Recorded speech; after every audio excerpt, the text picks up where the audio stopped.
We'll call the meeting to order and start with the Pledge of Allegiance.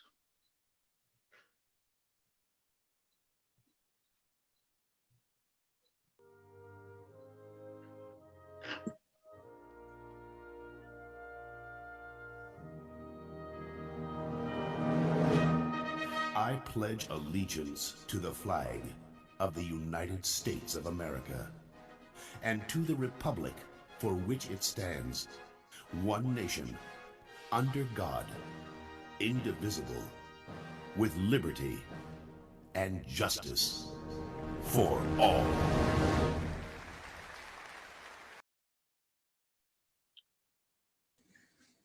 Okay, thank you, everybody. How about Warren, you want to do our roll call, please? Absolutely, Mr. Easley. Members of the board, please respond verbally when I call your name, and I will note you present. Mr. Ahrens. Mr. Brown. Chuck, do we still have you? Maybe. Sorry, I got muted. Yes, I am here. Good morning. Good morning, sir. Thank you. Mr. Coyne. Present. Thank you, John. Good morning. Ms. DeVore. Here. Thank you, Kim. Good morning. Mr. Easley, I noted you present. Mr. Harvey. Good morning. I'm here. Thank you, Mr. Harvey. Mr. Hoops. Present. Thank you, sir. Good morning. Ms. Johnson. Here. Good morning, Cindy. Thank you. Mr. Kenyon. I'm here. Thank you, Chuck. Mr. Kinsler. Present. Got you, Jason. Mr. Klein. Present. Thank you, Alex. Mr. Law.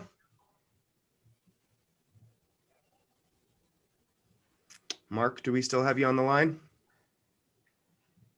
Sorry, I had the same problem. I was unmuted and I was muted, but I am here. Got you down, sir. Thank you so much. Miss Moore. Morning, I am present. Thank you, ma'am. Miss Thayer. Happy holidays, present.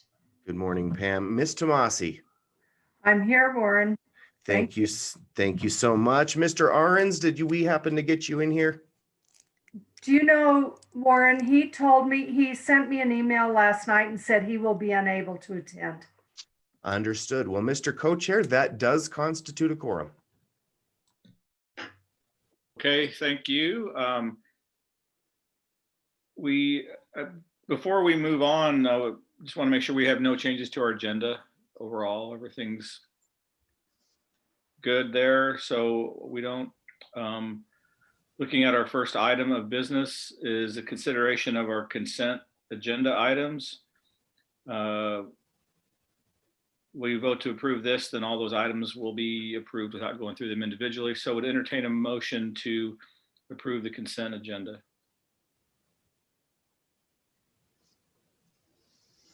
So moved. Oops, second. This is Kim. Okay, we have a motion and a second. Any discussion? Last chance to pull something. Okay, hearing none. All those in favor of the consent agenda as presented, please say aye. Aye. Aye. Aye. Opposed? Motion carries. Consent agenda approved. Thank you, everybody. Next item is our welcome to Sundance. So Brandy, we'll turn this over to you. Good morning. Thank you, Mr. Co-Chair. I'm Brandy Harlow. I'm the Northeast Regional Director. There's a few of you I have not had an opportunity to meet yet. This is an opportunity to give you a virtual tour of Sundance. They have used business council programs for several years and wanted to show some of their accomplishments. We were scheduled to tour Sundance last spring in May, and of course, with all the changes, we had to go to the virtual format. So we have a presentation for you, and then at the end of the presentation, we have scheduled to have a commissioner, Crook County Commissioner Jeannie Whalen and City Clerk Kathy Lenz on live to answer any questions if you guys have any. Enjoy, thanks.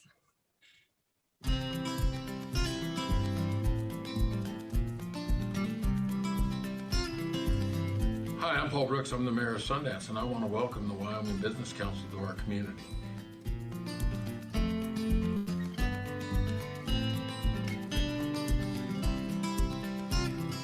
community is growing in every direction, and it's becoming a lot nicer place. lot to improve our town. That we've done that with the help of you guys, and we certainly appreciate your efforts. We're glad to have you here, and welcome to Sundance.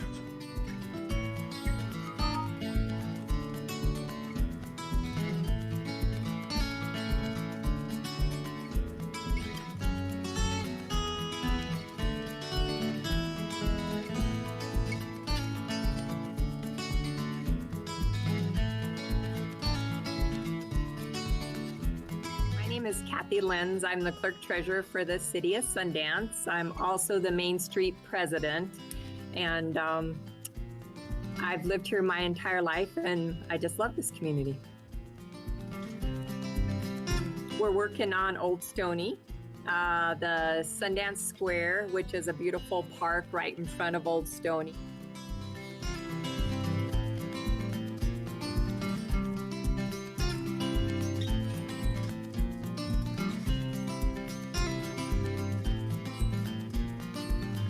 A gem. We call it our capital because it is as beautiful. It's not as beautiful as the capital of Wyoming, but for Sundance, it is just beautiful. We have 3 tenants in. They're moved in.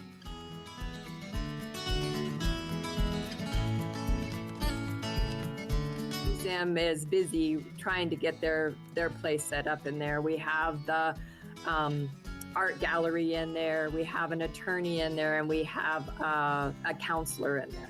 We also have space for shared office space with reclining desk chairs. That was our draw.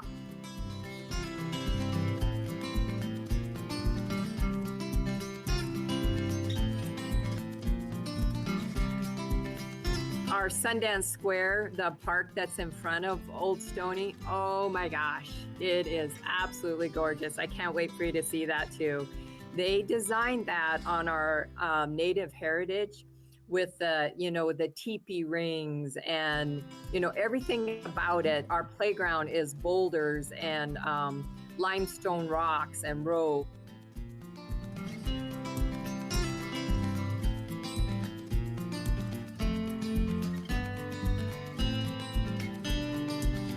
Then in about 2011, a little after that, we came in with the Kroll Industrial Park, which has been a huge success for us to open up some areas for businesses that were interested into coming into Sundance.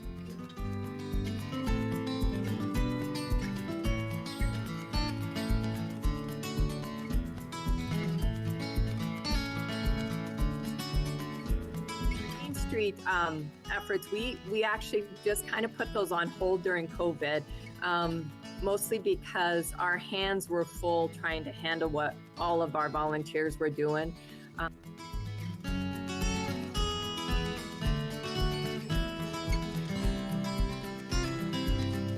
We did postpone our beer festival.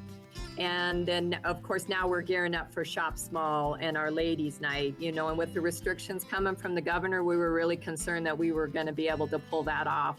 But we've, restructured how we'll get them through, and we're confident that we can pull up a safe event for that. And then, of course, our Winter Festival is our huge moneymaker for.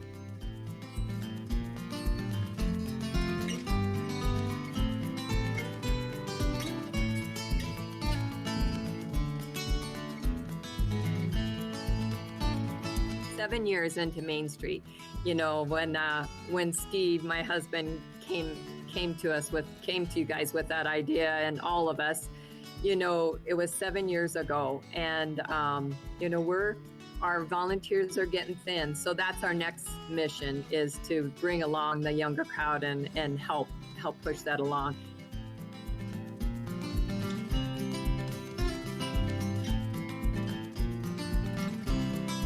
I'm sure, just like everyone across the state of Wyoming, our community is blowing up with interest.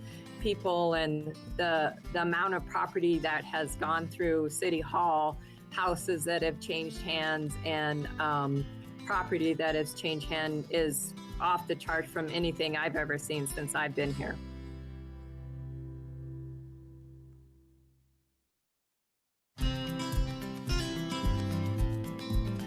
East end of town, out across from our hotel out there, we have a Family Dollar that's going up. if you would go out towards south on 585, where the Kroll Industrial buildings are, there's a large area out there of a metal business. It's a metal building business who purchased a large land out there, 40 acres, and he put in this massive building. And that is a huge business that's gone out on that end of town. And then if you go west of town, we have $1 million John Deere implement building going up. So it looks like, I mean, we have, you know, there's lots going on. And if you continue out towards Devil's Tower, there is a towing company that, you know, fenced in a beautiful area, and it's very well done. And, you know, they put in a new business there.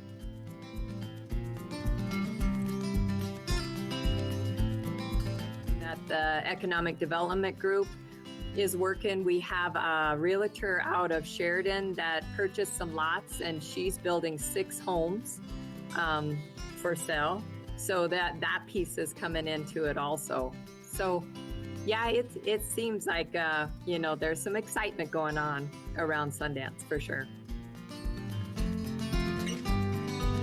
The budget is I don't know, it is very unnerving for us here at the city, you know, and what the projects will be in the future, and for, you know, funding agencies or projects, you know, we depend on you. We depend on the Wyoming Business Council. So what does that look like, you know, moving forward as far as funding? And so it'll be an interesting year, and we're going to be very cautious, you know, moving forward. We're thankful that we have gotten done as much as we did while we had the opportunity.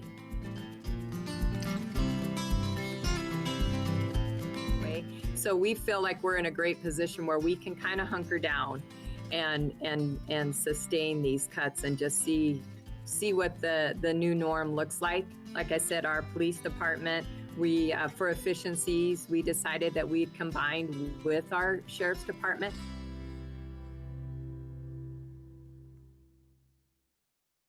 We feel like we have our streets and our water and all of our garbage, our transfer stations closed. We've moved very fast the last 10 years, that we'll be in a place that we can actually hunker down and just see what it looks like across the state.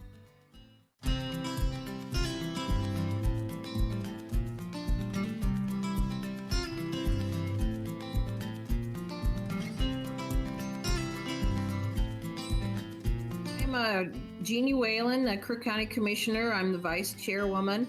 I'm in my 3rd term, and I am the first woman commissioner in Crook County, so I take that very seriously. So I've been working really hard to try to get broadband over here, so we have some kind of, you know, decent service, some way to talk to the outside world. And I've been working on it for a long time. And I worked a lot with the previous broadband director, and I've worked a lot with Ryan Kudra. He's come up and we visited a lot. We've just been, you know, we're the 3rd smallest county, but we have a lot of people in this side of the county who need to have some kind of service.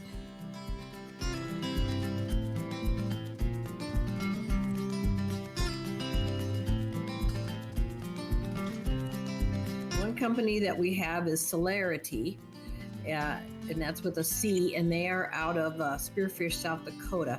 They're in a limited area in Beulah, but the people in Beulah have been very happy with their service. So they did put a tower here in Aladdin, and they had to get another tower between Aladdin and Belfouche, where their other tower is. They have that now.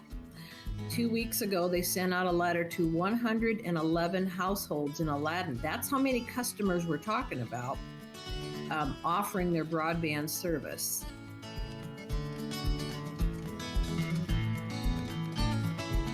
This is so huge. Our Aladdin store is also our post office, and they do an awful lot. They have to send packages. It's got to be sent like to Denver, the post office in Denver, and the connection is so terrible. They cannot do anything else on their internet. when it's time to send those packages. There's a lot of delays, a lot of dropped things, and the post office has threatened to shut down because of this, because of the slow connection. So now that he has celerity, or he will in a few weeks, that danger is gone. So we will actually still have our post office, which is big. This CARES Act funding that came, Range Telephone, who is right across the street from my house, applied for the CARES Act funds and got it, and was thrilled. But the timeline was too short, and all that money must be spent by December 31st. It must be ready to go at that time, not in the process. So Range, like I said, thrilled that they would be willing to do this for us, but they just couldn't make the timeline. So that funding was given to Visionary. And so they have been working quite quickly to try to get connectivity.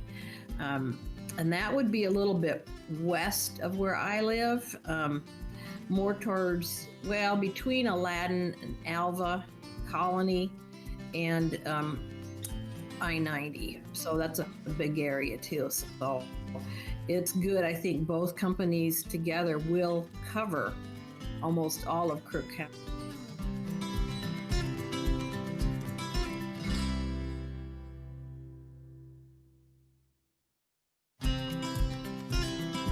My name's Andy Miller. I am the treasurer of the Sundance Chamber of Commerce, as well as I sit on the Sundance Economic Development Task Force. And my day job would be the president of Sundance State Bank.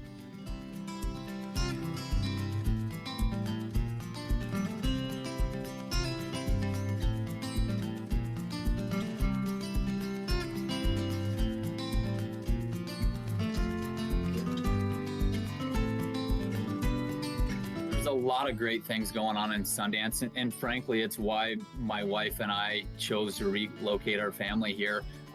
You know, from an economic perspective, we've got a bustling small town community, about 1,100 people. We've got a very updated school system. We've got state-of-the-art elementary school. We've got a very nice high school.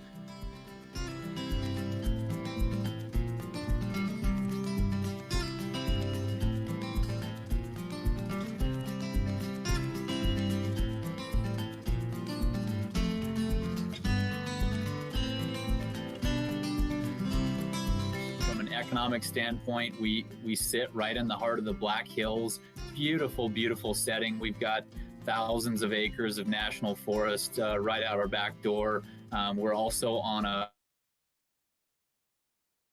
main trail. A lot of people coming to and from the Black Hills, Devil's Tower, Yellowstone, everything in between, as well as the roads going south down to Newcastle and Deadwood and some of those other areas. So I think from a transportation and a tourism standpoint, we've got a lot to offer for a small town just because of our location. And then on top of it, we're a very ag-dominated community.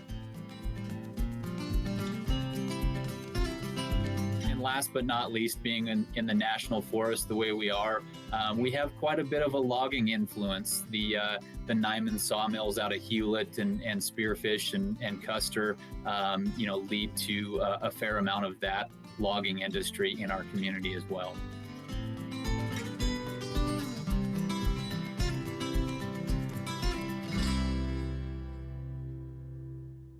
A few of us got an idea going of, how do we really fully promote the economy, and how do we generate more jobs, more businesses, more people within the community in the area. And so we got together with the city of Sundance and formed what's called the Sundance Economic Development Task Force. It's really a committee formed out of the city in there to really put a focus on how do we present ourselves out there to potential businesses that would like to relocate or expand into our community? And how do we go out and show them that we have the things that would make their business successful and want to be here?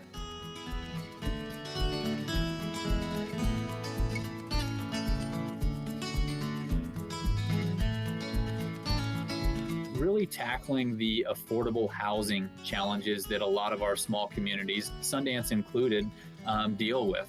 There are not a lot of affordable type of housing for our workforce. And the comments that we hear by and large from businesses across the board, whether it's tourism related or just your average mom and pop's business out there, is, geez, I'm having trouble finding and keeping workers. And so we feel like part of that has to do with the house.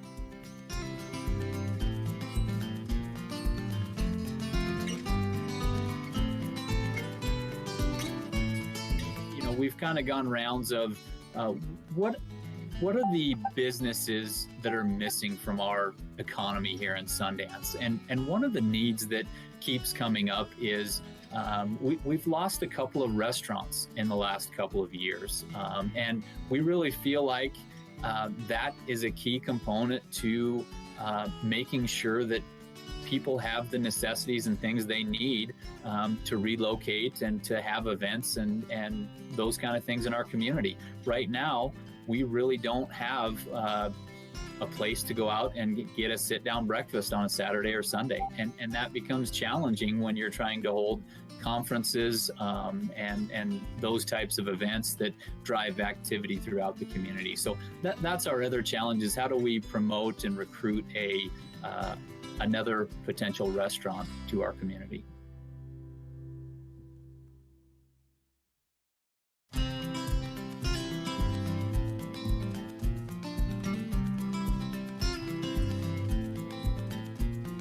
So we have a lot of those good things to offer, and we're starting to see some of the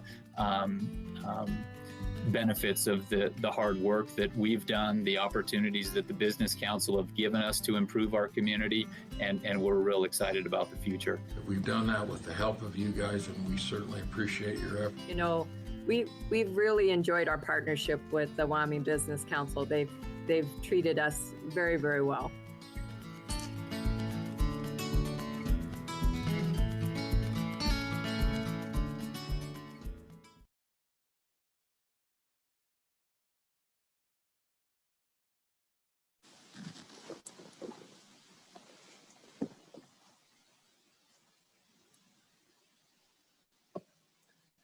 Okay.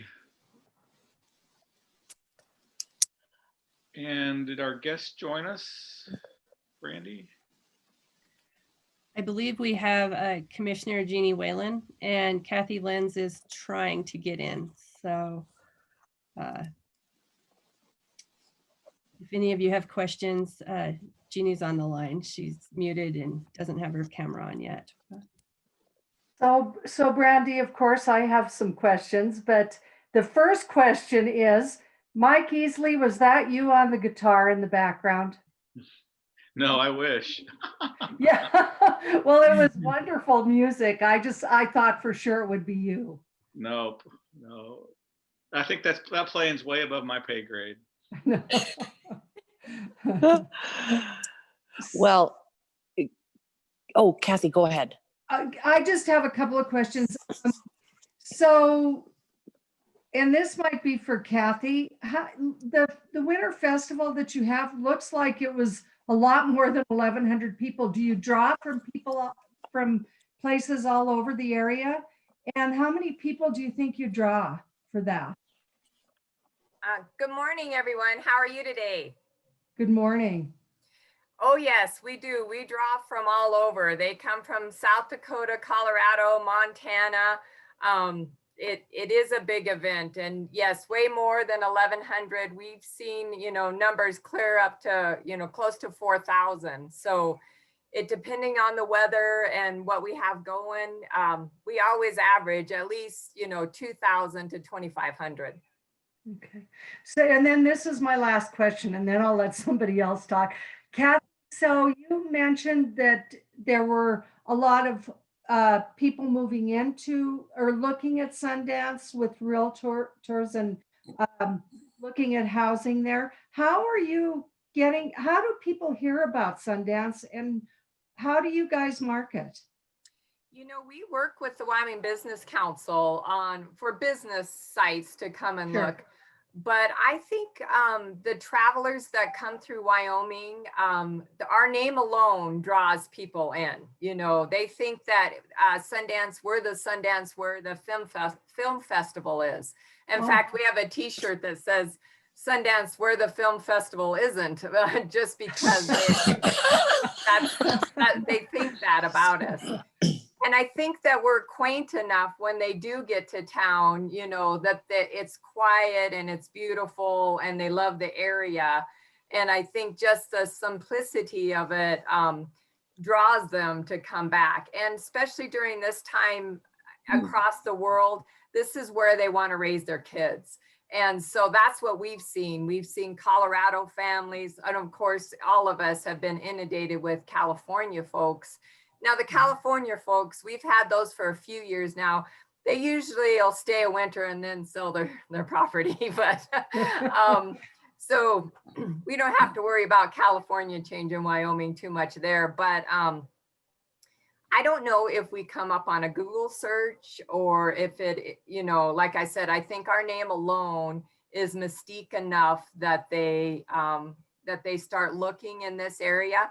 And if they are looking at South Dakota and the beautiful Black Hills, the taxes turn them our way because the property taxes are so high in South Dakota. So, I mean, I don't think that we are astounding in marketing our area any more than any other community. As far as that goes, we do have a fairly vibrant economic development group but they focus mostly on business. I really do think it's just a mystique. We are the first, you know, the corridor for I-90. We're the first Wyoming cowboy town as you hit it. And I think it is just intrigues them as they come into Wyoming. And I think that's why we get to have a few more of them maybe than other areas as you drive through. So I think it's our beauty of our community that probably draws them first. Don't you think, Mike? Is that kind of how you would feel that would draw? Yeah, I mean, Sundance has just got a great vibe that people enjoy, and you know, it's kind of a big responsibility too to be, you know, like the first introduction to Wyoming, and when you're coming this way, if you don't know. And I think that's one of the things that Sundance has really played to with Old Stony and the park and all that, is really giving people the first impression of Wyoming a really positive one for all the work that Kathy and everybody have done. So and big shout out to the mayor.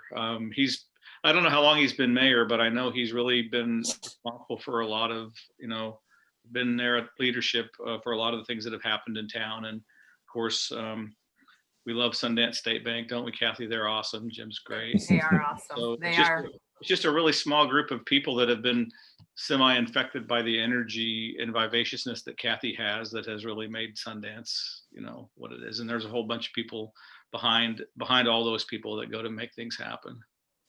Yeah, go ahead. The Turner property that we've had the last few months is, I've been here 13 years and I've never seen the houses move as many as that we've moved in the last 2 months.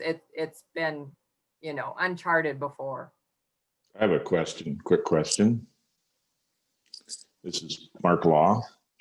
And I was just curious if you could expound a little bit on the restaurant challenge and that sort of stuff that was mentioned in the highlights. We do have a workforce crisis in Sundance. You know, we have some fairly wealthy retired folks that live here that don't need to work. And so we are missing that total market of the, you know, folks, 60, 55 and 60 that are retired and have time on their hands that could help in these areas that just are financially, you know, set they don't need to. And then we have the younger kids that, you know, I don't know if their parents are well-to-do, but you know, that market is slimmer than I can remember it when we had the Subway. So I feel like we're in a transition time right now. I think that we're about ready to bust open and have some new interest in that. We've gone without the restaurants, and I think that I've watched the realtors show. We have 2 that are vacant on our main street there. And I've watched the realtors show them to different people, and the Subway building that's next to the park. And I believe that it's coming. I do. I believe that we're going to get it in there, but I do have concerns on how they're going to staff it, because our restaurant that we do have, and we have a really nice bakery, both of them have just screamed how tired they are. They can't get any work. And so we're working on that as a chamber and the economic development coordinating. Of course, that fell through with COVID. You know, we were working, trying to bring workers and house them for them. But of course, now we can't do that. So it is an issue. And I don't know, I would imagine it is all across the state. Yeah, thanks. I made it over for your brew fest, and I don't know if we won, but we got real close and we had a great time. So it's too bad you had to cancel it, but it was a wonderful event.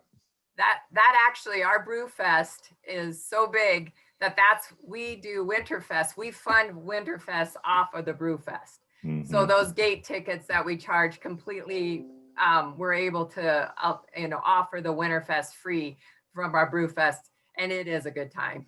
Yeah, we had a big giant check in our brewery from the Sundance Brew Fest for a long time that we were showing off to everybody. Oh, my son is Reggie, and then my husband is Steve. So who was your brewery? Luminous Brew House. Oh, out of nice. Sheridan. I'll have to let him know that. Okay.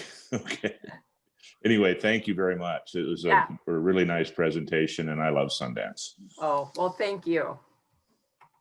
Well, Mike, I just wanted to, I don't know if Kathy is the one to thank or Jeannie, but we got our boxes. Great. And I've got my honey from Aladdin and my relocation guide. And I am one of those people that Kathy has infected. Probably you too, Mike. You've helped infect me too with this whole Sundance vibe. It is an awesome town.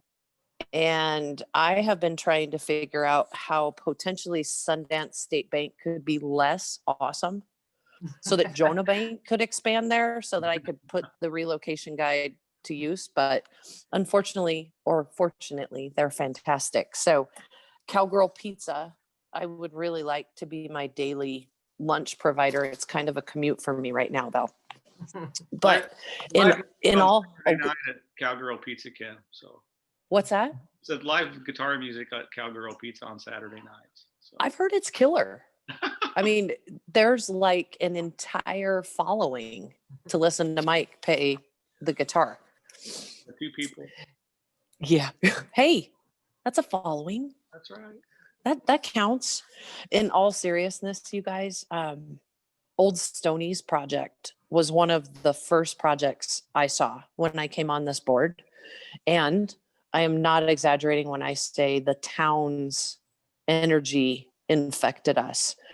But I remember how realistic the citizens were when you came and proposed it to the business council. You were realistic on what you wanted Sundance to be. You didn't want to grow it into a 50,000 member community. You weren't trying to attract Microsoft. You knew the strengths of your community, and you knew that Old Stoney was a component to bring young families to have a gathering place for that whole dynamic of work crowd that maybe works remote. And I think all of those things are happening to you right now. I can't tell you as a banker how excited I am to hear that the realtor from Sheridan has come in and bought 6 lots and is going to build 6 houses. That's exactly what you wanted to spur. That's what we were hoping that you could spur by funding your project. that's the growth for Sundance's future. So I just wanted to say, for me personally, Old Stoney's project is one of the poster childs of what we need and what we are focusing on in the future, along with the broadband expansions. That's huge, because that's what you want and need to attract in your community. So I'm grateful for Sundance. It's one of those just amazing places in Wyoming that we can be so proud of. Thank you.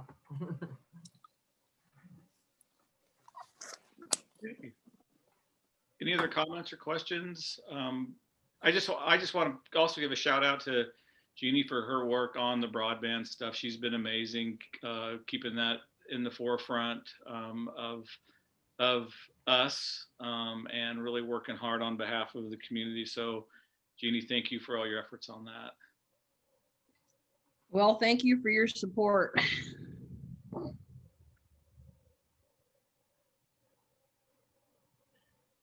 Okay, anything else on the Sundance thing? Good job, everybody. That was an amazing. I'm actually not in town right now, and I really, after seeing that, I'm sort of homesick, Kathy. So is that link going to be up on YouTube for people to look at, or what's the plan for that video? It's a pretty good little video. I'd like to be able to look at it again and maybe show it to some folks. Is that going to be up at all, or what's the plan for it? So I have the link, and I think that we are going to post it on YouTube. Yeah, it's a great video, and I think Precorp would like to kind of show that, maybe put a link out on our social media for that. It'd be kind of fun. Well, thank you guys. Thank you to Kathy and Commissioner Whalen for helping us do this virtually. It's been kind of a challenge, and I'm glad that you enjoyed the tour. Okay, great. Great job. All right, I guess this next is you, Josh. All right, thank you, Mr. Co-Chair, and yeah, definitely a big shout out to Brandy for coordinating and working on this, and the community of Sundance for putting out all that virtual tour together. Let's get as much mileage out of that as possible. So yeah, if everyone could do their best to promote it out through their social channels. I believe Warren has put the link in the chat, and just want to make sure that folks utilize that, because just a really good, definitely a good virtual tour, and it made me really wish we could do this in person, because that would be great. But you know what comes out is obviously sort of the potential and the beauty of Sundance, but what I got was this feeling of optimism, coupled with what's more important, maybe even than optimism, is this feeling of hard work and doing the tough things. That's pretty darn motivating, and I don't know, it kind of represents the Wyoming spirit. So thank you again for putting that together and really showcasing not just the physical attributes of Sundance, but the motivating and aspirational and kind of feeling of Sundance. I think Mike called it a vibe. I definitely agree with that. So thank you. As we jump into a little bit more of the maybe almost like a year in review. Somebody was mentioning that this is actually our last scheduled, as of now, scheduled board meeting in 2020. And so I just want to take a little minute and go through some of the things we've been working on and give everybody a heads up on some of the big events that have been going on over the year and where we are today.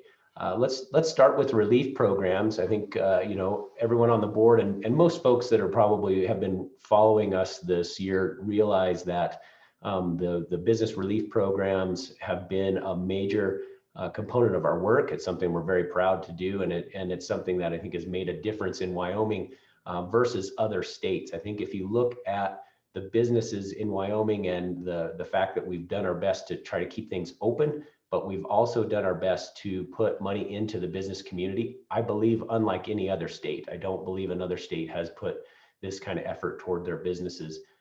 Right now, in the interruption, relief, mitigation, agriculture, and endurance funds, we have paid out $416 million total in that. And I think that makes a huge difference, right? That is a difference maker. And while I think people are still having a tough time, it's still a struggle, of course. That could make the difference between being around in 2021 or not. Then when you add in, and I think the town of Sundance put together and talked a lot about the broadband initiatives, the Connect Wyoming, and the energy rebound.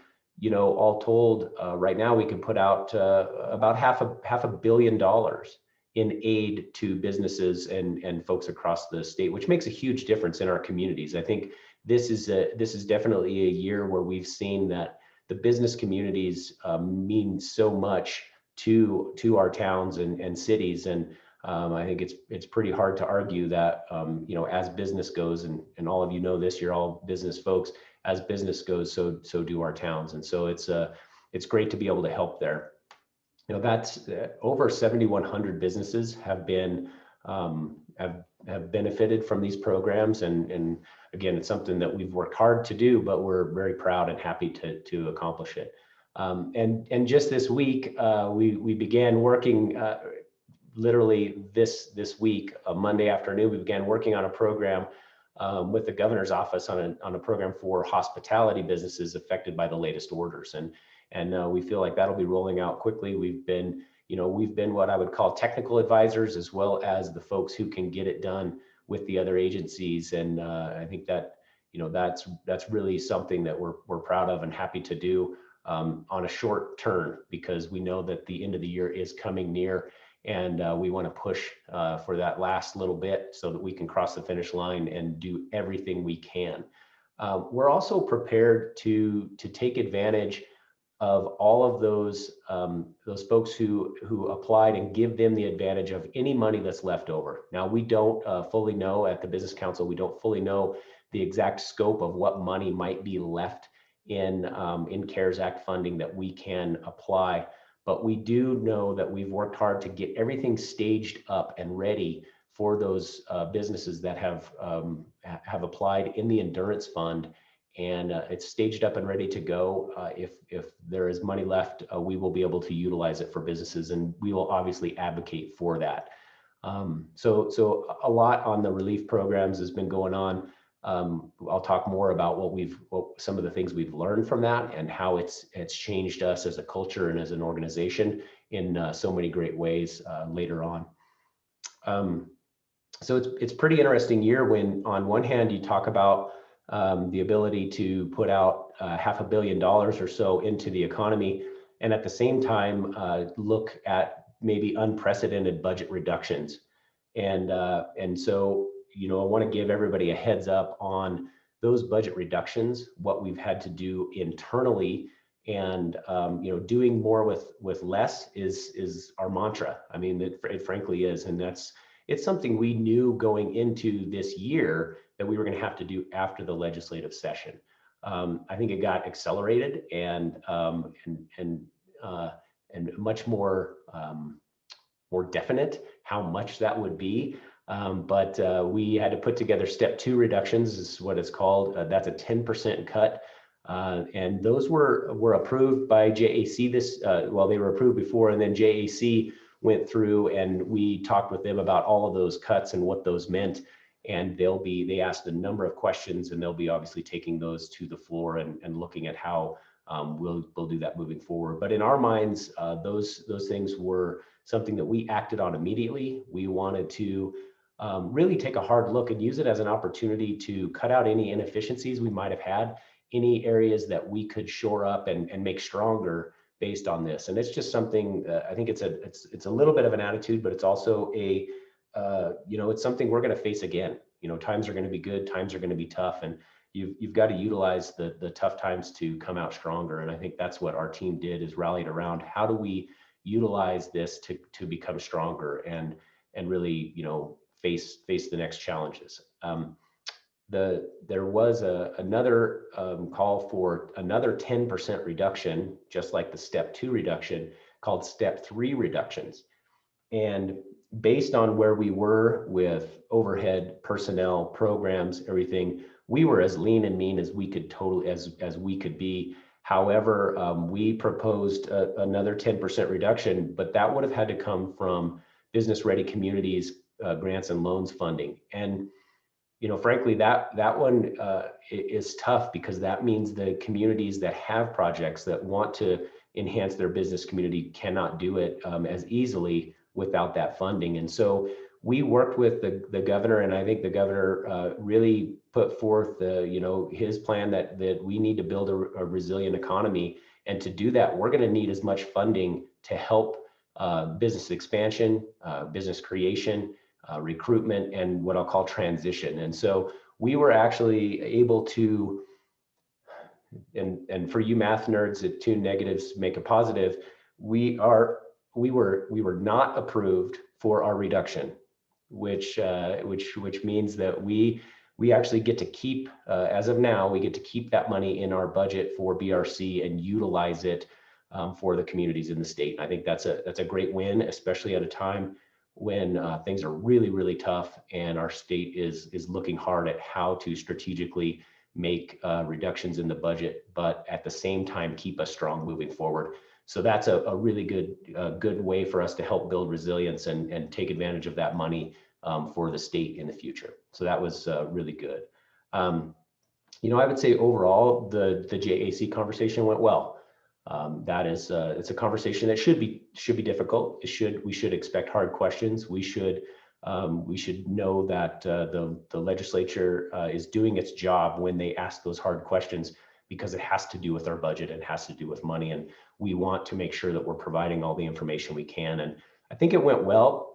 There are some changes, of course, coming down the pike that with all change, it's going to require discussion, and it's not always going to be perfect and clean. And we're going to experience those. I think that the Wyoming Council for Women is part of that, and it's something that we are working closely to make sure that we find where to how to work with them to determine a good home, and it's something that we're going to continue to do and support them in the meantime. And I just want everyone to know that as change occurs and as we look at how do we build resilience in the best way in Wyoming from an economic standpoint, those conversations, those decisions, those things are going to continue to happen. And I know that we have the support of the board, and not just the support, but really the critical thinking of the board on those matters. And so we appreciate that a lot. It makes a big difference. While a lot of these things, like I think the news can get really sort of focused, the news from us can get focused on business relief programs and on the budget cuts. But I want everyone to realize that at the same time, we are looking at how do we continue to improve our culture? How do we continue to improve our organization so that we're poised for the next challenge and doing well in the meantime? And we each year, this is my first one, but each year there's a cultural survey that is done to understand the thoughts and feelings of everyone at the organization on how the organization is being led, how the organization functions, and ways that we can improve, as well as 360 reviews for those folks in directorships and leadership positions. And we take that really, really seriously. The 360 reviews have been done, and there have been a lot of discussion amongst leadership, as well as working with outside folks to help us understand those reviews, help us work on any shortcomings. And the cultural assessment has also been done. And I think normally at this time of the year, we would talk a little bit more about that. And frankly, we're, with our load, we're still looking at the data, and we haven't been able to fully work through it. And, this is not something for us, and definitely not me, where we're checking a box and saying, oh, we did our cultural survey, let's move on to business as usual. In my mind, the cultural assessment and looking at the way we do things and how we interact with the folks outside of our organization as well as inside of our organization is really, really important. It is the difference maker. And so we're not going to rush through it. We're not going to check a box. We're going to thoughtfully go through that and really look hard at how do we slowly create change in the organizational comfort zone so that we can continue to evolve and be the culture we want to be. And I think we're already seeing that. We have had a number of discussions in around the cultural survey. And we've done that in a way that I think is a little bit different than years past. In years past, the leadership team would get together and we would all talk about the findings, and then each individual team throughout the organization would get together and talk about that. But this year we said, look, we're all one team. So let's break up into small groups that are across the organization and including leadership in each of those calls, because look, we want to be open. We want to talk about these things and find solutions and not have those built-in silos. So it's really important to us. I think that's a big step.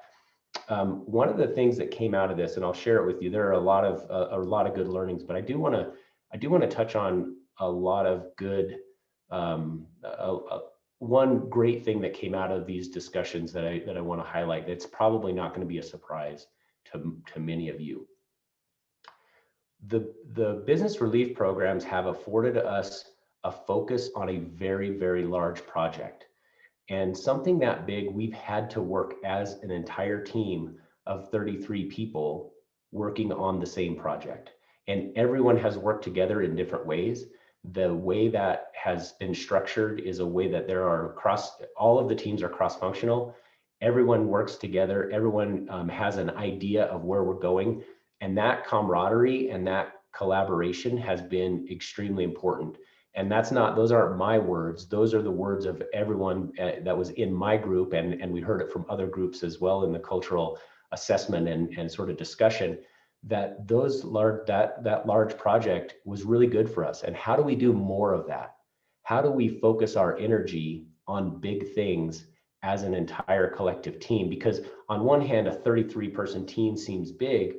On the other hand, a 33-person organization within the state is kind of small. How do we move the boulders we need to move? And I think with 33 people, that's how you do it. So we're looking at how do we not only do that in big ways, but how do we attack smaller problems with those cross-functional teams? And we're not quite there yet, but I think we all see that as a vision, that's where we need to go, because we do have such a talented group of people. And what I like to say is we have sort of a depth of one. We have a lot of leaders across our organization. We don't have this big hierarchy. We have a lot of leaders across and we're really at a depth of one. And that means that those folks have to work really hard to get things done, but also activate people that are outside of our organization. And it's pretty exciting to see that. And it was great to see the difference between working in silos and small teams. And that's a different group that does that, and one that says, let's work together on this. And so that's a big change in I think an enhancement of our culture. So as this is the last, again, scheduled, the last scheduled meeting of 2020. And I say that half jokingly, I'm not going to say that I don't think we're going to have another special board meeting, because if I say that, then we will. But I am going to say this is the last scheduled board meeting of 2020. And there has been a lot of change in a positive way. I think there have been a lot of challenges, which is the way you actually change in a positive way, is by challenge. I think we built resilience in our team and the economy with BRP and the work with a lot of partners across the state. A lot of that hard work has been done by you.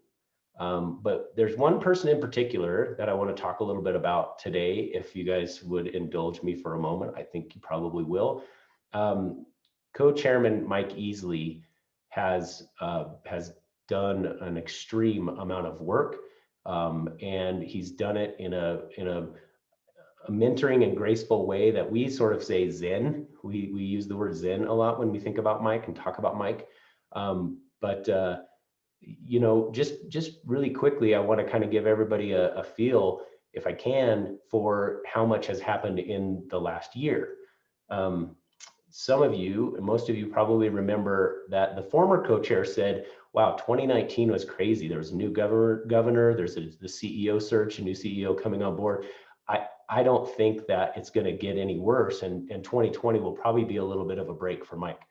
I believe that's paraphrased, but I believe that was the gist of the discussion. And I think we can all agree that 2019 was pretty darn tame, right? I think that we could probably agree that while there was a lot going on compared to 2020, it was tape.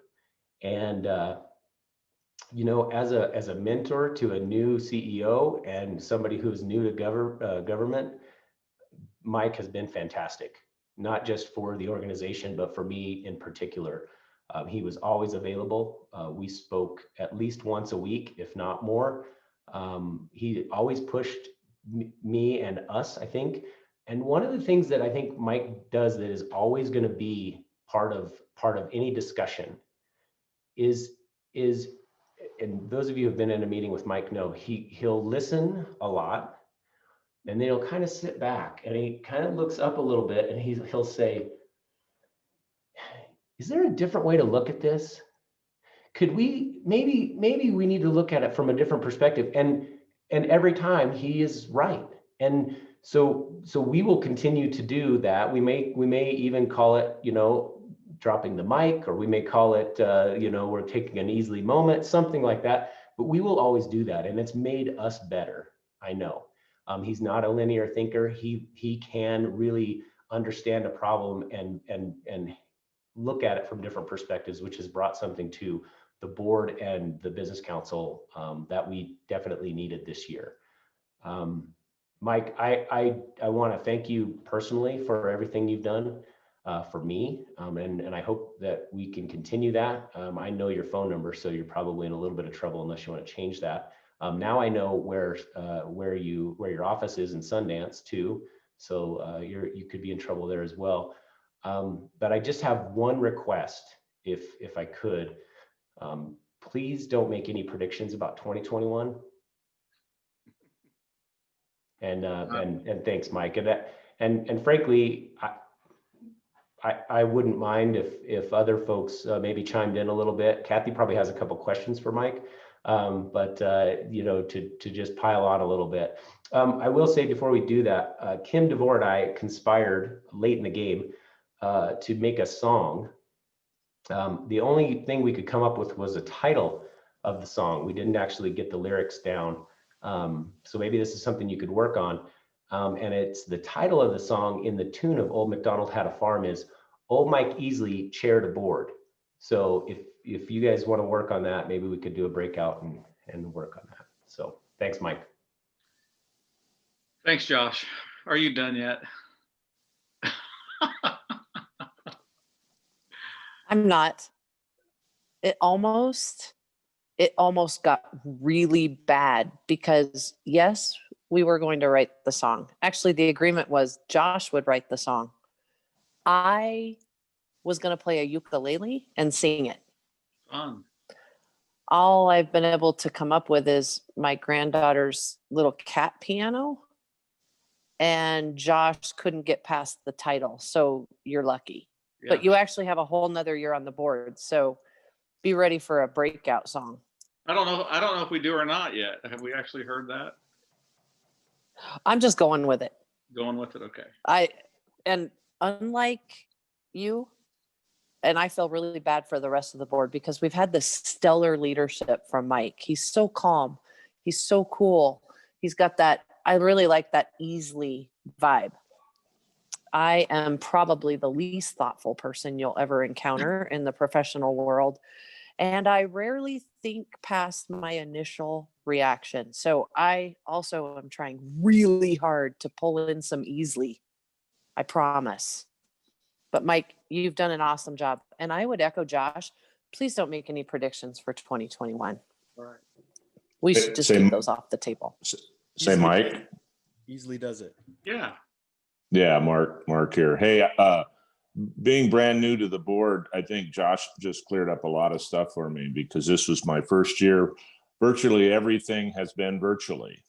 And so from my standpoint, I thought 2020 was what it's like every year. So just because I figured this was the benchmark. So anyway, as a newbie on the board, I just want to thank you as well for the leadership and the time, because there's no question with all of the relief things and everything going on, and there were you had no question had a lot of plates spinning on sticks, and kudos for keeping them in the air. So So Mike, this is Kathy. No questions. I just want to say, the first day I came on the board, Mike Easley came over to me and welcomed me, and it was awesome. And he made me feel right at home. And ever since then, if I've had a question, I could call him. If I've had anything that I needed advice on, I could call him. So that's a great big thank you. Thanks, Kathy. Okay. Let's move on. All I did was Josh and I took a walk every Tuesday. He joined me on my walk, and he, it's really not me. He's just very responsive. So next year, will I be able to walk by myself on Tuesday, Josh? Well, you're tough. You're tough. All right, let's move on. Okay, Personnel Budget and Audit Committee. Turn this over to Kathy. Well, thanks, Mike. Josh started out by saying this morning we were doing more with less, and I think that Amy and all the staff on the Personnel Budget and Audit Committee would agree with that wholeheartedly. We have had with the CARES Act and all the things that have happened with that, and then we've had positions that have been reevaluated and concentrated into one. We've had some different things happen. And so I think we'll start out with the personnel report, probably from Hava. Is Hava here? I am. Do you all hear me okay? Yep. So speaking of doing more with less, Hava, you're on. All right. Good morning, everyone. Thank you, Madam Co-Chair.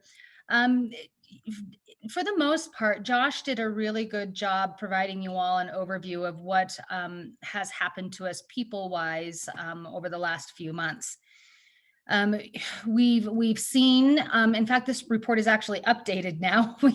There's one more person who has moved on since our last report. So we've seen 5 people move on from the organization since our meeting in September. And then we've hired for new roles and brought on some new talent to the team. So TJ Croissant has joined the team. He's been on about exactly a month now, and he comes to us as our new brand strategist, and was once the marketing and brand director, so to speak, for Sierra Trading Post. So his background is strong in aligning vision and strategy to creating a brand that is relevant and maintaining the loyalty to our audience. So TJ is digging in, and we're really excited to have that new role. And Marcio, our South Central Regional Director, he has the new role of Program and Services Innovator. And again, another new role that we determined was critical for our ongoing success and how we need to evolve programs and services into the future. So Marcio is going to be taking over in that role in January, and we're in discussions right now about how we refill for that position in the South Central Regional when Marcio makes that shift in a few weeks here, basically. So as Josh said, we're operating with 33 people at this point. I just out of my own curiosity, I started with the Business Council in 2009. And so out of my own curiosity, I went back and looked at my very first board report that I made in 2009, which is right about this time. And at that time, we hired up to 52 people. That's what we anticipated and needed to, complete the work. And now, so we've cut down our staffing down by about 30% over the last 10 years. Now, some things have changed. There's some programs that no longer exist. And we've just continued to, evaluate and be very precise about this and narrow into what our actual needs are. That's what we've done. But really, even with BRP and a larger workload and a number of other external factors, our team really is thriving. There is, as Josh mentioned, there's the cross collaboration, there is the camaraderie, you hear laughter. Our Zoom meetings usually start with lots of jokes and some giving each other a hard time, and then we dig into the work, and it makes it all that much more enjoyable and manageable. So I'm proud to be with this team. I'm proud of who we have on the team, and it's an exciting and energizing time considering the circumstances. Are there any questions? Just a comment from me. Good to virtually see you, Hava. We don't get to talk to you often. Good to see you, Kim.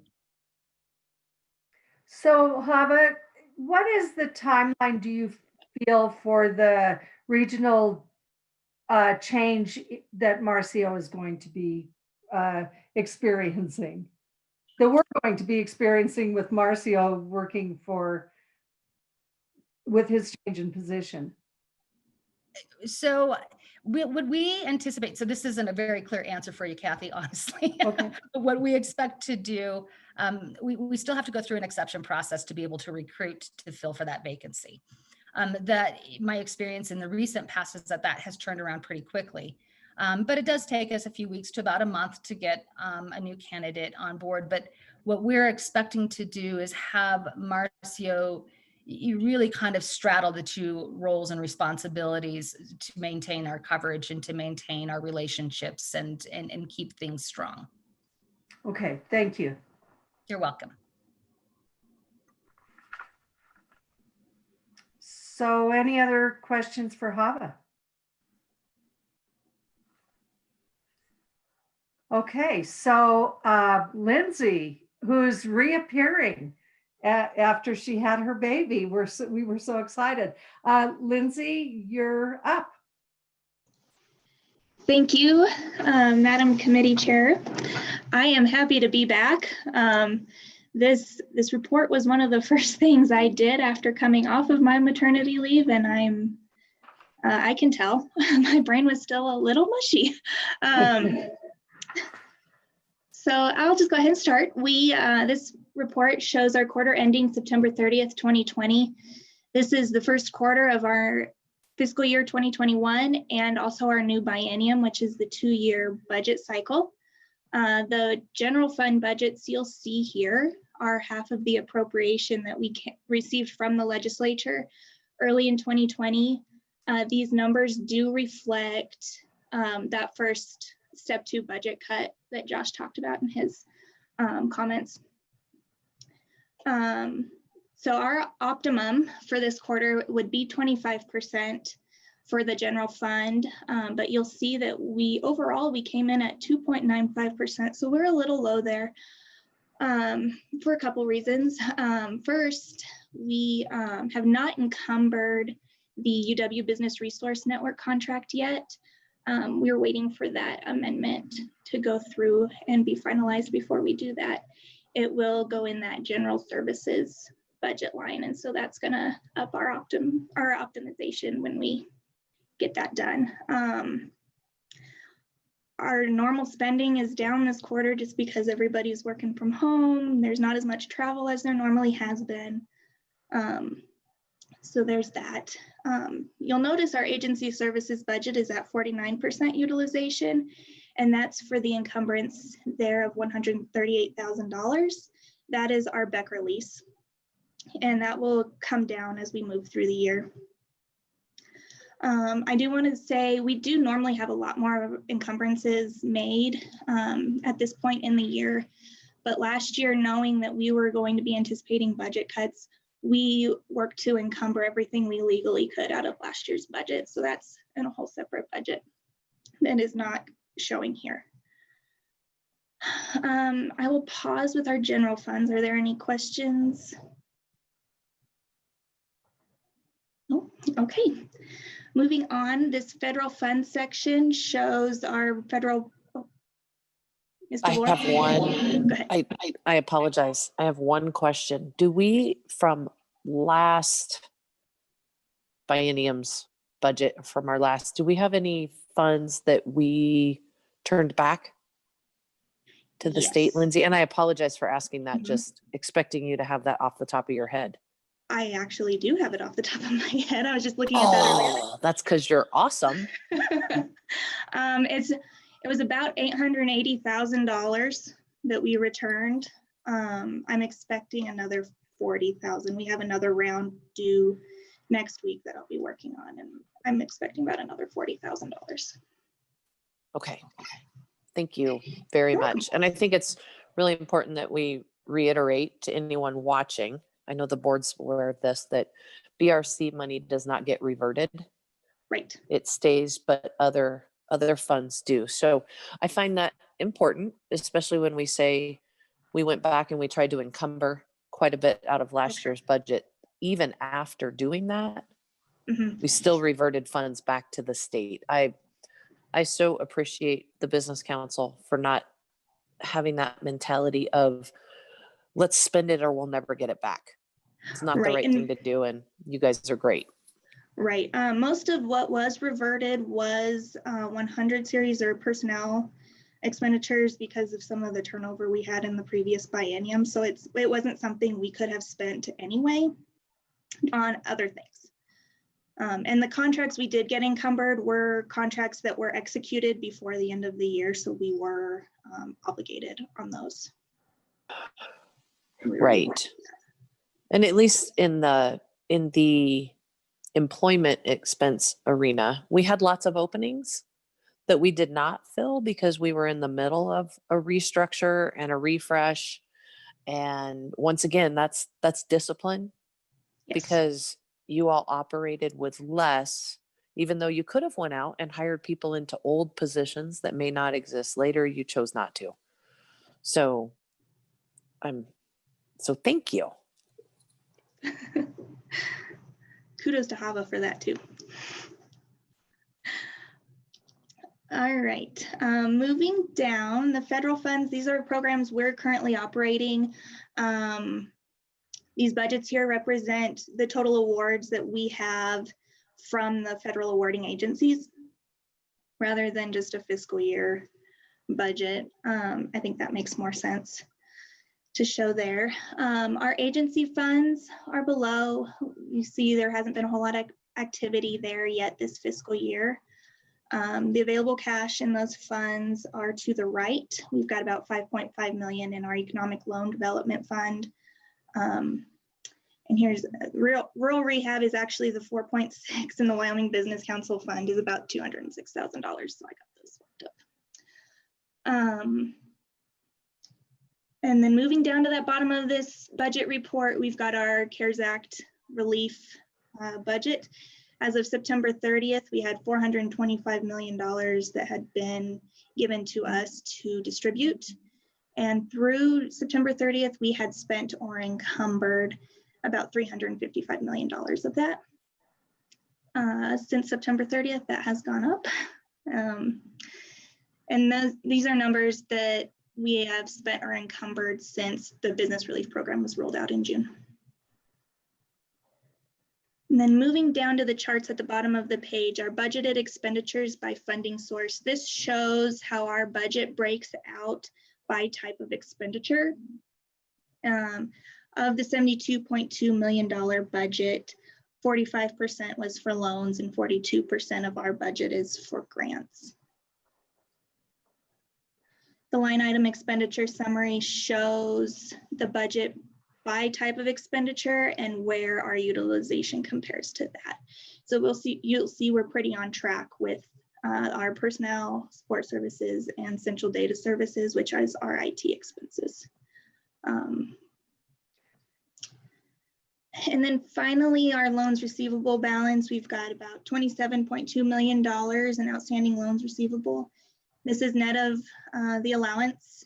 And for the first quarter of fiscal 2021, we received $58,000 in principal and interest payments on our loans.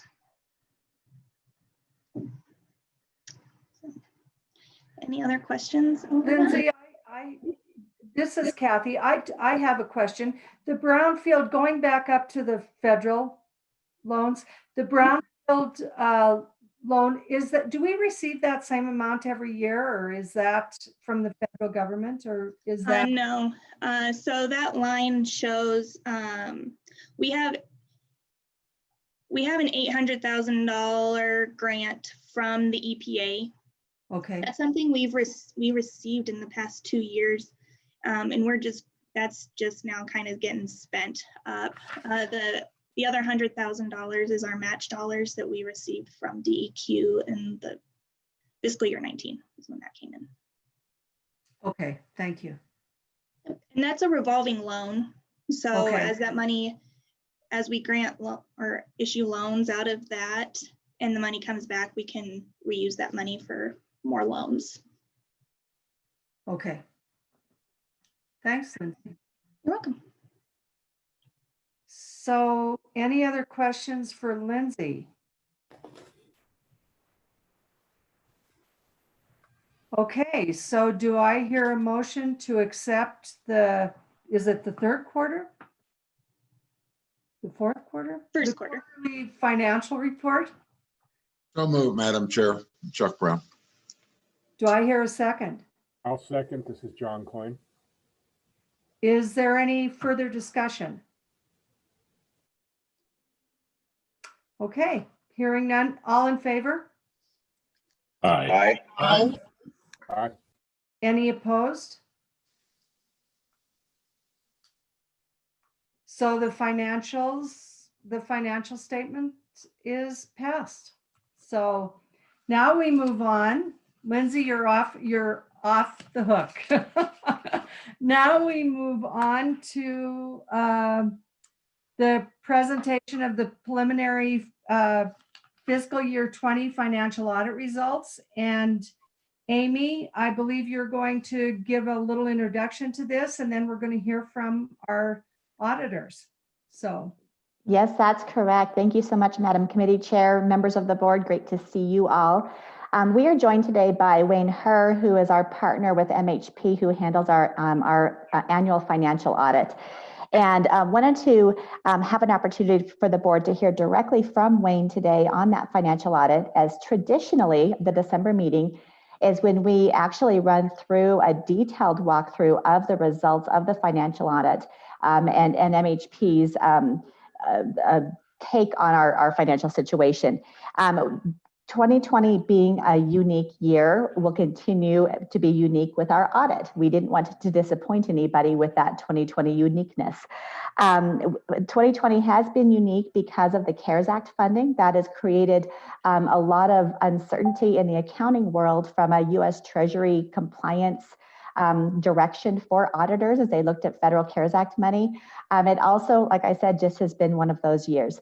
Mr. Herr and MHP are also handling, as you know, from a special meeting we had a month or so ago, they're also handling the audit of our business relief program. So they are balancing two audits for us right now, both the financial audit as well as the business relief program audit. So I would like to have Wayne go ahead and talk a little bit about our financial audit specifically today and explain where we're at in that financial audit process and what he's proposing as our next steps. Just as a quick FYI, Mr. Herr and his team did speak to the Personnel Budget and Audit Committee on Tuesday about the audit standing as well. So Mr. Herr. Thank you. We appreciate the opportunity to work with the Business Council. And as Amy indicated, usually this is the time when we present the audit. So I just briefly want to just give you an update of what the status is, the cause as to why that's where we are, and then the plan to move forward. The status is we're about 80% of the way through the audit. The reasons for that are, first of all, the state wants numbers from the Business Council by November 15th, but they hadn't completed the allocations for cash. So the Business Council didn't even know what their cash balance was till about 2 weeks ago to finish up their financial statements for us to complete the audit. So we've audited around that as much as we can. as well as the staff at the council drafting what they could. But until you have that last piece in, you can't really pull the rest of it together. Second, the state is delaying its issuance date because we do not have audit guidance out yet on what the federal government's expectation for the auditors is to audit the June 30th federal funds, or at least the federal funds expended for the CARES Act through June 30th.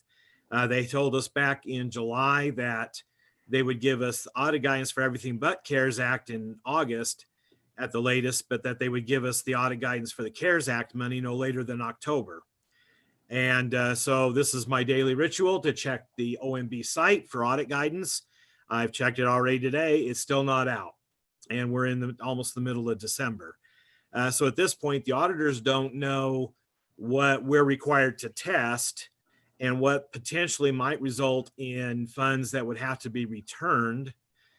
And even the auditees, because of the way the CARES Act was rolled out, aren't totally aware of what all the spending requirements are, because the guidance they received wasn't very good either. So we're all on a holding pattern waiting for the federal government to pull the trigger.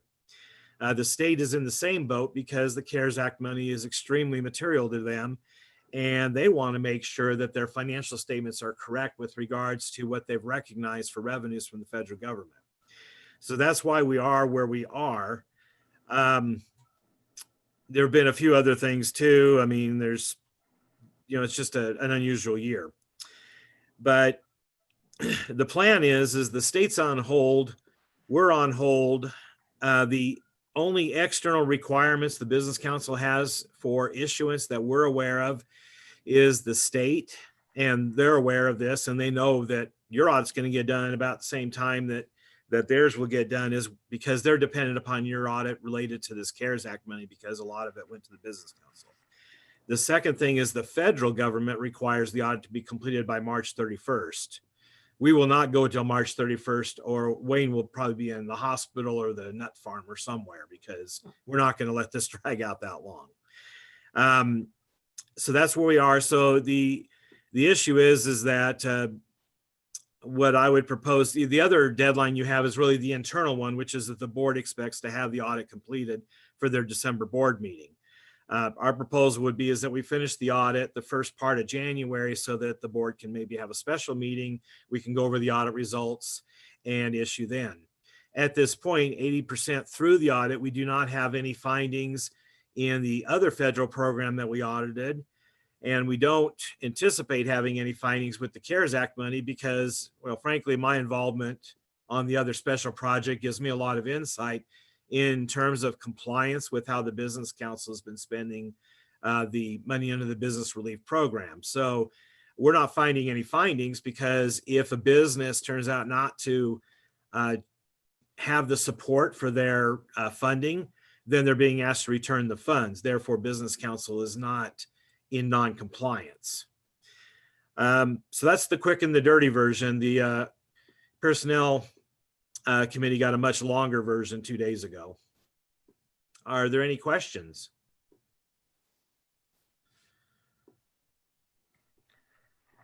So Wayne, this is Kathy, if I understand this correctly, you are also doing spot audits on some of the CARES Act money. Am I correct on that? We have, through a sampling process, we have a sample of over 300 individual business funding applications, over 300 businesses that are being audited by people in our firm and out of our firm. And I'm going to review at least half of those myself. So at least 150 myself. So I've been working on that. They're just starting to come in from the auditors. I've probably reviewed about 45 or 50 of them now. So most of them, the support's there, and we're being reasonable. I mean, we're not being overbearing on these businesses saying, where's a receipt for $25? I mean, we want to make sure that they appropriately spent the money and have support for it. Compliance is actually running pretty high on what we're looking at. But yeah, and just so that you're aware, we're using 15 accountants outside of our firm with other Wyoming firms. So we probably have 6 or 7 firms around the state involved plus ours. So we're keeping the money from this in the state, and we're spreading it around throughout the state. We have 5 or 6 auditors here, but at this point, I'm through all the audits that were completed, at least on my list. What day is this? Thursday. I'm through Tuesdays. So I'm starting on the ones that were ready yesterday. But they're starting to come in a lot quicker because I've spent a lot of time contacting some of the businesses about information we still need, or working with the auditors to answer their questions. And those are tapering off now as they complete their audit. So I'll be moving even more into the review stage. Is that what you wanted addressed? Yes, yeah, that's what and so you're thinking about presenting around mid-January. Am I correct on that? That would be my hope. Like I Okay. said, I'm still at some point, I mean, I'm going to have to just use my auditor judgment and say it is not realistic. At this point, it's really not realistic. If we hadn't been strung along by the OMB, which is what we've been done, because every time the accounting profession says, where's our compliance supplement on CARES? They say, oh, we'll have that to you in a week or two. So you think, okay, I can wait another week or two. Then you get 2 weeks down the road, whereas, oh, we're almost there. We'll have it to you in another 2 weeks. That's been the story for 10 weeks now. I mean, if I'd known we'd be in this spot 10 weeks ago, I might have taken a different approach and said, okay, that's it. I'm just going to look at what the legislation said, take our best crack at it. And if the federal government says later, well, we want you to test A, B, and C, I think there'd be a very strong position to say, you did not provide timely audit guidance. So basically, as a federal government, you lost the ability to micromanage the audit process if you can't give the information timely. But I wouldn't want to get into that kind of a fight with the federal government, but I think that there would be enough CPA firms at that point that the federal government would have to say, okay, then we'll require this guidance for the 2021 audits instead of the 2020. But at this point, they're not saying that. They're saying, well, no, we still expect everybody to follow our guidance for 2020, which you don't have yet, almost 6 months after the year end. Okay, thanks. Amy, do you have anything to add that you'd like to talk about? No, I just want to give a big thank you to MHP for both their work on the financial audit as well as our business relief program audit. We do have a good working relationship, and we're very appreciative of their expertise in this area. So I don't think we need a motion or anything to say the audit is going to happen in mid-January or end of January. So I guess if anybody has any questions.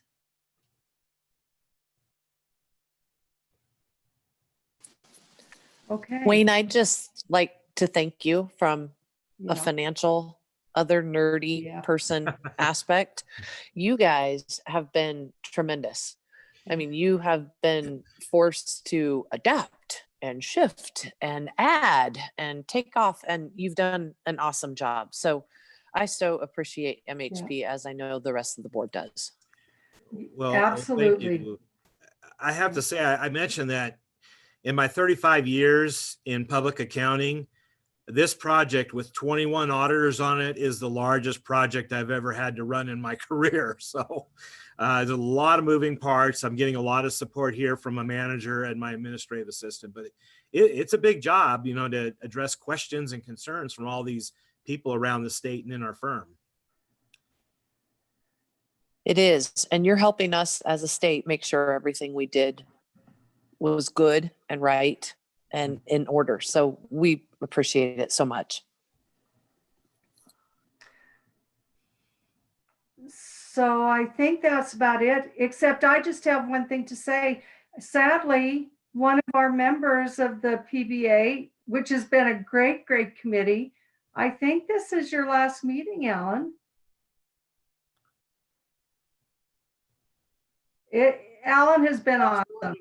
Well, it's Ron's last one too, so we'll probably talk about Yeah. it later. Yeah, but thank you for serving on this committee. It's been very appreciated. Thank you, Kathy. Very kind of you. I've enjoyed working with you tremendously. Look forward to seeing you more in the future. Yeah. Thank you. So I think we're done with the PBA committee.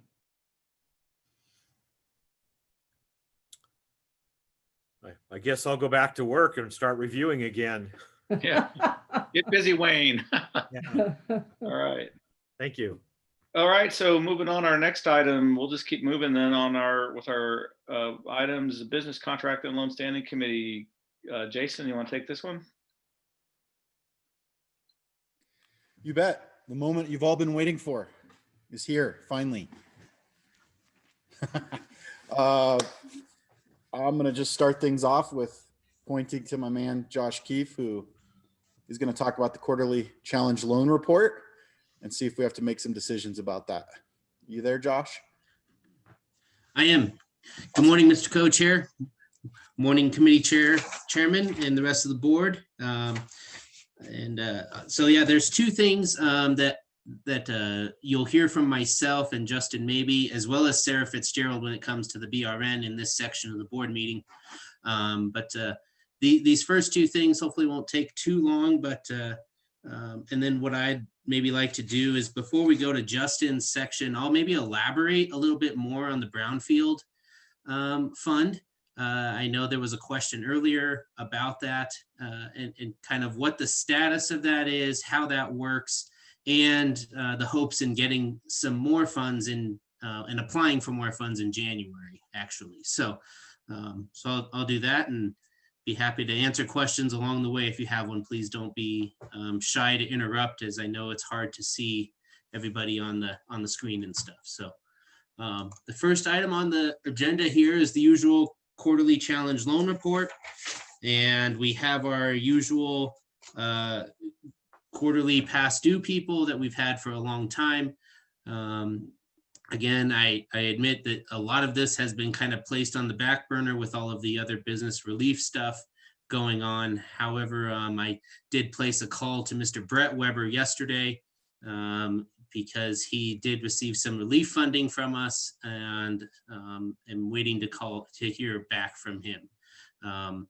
We also, with the Weber Ag one, we'll still be hoping to file a complaint at some point here. But again, there's a very high likelihood that we'll be charging that loan off when that comes. And really, in the coming months, and maybe some of you have heard already from Representative Greer about putting some more teeth into this economic disaster loan program. And this is really the impetus for that happening, was this deal. If you recall, this was a deal where we made the loan as promised, and the money went to the bank just like it was supposed to revolve their operating line for the season.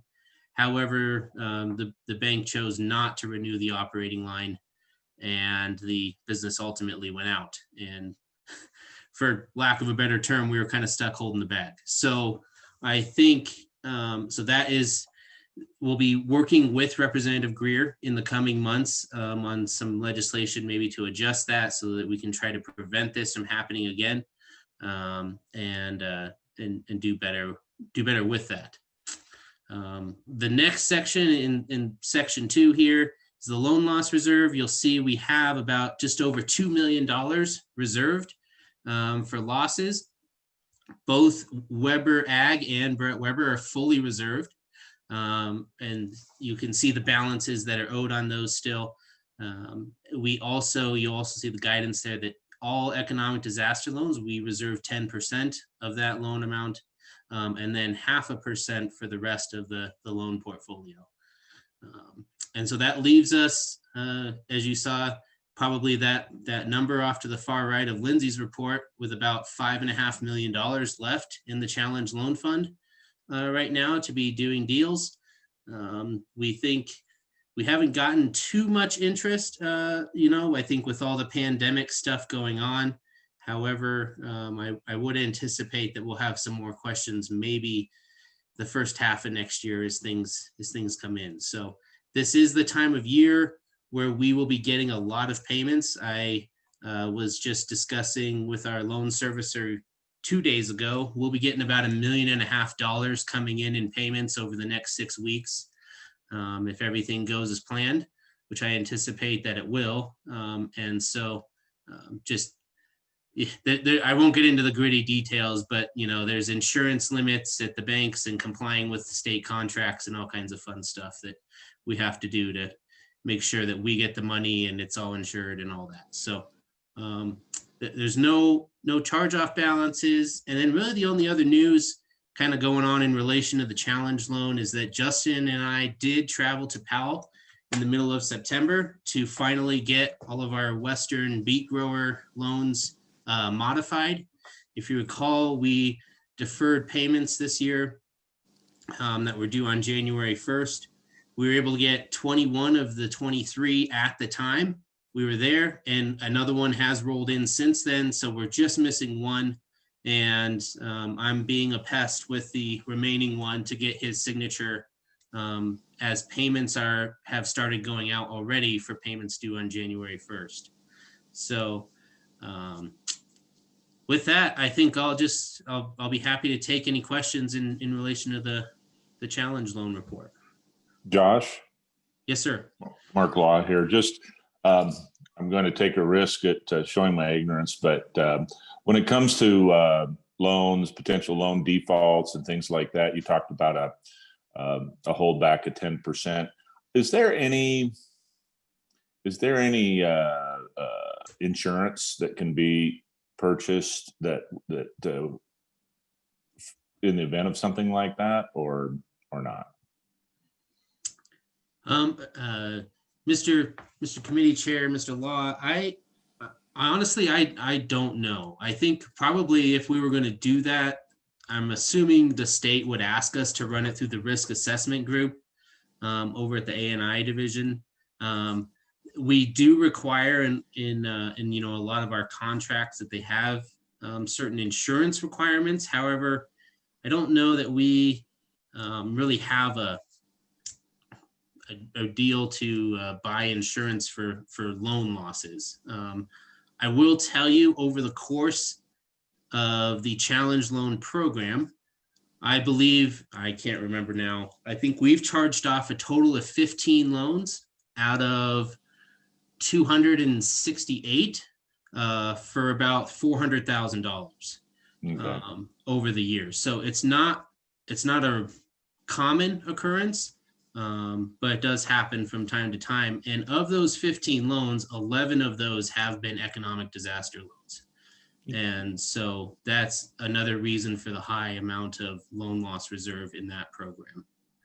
So Thank you. I was just curious. And Mark, John, you're probably going to say the same thing. Go for it. Well, I don't know if I'm going to or not, but my question really revolves around the situation with Weber. Is there an opportunity to create some kind of tri-party agreement between bank and borrower that an operating line under the circumstance that was provided for that particular loan would be renewed, or shared collateral or shared default back through the bank in that scenario, so that that's not a pass-through from the business council directly to the bank, given that they chose not to renew that loan? I don't know if there's some kind of contract language or scenario that we could put into play, but I was just curious your thoughts on that.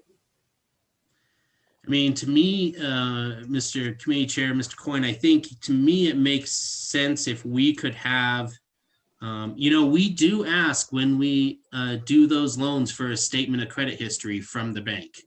And so that does go into our risk as we're underwriting each loan.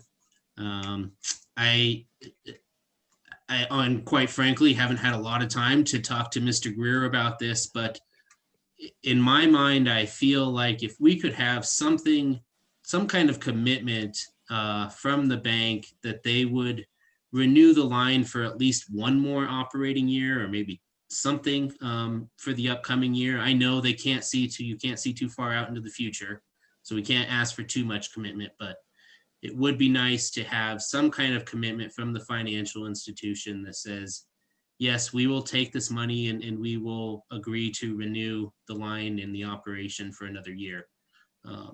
or something like that. So it's this weird line of walking we want to make it easy for the operators, but I know banks don't like to be hand tied either. And so. Yeah, I don't know how you do it, for the record, and obviously from a disclosure standpoint, I'm a banker, but saying those things, I think in a situation like this where that feels like a pass through back to the bank where they got paid and everybody else got stuck holding the bag, or maybe we did in this situation. There's got to be a way to bring that party to the table and put in some agreements or some assurances, or at least going in that the bank's not going to renew under that format, and then you can make a better credit decision. I don't know how you do this, but I guess from my perspective, I see a lot of stimulus money rolling through this process, and 99.9% of it is absolutely being used appropriately and intentionally. But I think there's scenarios like this where it all puts pause to that situation, makes us scratch our head and ask if there's maybe a better way to do it. And I guess that's all I'm trying to push out there, or create the question for everybody to consider, because I think, this is one of those moments where we can look back and the choice to provide was the right one. The use and how it was utilized on the backside is maybe more of the question mark here. And I guess that's the point I'm trying to make. So thank you for letting me have that moment. And I would just add, John, Josh, I'm not positive. I don't think this will take legislation. This is like covenants in the loan documents and counterparty agreements. And I think it could very easily be worked out just in our loan documentation and our loan parameters without legislation, which saves everybody some time. This was an ag loan, correct? Typically, well, I was gonna say, this program is not limited to ag, but it has been utilized by ag every time. But this, in this example, is this is ag? I just know that, like, being in the sugar beet business for 30 years, there's a luxury you have when you have an ag operation where some of their source of revenue is a contracted crop, i.e. sugar beets. And so sometimes you can back right up to a lien against the contracted crop, just FYI, but that's what I used to do. But yeah, unfortunately, in this particular instance, this was a crop that we couldn't perfect against because it was destroyed. Oh, gotcha. Okay. And the bank had a lien perfected on it. But you're absolutely right. There's all kinds of extra parameters we can build into our loan documentation. Just a question again, a newbie here, but for Josh and certainly the bankers on the board, but we all know that there hardly is any loan more risky than a non-collateralized ag operating loan. Is that something that we are statutorily committed to doing? I mean, the question really is it a business that we should be in at all? I would think, and maybe I suppose this has been discussed at length in previous sessions, but certainly it's a question that I have. Sure, Mr. Committee Chair, Mr. Brown. I think that's a very loaded question. So I think it depends on which perspective you would like to look at it from. I think a lot of times, if we did not do these loans, the banks would have really had a hard time being able to get those lines revolved, get that money paid, and we probably would have had some operations that would have gone out of business. And I think we have seen the presence of the ag industry around the state and the people that make up that industry. And so there is also a political side of this that that asks for the state to help out in those times of need and in those economic disaster qualifying situations.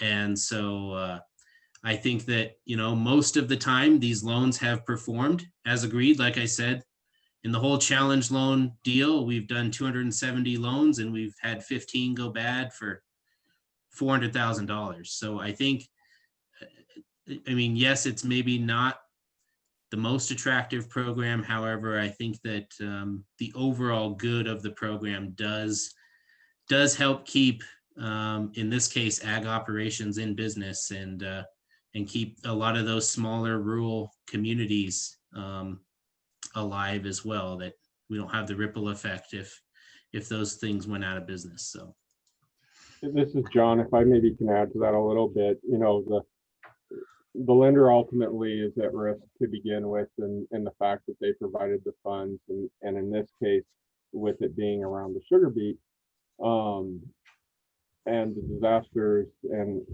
management issues that have taken place under that time frame, this had the potential of absolutely, in my opinion, being systemic through that process for those industries. And so in that regards, I think the challenge loan program and what it was intended for, and as Josh eloquently pointed out, the political ramifications of that situation, I think it's a very worthy program to help backstop the situation.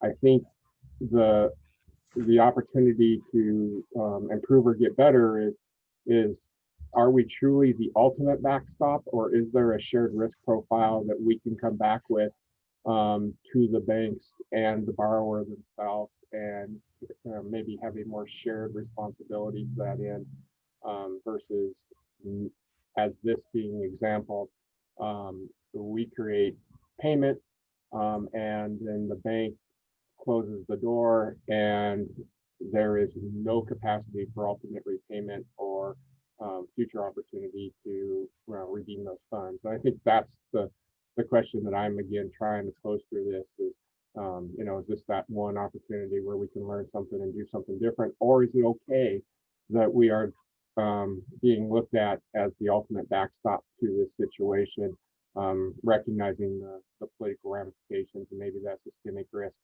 that those funds were helping to avoid. So obviously personal commentary there, but I guess that's kind of what I'm trying to figure out in my own mind as to, you know, how far do we go with this? Sure. Well, I didn't mean for this to migrate into an in-depth session, just a basic question. So thanks to everybody for your perspective on it. Thanks, Chuck and John and Kim. Does anybody have any more questions for Josh as it relates to the quarterly challenge loan report? Yeah, go ahead, Cindy.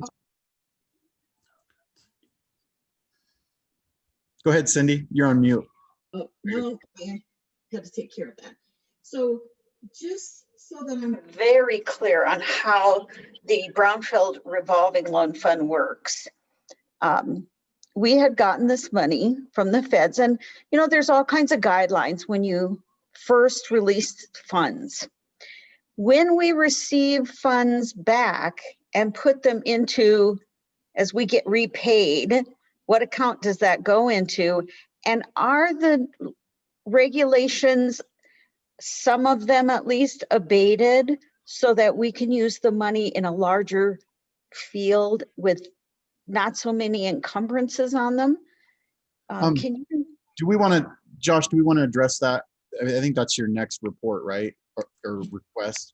So let's hold that just for a second and just draw the quarterly loan report to a close, and then the Brownfield is the next on the next item, and then we can dive into that. Is that okay?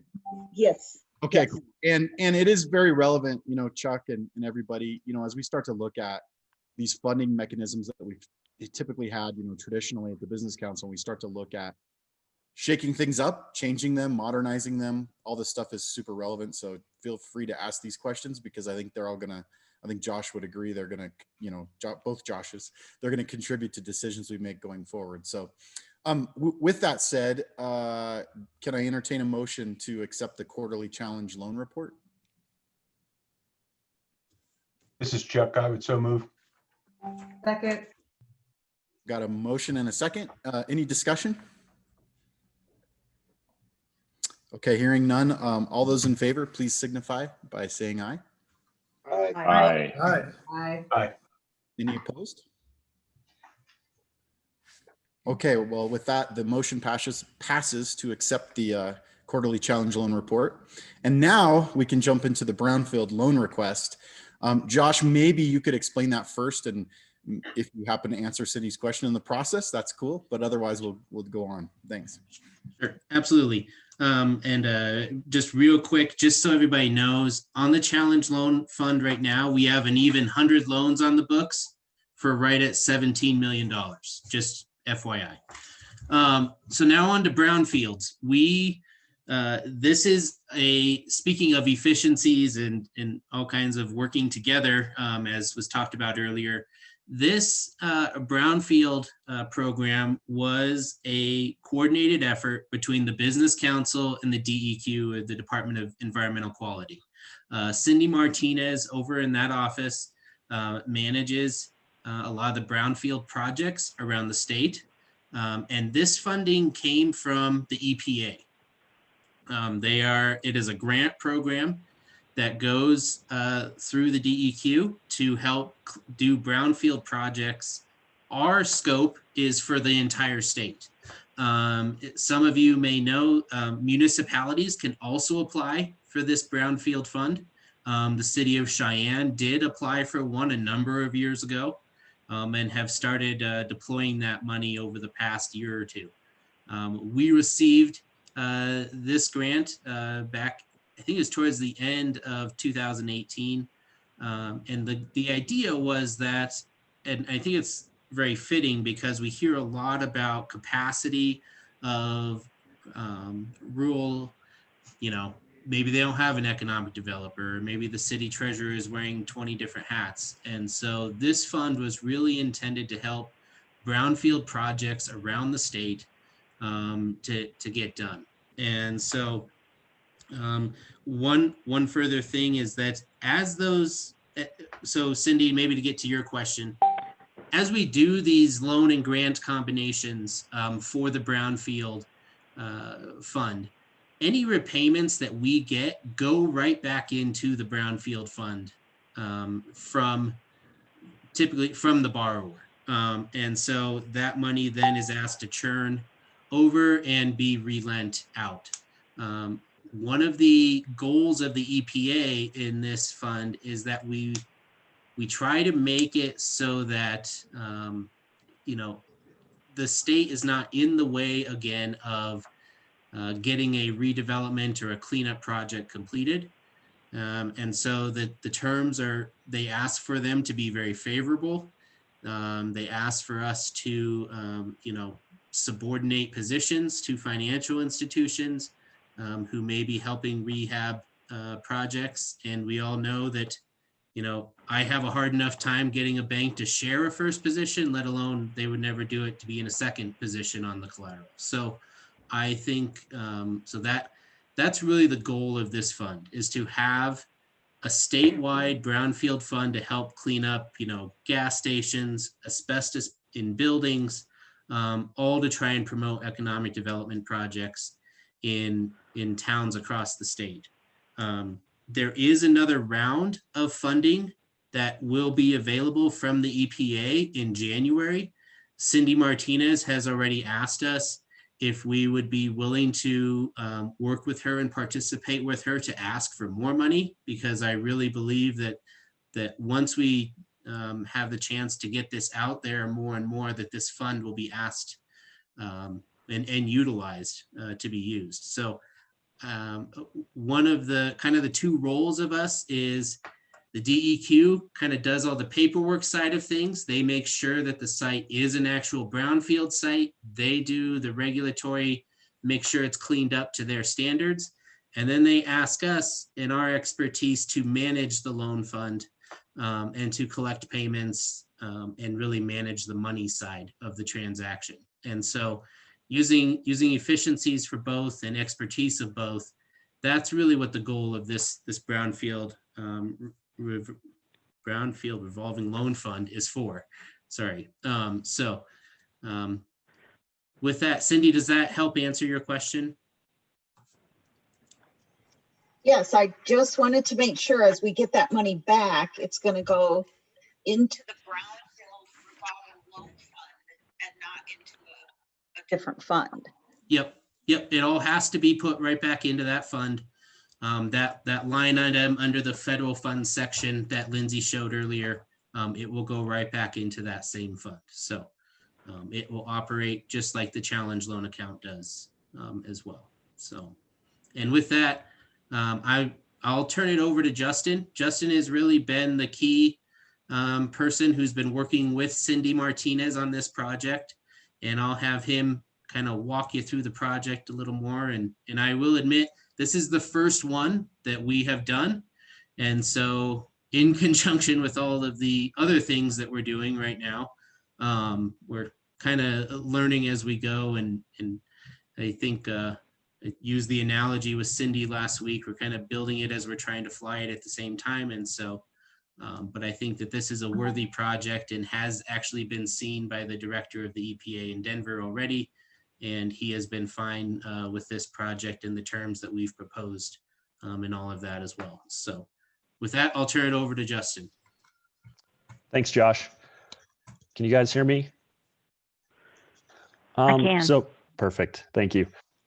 Thanks for laying that framework, Josh. For those of you that don't know me, my name is Justin Maybe. I was lucky enough to start right during COVID, so it's been interesting. But I might just skip a little bit here about the program.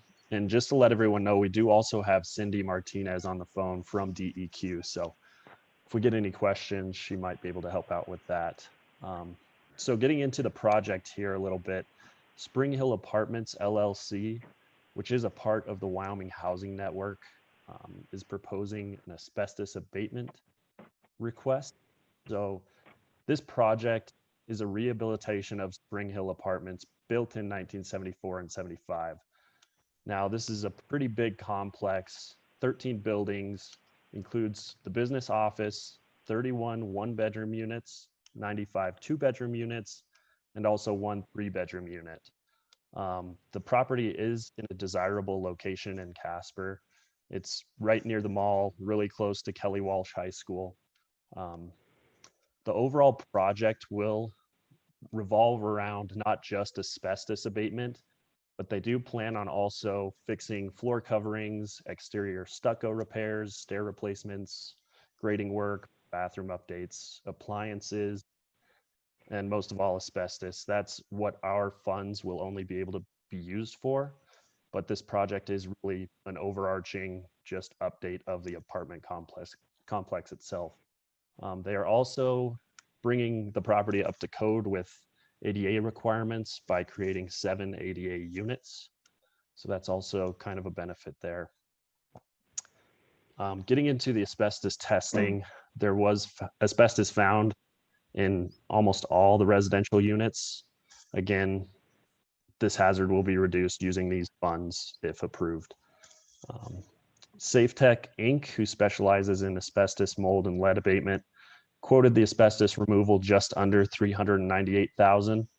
And this is a company out of Billings, Montana. So they included in this quote will be mobilizing to Casper, installing all the necessary barriers, installing filters, installing 3-stage decontamination units, removal of drywall and ceiling, and additional drywall removal in the 1 and 2 bedroom units. This is where a majority of the asbestos was found, was in the drywall and ceilings.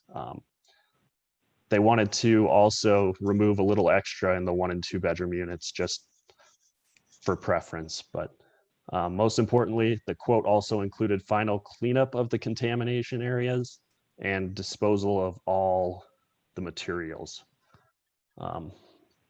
Lastly, the property will remain a multifamily affordable housing complex when this rehabilitation is complete.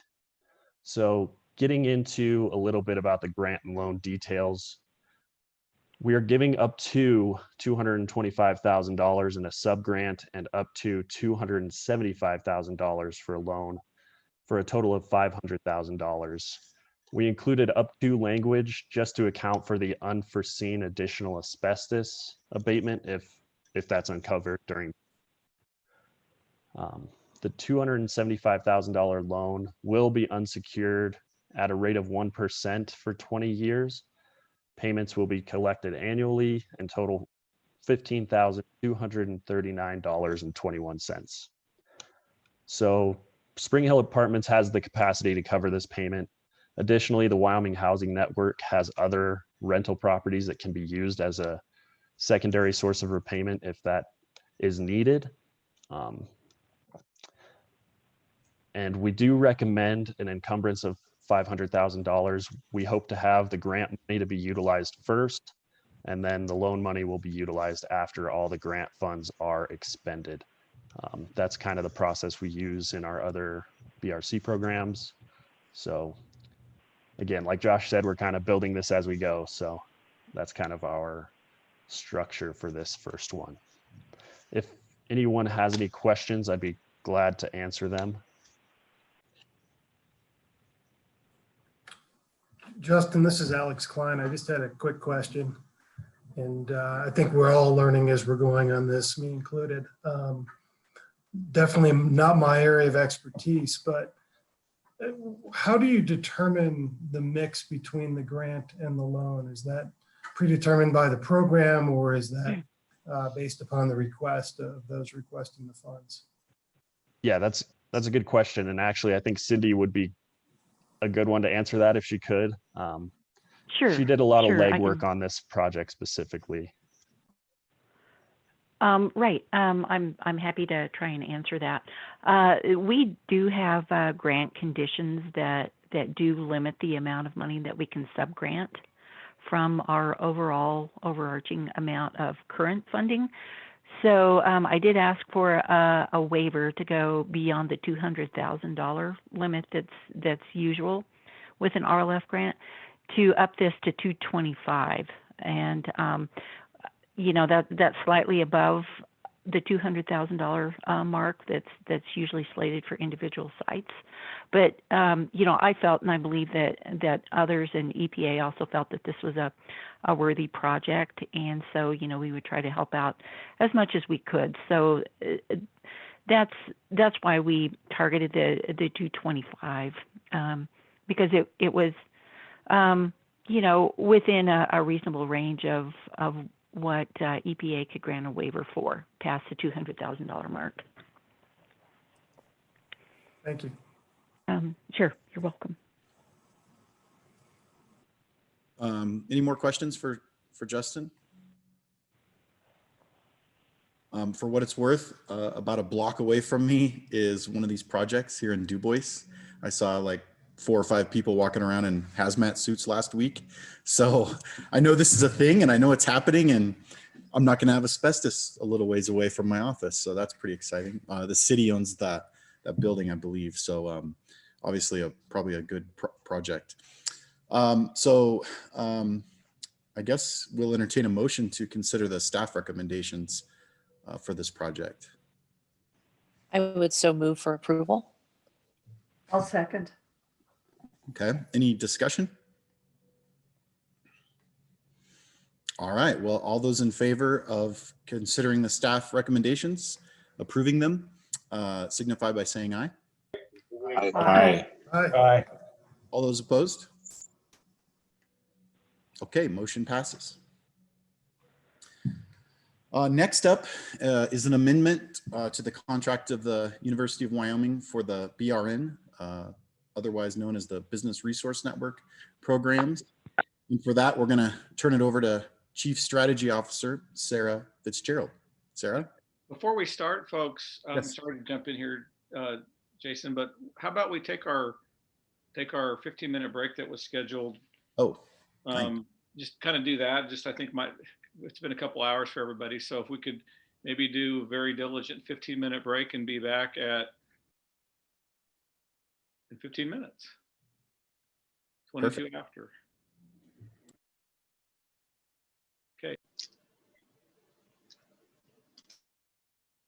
Thanks for letting me step in on you there, Jason. Hey, it's okay. Break is good. I was wondering where the break went, so.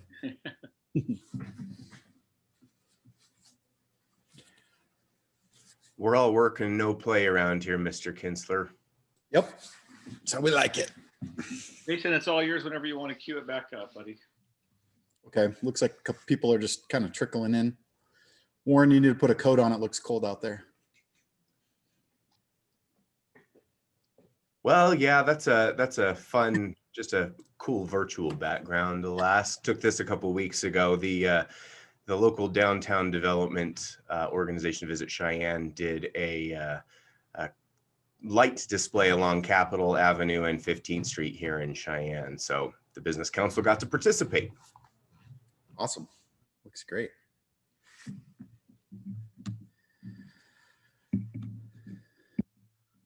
Let's see. Sarah, are you here yet?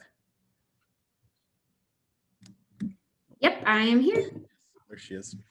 Okay, well, we will resume action here. And the next item on the agenda is the amendment to the contract with UW for the Business Resource Network. And Sarah is here to talk about that, the Chief Strategy Officer for the Business Council. Sarah? Thank you, Mr. Committee Chair. And can you all see my screen now? I just shared the amendment. Okay, good. So today we're going to talk about an amendment that was attached to your invitation for today's board meeting. And what this amendment does is it reduces the amount for the Business Resource Network contract with the University of Wyoming by 20% for a total amount of $1,993,048. This cut is in response to the state budget cuts that the Business Council and all state agencies are facing. I'm going to give a little bit of context around this reduction.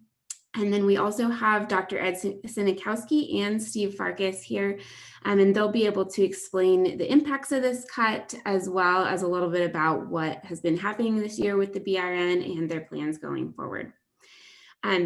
Just for a little bit of context around this reduction, we looked at this just like the rest of our budget reductions, which, as you remember, included personnel, some programs in full, and partial cuts to most of our programs. Throughout this budget reduction process, we carefully considered each expenditure's contribution to what matters to us, our bottom line, which is, of course, measured in good jobs for Wyomingites. We asked UW to revise their budget to meet that 20% reduction, and worked with them starting this summer with each of the units as well to come up with what that new budget looked like. We reviewed that budget in the Business Contract and Loan Committee in early November, and that change is reflected in the amendment that's attached to your meeting invitation. That amendment also includes a modified scope of work. We received that scope of work at a later date after the committee met, and so that modified scope of work has not been reviewed in committee. The changes to that scope are pretty straightforward, and like I said, Ed and Steve will walk through those with you. If the board is comfortable with those, then you may, of course, vote to approve them today. But if you believe they'll benefit from a further review by the Business Contract and Loan Committee, there is an option to approve the amendment contingent on that committee's further review of the modified scope of work. So a couple of options there. With that, unless there are any questions for me, I will turn it right over to Dr. Ed Sinikowski and Steve Farkas to go through the impacts of this reduction, as well as what's been going on this year and future plans for the BRN. Okay. Thank you, Sarah. Mr. Chair, I assume I'm on the air here. I appreciate the opportunity to speak with you today. I might like to take this, yes, I can talk about the particular impacts, but I think there's if you'll indulge me, maybe an opportunity for something that's at least as important to talk about with respect to the Business Resource Network.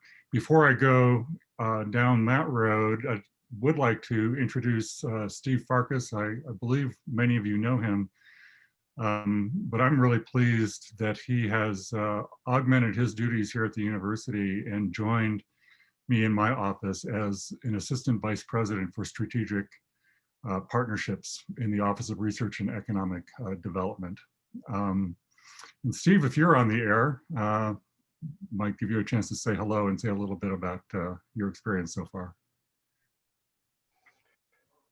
Thank you, Ed, and great to see everyone this morning. And as Ed has shared, just these are early days. It's only been about in the last month or so that we've had conversations around expanding my work with the Office of Research and Economic Development, specifically in the role of Assistant Vice President for Strategic Partnerships, and working with both Ed Sinikowski and President Seidel on advancing our strategic initiatives and ways that we can continue to support the economic development interests of the state.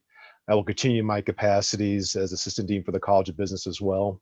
And I'm looking forward to doing what I can to leverage experiences and assets and specifically working with this group as well as we share with you our agenda today. Okay. Thank you, Steve. It's been wonderful getting to know you and working with you. And I have to say, it's opened up, folks, you know, to me, a whole new dimension of capacity and also exchange of ideas that I think will be really impactful. So we were urged by Josh Durrell and Sarah to speak with you today about, well, big changes in the way business is done and big changes with respect to impacts, even focusing just on the last 7 months, the period of the contract so far, or half a year or so. So there are different aspects of this. It's not an easy task, but I'd like to give you a flavor of what has transpired, touching on all of the units. But then I think probably, I would imagine that at least this bigger question in your mind is just how this actually, we envision how it is now functioning and how we envision it functioning as a network. A few headlines with respect to Impact 307, our incubators. The first ever federal grant has nearly been secured. There have been some qualifying questions that have been asked by the Economic Development Agency. And so we're optimistic that this will be awarded soon. $3 million over 3 years for a virtual network of incubators involving every Wyoming community college. And this is leveraging your and UW's investments. And the 7 community colleges have enthusiastically confirmed their collaboration. The Tech Transfer Office has been increasing its activity and enabling pathways for biomedical research outcomes on a translational path to market, and preparing additional licensing opportunities for Impact 307 businesses.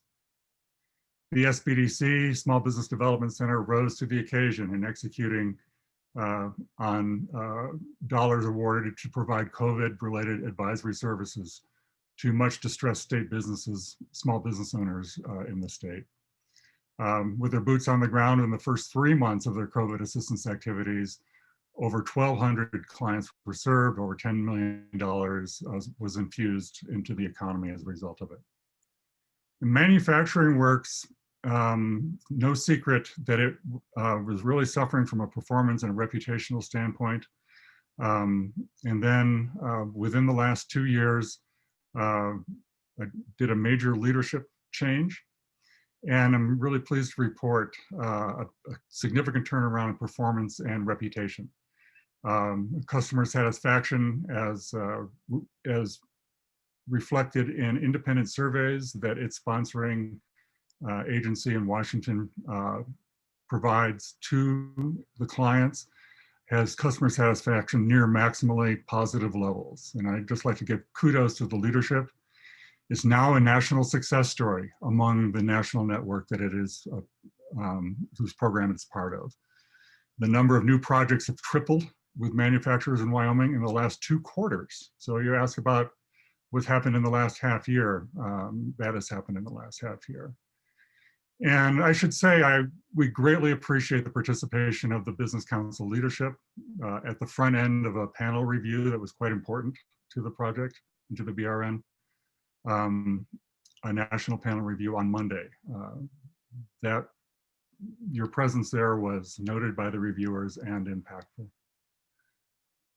So I know you want more, and these are meaningful items. I'll say a bit more in a broader context here, but I believe you're looking for things that are more structural as well, and not so item or element specific, and I'll comment on that.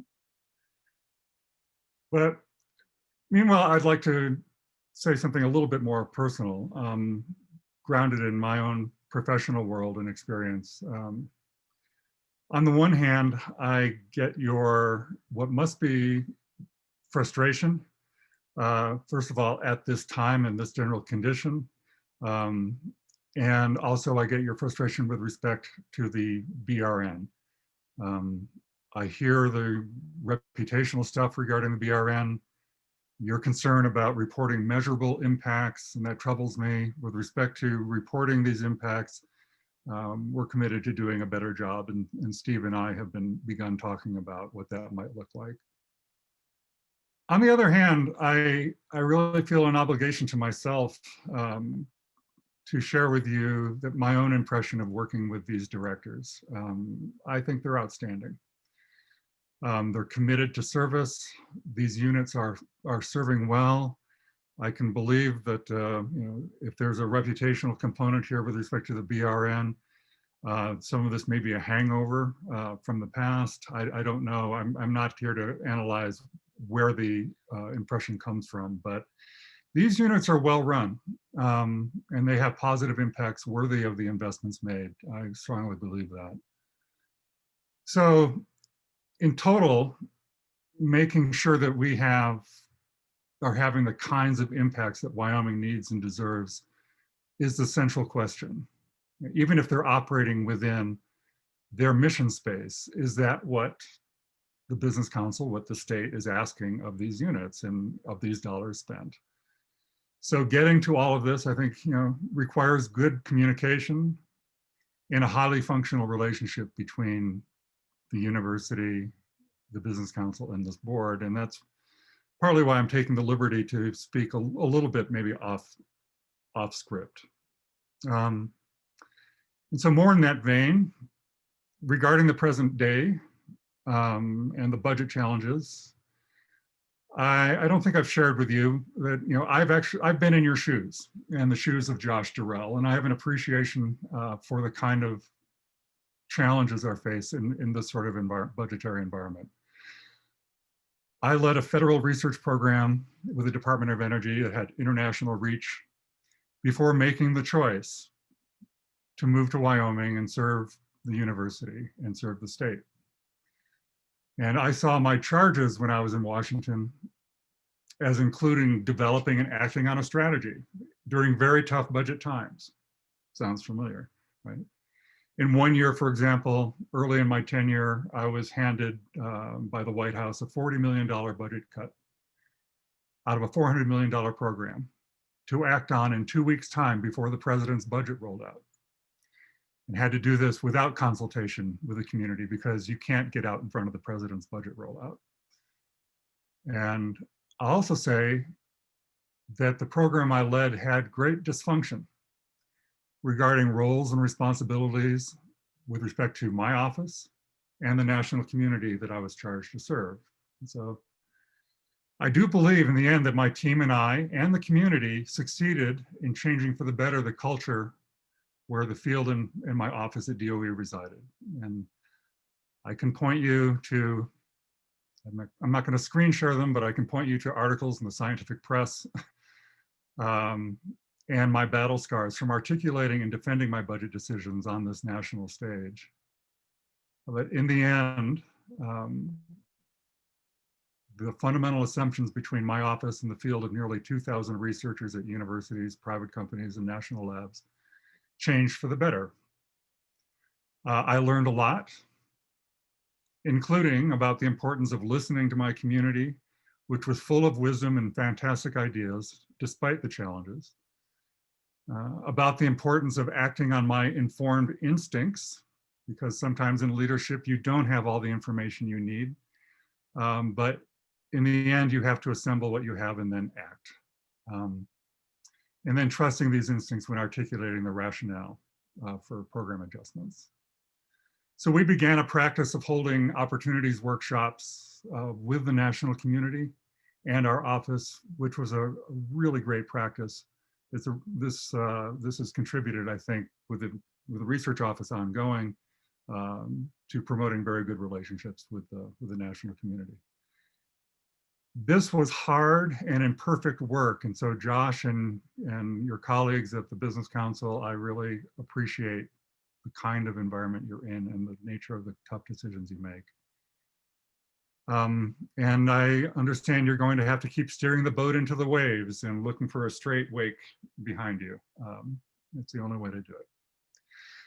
So, armed with this experience and understanding the need for common understanding of roles and responsibilities and such, and also what I regarded in looking at the University of Wyoming, the untapped potential of harnessing what this research university can offer the state, I came here 3.5 years ago and crafted a strategic plan.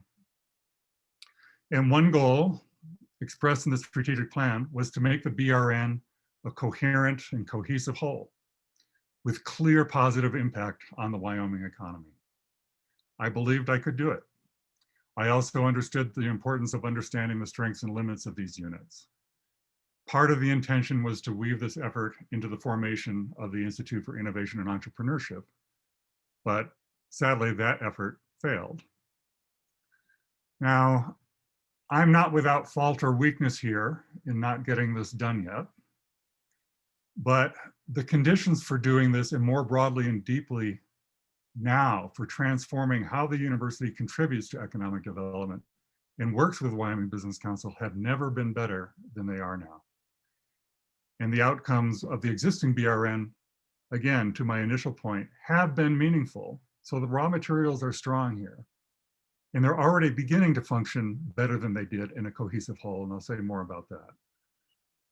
What we have now in our favor, and it has been acted upon, again, with the premise, tell us about what has happened in the last half year. Well, in the last half year, we now have leadership at UW who is deeply experienced in the domain of economic development and successful. And we also have you, a business council who is appropriately and understandably impatient. So let me cite two big changes then as a result that have really been catalyzed in this last 6 months. First of all, personnel investment in leadership of a biosciences hub. A biosciences hub that draws on every one of the elements of the BRN have enabled it to gain traction in the last 6 months. And its goal is to facilitate moving research ideas from the lab bench to the market. And I recommend that you hear its story from Steve Hanlon and Kem Kruger at some point, rather than hearing it from me. Just earlier this week, Josh and Sarah joined some of my UW colleagues, and we had a great discussion with Steve Hanlon and Kem Kruger. And it has high promise for interfacing with the BRN and creating a kind of glue, a functional glue, that where all of the elements work together.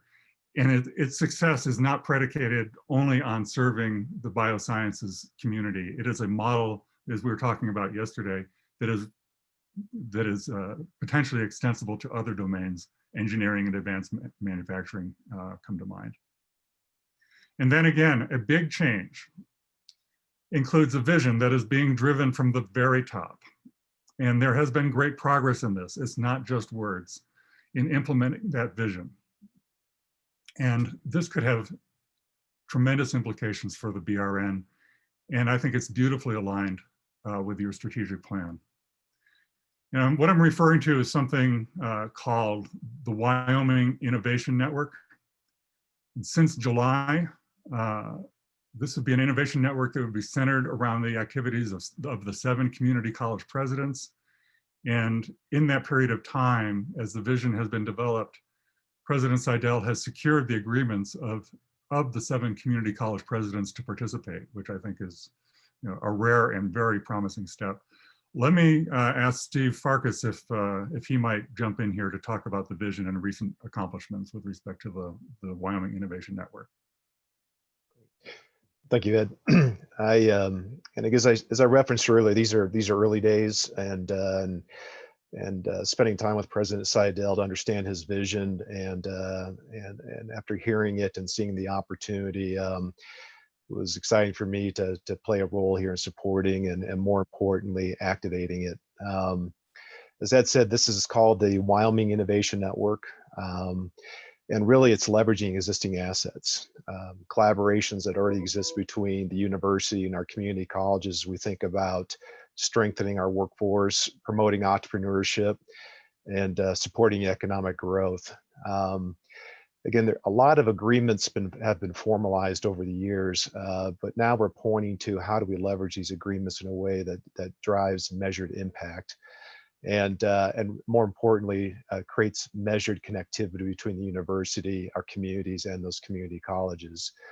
I've spent some time with President Seidel traveling around the state in the last 3 days, meeting with these community college leaders, meeting with community leadership, and sharing this vision. And there, I can tell you there's great support and enthusiasm for the direction that we're moving in.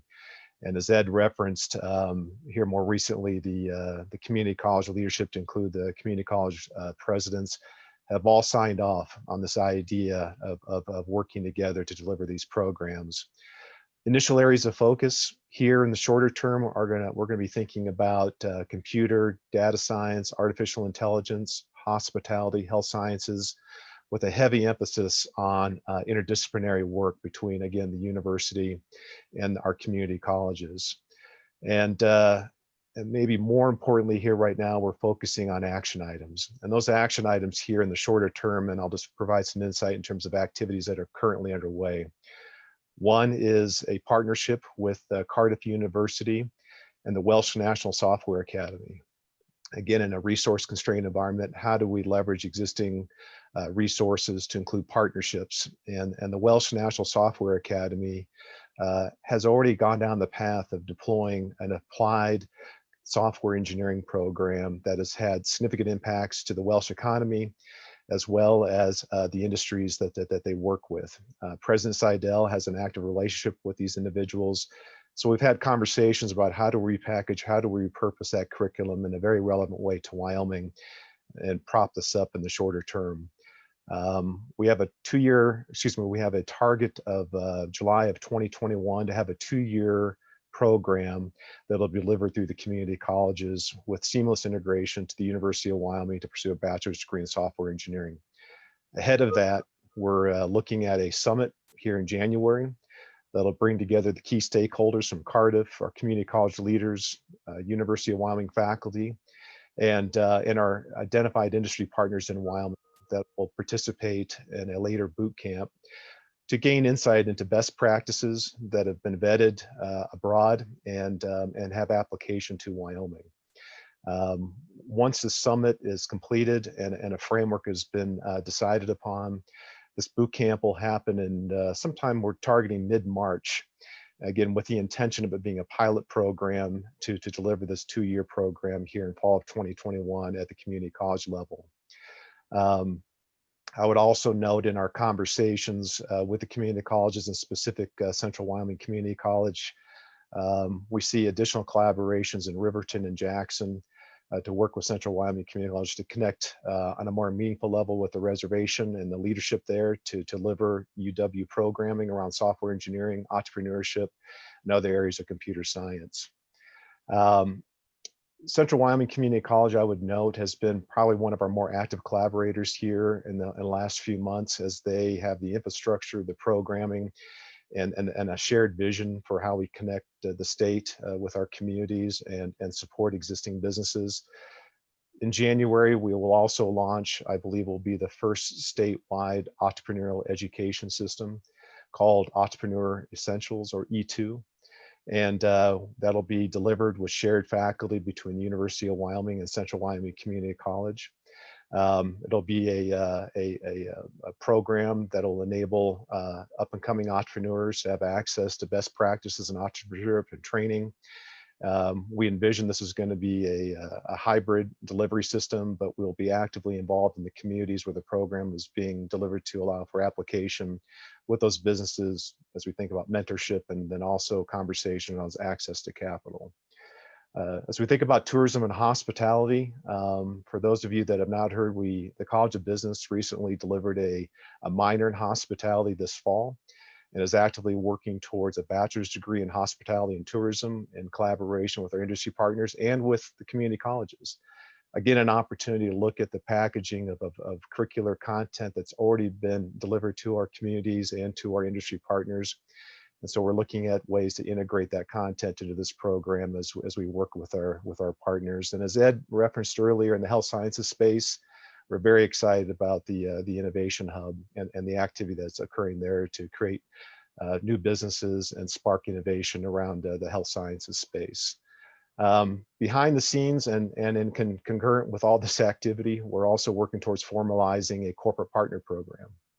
And this will engage our Wyoming businesses, and I see this being working in close collaboration with the Business Council as we identify businesses that are in need of internships, and also as we think about opportunities to introduce our students to existing Wyoming business to create pipelines of talent, and just creating general sense of awareness of what those opportunities look like, and as we think about the applied programs that we deliver on. So as we look forward here, we have a vision, we have activity, and a lot of things to be pointing to that we anticipate delivering some measured impacts. And all of this really activated through the Business Resource Network in collaboration with the Business Council and those that are on the call here today. So again, looking forward to working with you all. And with that, I'm going to hand it back over to Ed. Well, thank you, Steve. A particular element of this, I mentioned already, Impact 307 and its EDA grant. In fact, when President Seidel learned of this, he was very excited. He said, "This is exactly what I want to do." It's very well aligned with the President Seidel's vision. And as we talked further, and I talked about the mission space of the SBDC and Manufacturing Works with the President, and we talked about the regions of coverage. You know, you can overlay the maps of the regions of coverage with the community colleges. And so we're talking about a very good alignment just from a practical standpoint of these units, as well as a topical standpoint, a mission-based standpoint. And so he regards the BRN units as important foundational building blocks, raw materials for this network. I'll say one other thing with respect to this network and Manufacturing Works, building on its turnaround. I think the potential for using Manufacturing Works relationships with the manufacturing sector with companies to create workforce pipelines between the university, between the community colleges, and these companies as target destinations is very real. To help catalyze a transformation of outlook as a student is going through high school and entering into post-secondary school education, that they understand the possibility of staying in Wyoming because they, perhaps their siblings, their friends, or they themselves have had interning relationships. And I think the SBDC has a potential for providing that sort of pipeline as well. Okay, I'm going to close here, and before getting into the details of the change of scope, I'm going to take the liberty of sharing my screen and talk about, mention 3 people that are really benefiting from the resources of the BRN. And these are companies here, they're leaders of companies, and we don't know if they'll succeed, but we're going to really help them try and do their best. And while we don't know if they'll succeed, like any entrepreneurial venture, unlike many entrepreneurial ventures, these have a tremendous upside potential. And I'm showing you a picture here of Cody Fagley. He's a UW grad. I'm going to say unabashedly, and maybe out of the culture of this kind of meeting, he's brilliant. Codius Tech is his company, and he's developed this computer software system that is essentially hack-proof. And imagine now protecting ongoing development of computer systems, including the Internet of Things that have pervaded your homes and offices. And also, if I knew the details of where DARPA, the Defense Agency or Advanced Research Project Agency, is interested in Cody, I probably couldn't tell you. It's that kind of work. And so Impact 307 has been working very hard in mentoring and helping out Cody where they can. And he's just matured brilliantly as an individual and as a tremendous advocate for his own domain now.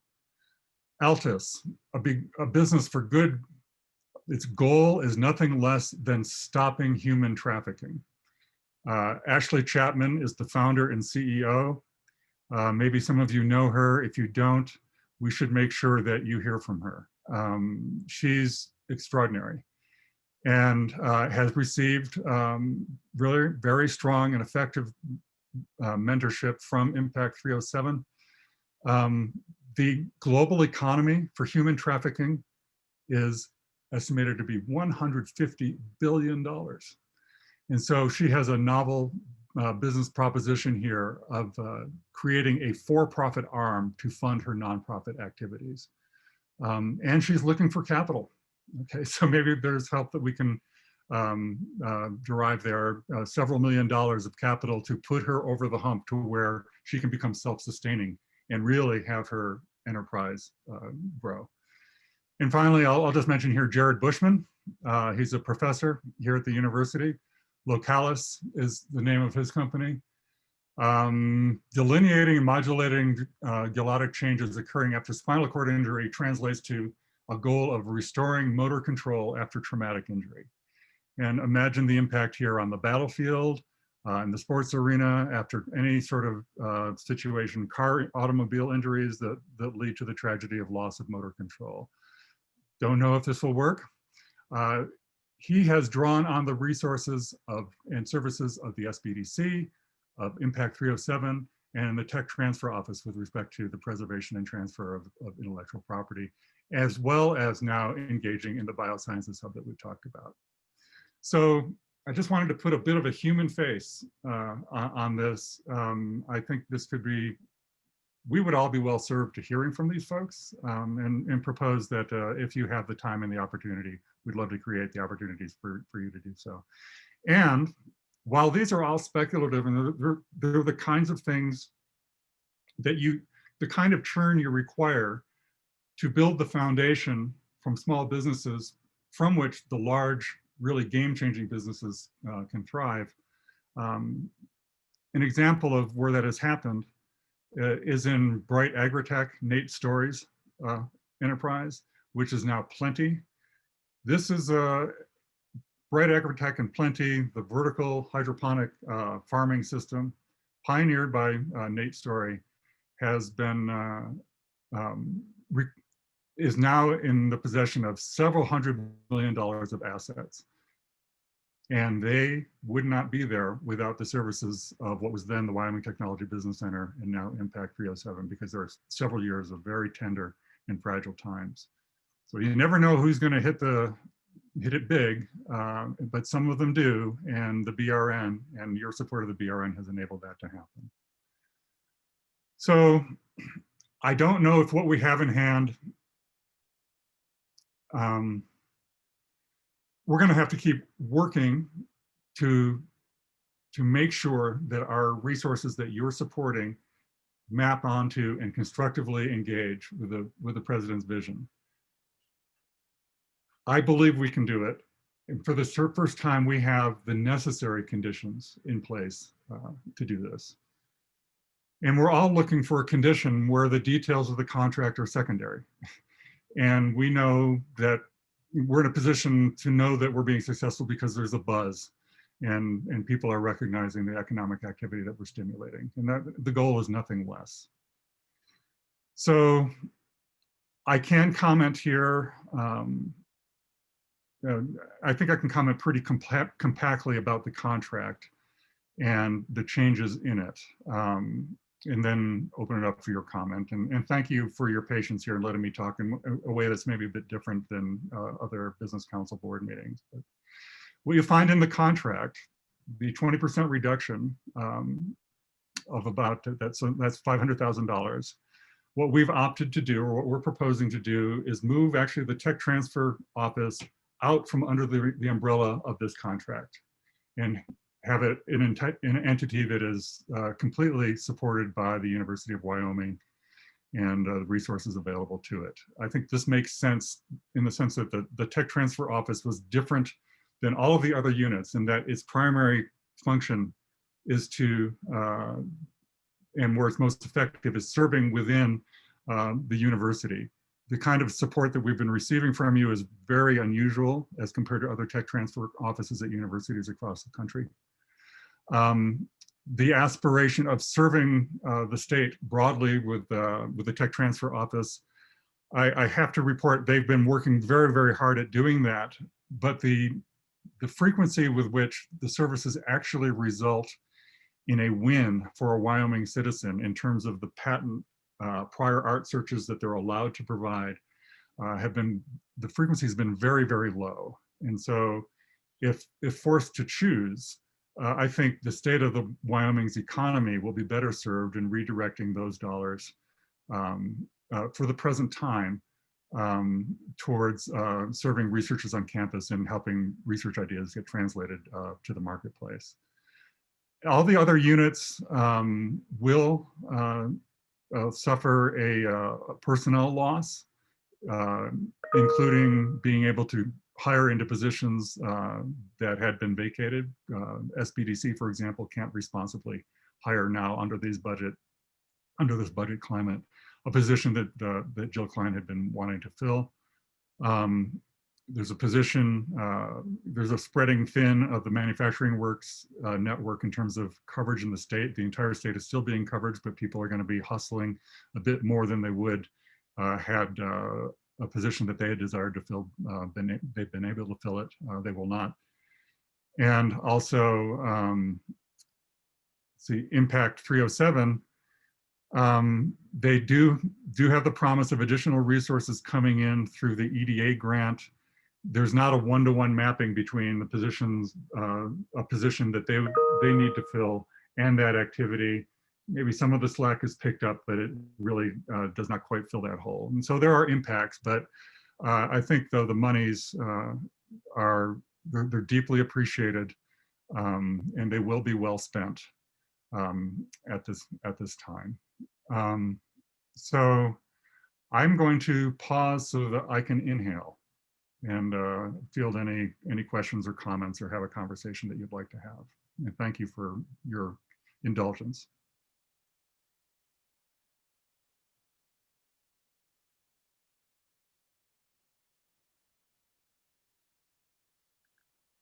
So, Jason, maybe I could ask a question. Go ahead, Mike.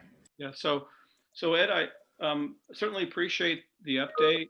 And I guess I'm slightly confused. Typically, and I'm not in, in my business world, I'm in an entirely different sort of environment that you guys are in at the college. But we've been in a mode where we've been having to tighten our belts, for many, many years. I mean, our revenues are cut with a decline of coal and energy in Wyoming, Powder River. We've cut our workforce by 20%. We've had our revenues decline by 50%. And our board has never questioned our worth, right? And our members have never questioned our worth. What they've asked us when we face these really tough situations where we've had to do more with less, they've asked us, how are we going to get done, what we need to get done with less. And your talk felt a lot like you were trying to justify the existence and the relationship with the BRN and the Business Council. And I'm confused because I didn't think that was a question, at least today, anyway. It was really more about, I think you and the trustees being assured that the Wyoming board of the business council was aware of the cuts and aware of the issues and challenges that we've been having to face with our budget. And so I'm curious, number one, what's the reason for the big push on the value of the BRN? Do you feel like that's at risk with us? And then secondly, what are you going to do to accomplish what you need to accomplish with less money? Because we're all having to operate in that environment now. Yeah. Well, thank you, Mike. First of all, I'm encouraged by your perspective, but I think it's undeniable of the signal that many of us have been getting, perhaps imperfectly, that the value proposition has been questioned. And I don't think I want to go into exactly where those signals have been heard, but on the ground, I think going back maybe even to Endow, the value proposition of the BRN has, at least people on the ground have questioned it, and and some of my past engagement with the board, frankly, has conveyed a dissatisfaction, and so or an unease, which I've translated into this set of concerns as well. Okay. Yeah, let me stop you there, Ed. Before we get to the next question, I think I said our purpose today wasn't to debate that. I think we were here to really talk about the budget change. But I think in my memory, this has been sort of a dialogue that we've been having for 2.5 years. And one of the things that the Business Council has been consistently asking for is, what's the return? What's the measurable impacts? And it just seems like that's a consistent question that we've asked. And I would think that would be something that you guys would have been spending a lot of time trying to figure out how to quantify that and be able to show what that return is, and not, I appreciate that subjectivity is important, obviously, but data and performance metrics and those sorts of things are very important. But that's a different discussion. I appreciate the fact that you feel under pressure, but I think, over the past several years, we've just been constantly asking for, show us we just need to know the return. We're trying to get the biggest bang out of every dollar that we spend. And we have competing projects, competing resources all over the state. And, I think that's just been a constant theme for several years, Ed, that we've tried to communicate, and hope you're hearing that. I don't, so how we have communicated, at least, this in part has come from the annual report that we provide to you. Feedback I've gotten regarding the annual report is that I think there's, some of the numbers that are reported there are not trustworthy. I think actually what's in there is valid in the sense that, for example, there are federal metrics that are reported on in the way that the federal government requires that they be reported on, and we've flipped them in your direction. That being said, so that being said, I think Steve and I have talked about this question of how to report to you. And I think, for example, we can probably pull together, interns, for example, because I think our staff are very stretched, but we can probably find the resources for interns to go into the units and work with the unit directors to do a kind of scrubbing that we have not been able to do to date, to better quantify what the impacts are of the research services offered on the state of Wyoming. Maybe, well, I was going with my own judgment here, Mike, also. I think I experienced the commentary coming from this board, frankly, less in that domain as you're characterizing it, but I hear you very clearly now, but more about really what predicated my presenting things in the first place. And that's why I chose the particular tack that I did. But I do think, the qualitative changes that I've outlined here are important, and important for you to know that we're thinking about the BRN. We're now acting with the BRN in a way that has never been entertained before, against a vision that is driven from the top. I know it's qualitative. It's not like, well, how many jobs is that translated to? Well, okay, it's early in that game, but anyway, I made the judgment to present as I did. Yeah. I think it was very helpful, actually, Ed, because we've got several new board members here that haven't really been part of the dialogue, and I think it was extremely helpful to, not only put some faces on some of the initiatives, and with the Cody and the other two companies, plus the Plenty thing that you brought up. A lot of our board members haven't heard that, so I think that was all very helpful. So I guess time was not wasted in that regard. No, Mike or Jason, I apologize. It should be Jason. That's Kim. Can I? Ed, we appreciate this. And as Mike said, it helps to have some background.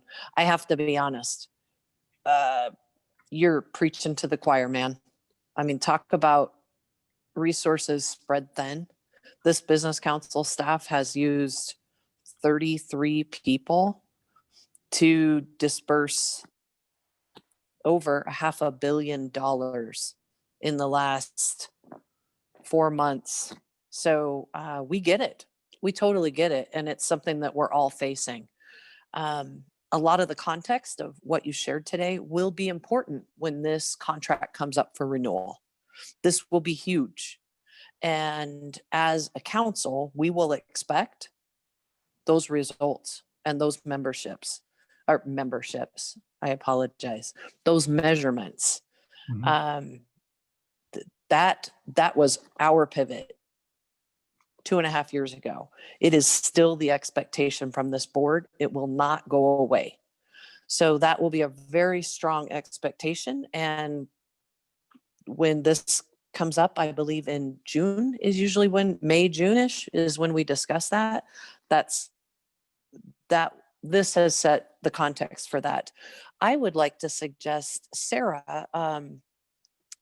Sarah sent me a quick little summary. I asked her last night when we were chatting, because I had a few questions on the contract, and Sarah sent me a great little quick summary of the actual changes to the scope of work that we need to consider. Would it be appropriate? Is it okay for us to ask Sarah to lay those out really fast for us? From my perspective, yes, but I'm not running the session. Sure. Go for it, Sarah. I'm happy to do that. Thank you, Mr. Committee Chair. Yeah, so the changes to the scope of work, all in all, I think kind of overall broadly, for many of the units within the BRN, UW is going to be helping to kind of cover the gap that the reduction in our in the business council contract will be creating. And Ed talked a little bit about that in regard to the tech transfer office. The SBDC network scope will also be maintained by drawing on UW reserves. That's not reflected in the table in the new attachments D on the contract on the amendment that you have, because that will only be drawn on an as needed basis. Manufacturing works scope will be impacted through positions that won't be able to be filled with the present budget. As I think most or all of you know, manufacturing works is working on rebuilding and is working on hiring. And so some of those positions will not be filled due to the impact of this budget cut and the budget cuts from the UW side as well. Impact 307 will eliminate entrepreneur to entrepreneur networking in Sheridan and Casper. That will still be able to go on in Laramie. As well, they have canceled the 2020 Entrepreneurship Expo that they've called Innovate 307. That was supposed to be held this year, was not due to COVID-19 and was not held virtually. And so that will help kind of mitigate the budget effects from this cut and from UW cuts as well. And then they the budget for their 2021 event will also be affected. And additionally, and lastly, Ed mentioned that EDA grant that the Impact 307 was awarded. And while that won't necessarily directly overlap with the scope that the Business Council has funded in the past, that will kind of pick up some slack on that end. So that's kind of the quick and quick overview of the impacts of this reduction on the scope of work to the contract. Thank you, Sarah. Something I just wanted to tag on to what Kim said, and we've heard over and over again about measurements and all those things. I want to put a finer tip on that because somewhere it's not getting conveyed. About 2 years ago, we as a business council started to reevaluate our strategy and started to set forth a strategy. And about a year ago, we said, look, if we're going to renew this contract, this stuff has to align with the business council strategy. So in order of, as it relates to like scorekeeping and measurements and all that, those should be in the context of our strategy. It doesn't matter what the, job numbers, I don't think that's exactly part of the strategy. It may relate to some of the things in the strategy, but we have to start thinking outside of the federal numbers that are required for the federal, component of this. I think, I would just suggest as we go forward, this is the off season. We're retooling, we're redoing the playbook. You've recruited LeBron James, Steve Farkas. You guys are starting to set up this thing. You've got President Seidel, who sounds to me like, he's very much business minded. The innovation component to it all, entrepreneurship. I think all our community colleges have to go this way anyway, regardless of what happens with this program. So I just want to make sure that we're not just trying to count things, count jobs, count calls, count website clicks, because I feel like that's what it's been up to date. And that's nobody's fault. That's the metric we used or somebody used along the way. But I think that's not good enough. And so, we need to align with the strategy. We're playing the long game here to change an economy, or at least modernize an economy in our state. And so I just think, we've had this conversation, to Kim's point, we've kind of had this conversation before, and it came as a shock then, it came as a surprise then. I don't feel like, this is all a surprise to anybody. So let's figure out when it comes time to, evaluate this contract and renew it. Let's put all those pieces that you're talking about, Ed. Let's get them all in place, because it sounds really good, and but it's just something we haven't had till now. It's kind of like, here's what we're gonna do, right? And when someone brings a proposal to us, a project, we're immediately saying, how is this gonna contribute to the economy right away, and in what ways, and how are you gonna bring dollars, how are you gonna bring people to the state, that kind of thing. So I guess we would just have those same expectations for this part of the program. Does anyone else have more questions for Ed or Steve or anybody, or Sarah? Can I? Steve, go ahead. Is it okay if I may, I just wanted to come back around to the question of why we having this conversation, or the type of conversation we're having now. And if I can just emphasize just where we are right now, new president, new vision, and really Ed and I talked about setting the tone for what you can expect from us going forward. We get the history. I probably have unique insight because I knew the history both outside and now in. And so there's a high degree of sensitivity that we deliver across all the things that have been identified. And Ed and I have also talked that we shouldn't have to wait until June to demonstrate our alignment with the business council strategy. So Ed and I are working on how do we work with you all in a more proactive manner to update you on programs, initiatives, measurements, so that when we get to June, you've got pretty good insight as to what our progress has been to date. And it's just a reinforcement of the work that we've done to support this group, the investments that have been made, and the direction we're trying to go in as a state as we think about economic development. So again, I like to think of this as just setting the tone, and we're all committed to get us to where we all want to be. So I just want to put that out there. And Steve, one last piece to wrap up. Remember, well, actually you won't remember, but Ed will remember. A big piece we were looking for 2.5 years ago when we first started this is a delivery to the general public that was easy to navigate, understood. I mean, we need a brand that's clear, not just the brand. We need the BRN to be understood throughout the state, outside of Laramie, outside of the 2 incubators. We need to be able to reach out to all the businesses, all the entrepreneurs across the state to allow them to understand what's available to them. And that was something we tasked UW with, is make this more clear, make this easy to access, wrap it all up and explain what's available. So please keep that in mind as we move forward too. Appreciate that insight. If I may, at the risk of speaking for Josh and Sarah and others, I think we regard that last point as a collective responsibility, because our interests are all intertwined here. And so that's understood. And I look forward. I know the BRN directors, by the way, regarding the metrics, regarding the reporting. You know, there was a practice many years ago, long before I came here, of, I think, a much more frequent engagement between the BRN units and the Business Council. I don't know why that practice fell by the wayside, but I've talked with Josh. We've talked about really, we've got to get this going again.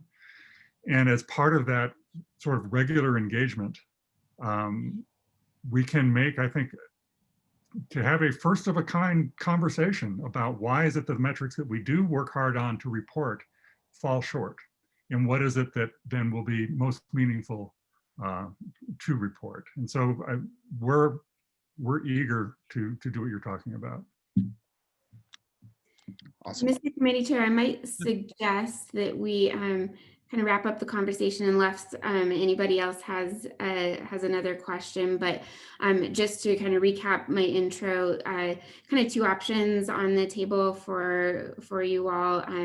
One is to consider this contract, approve it, move it forward as is. The other one, with those changes to the scope of work that I described, another option for you all is to approve the contract contingent on further review by the Business Contract and Loan Committee. And of course, other options are on the table too, but those 2 seem maybe the most pertinent right now.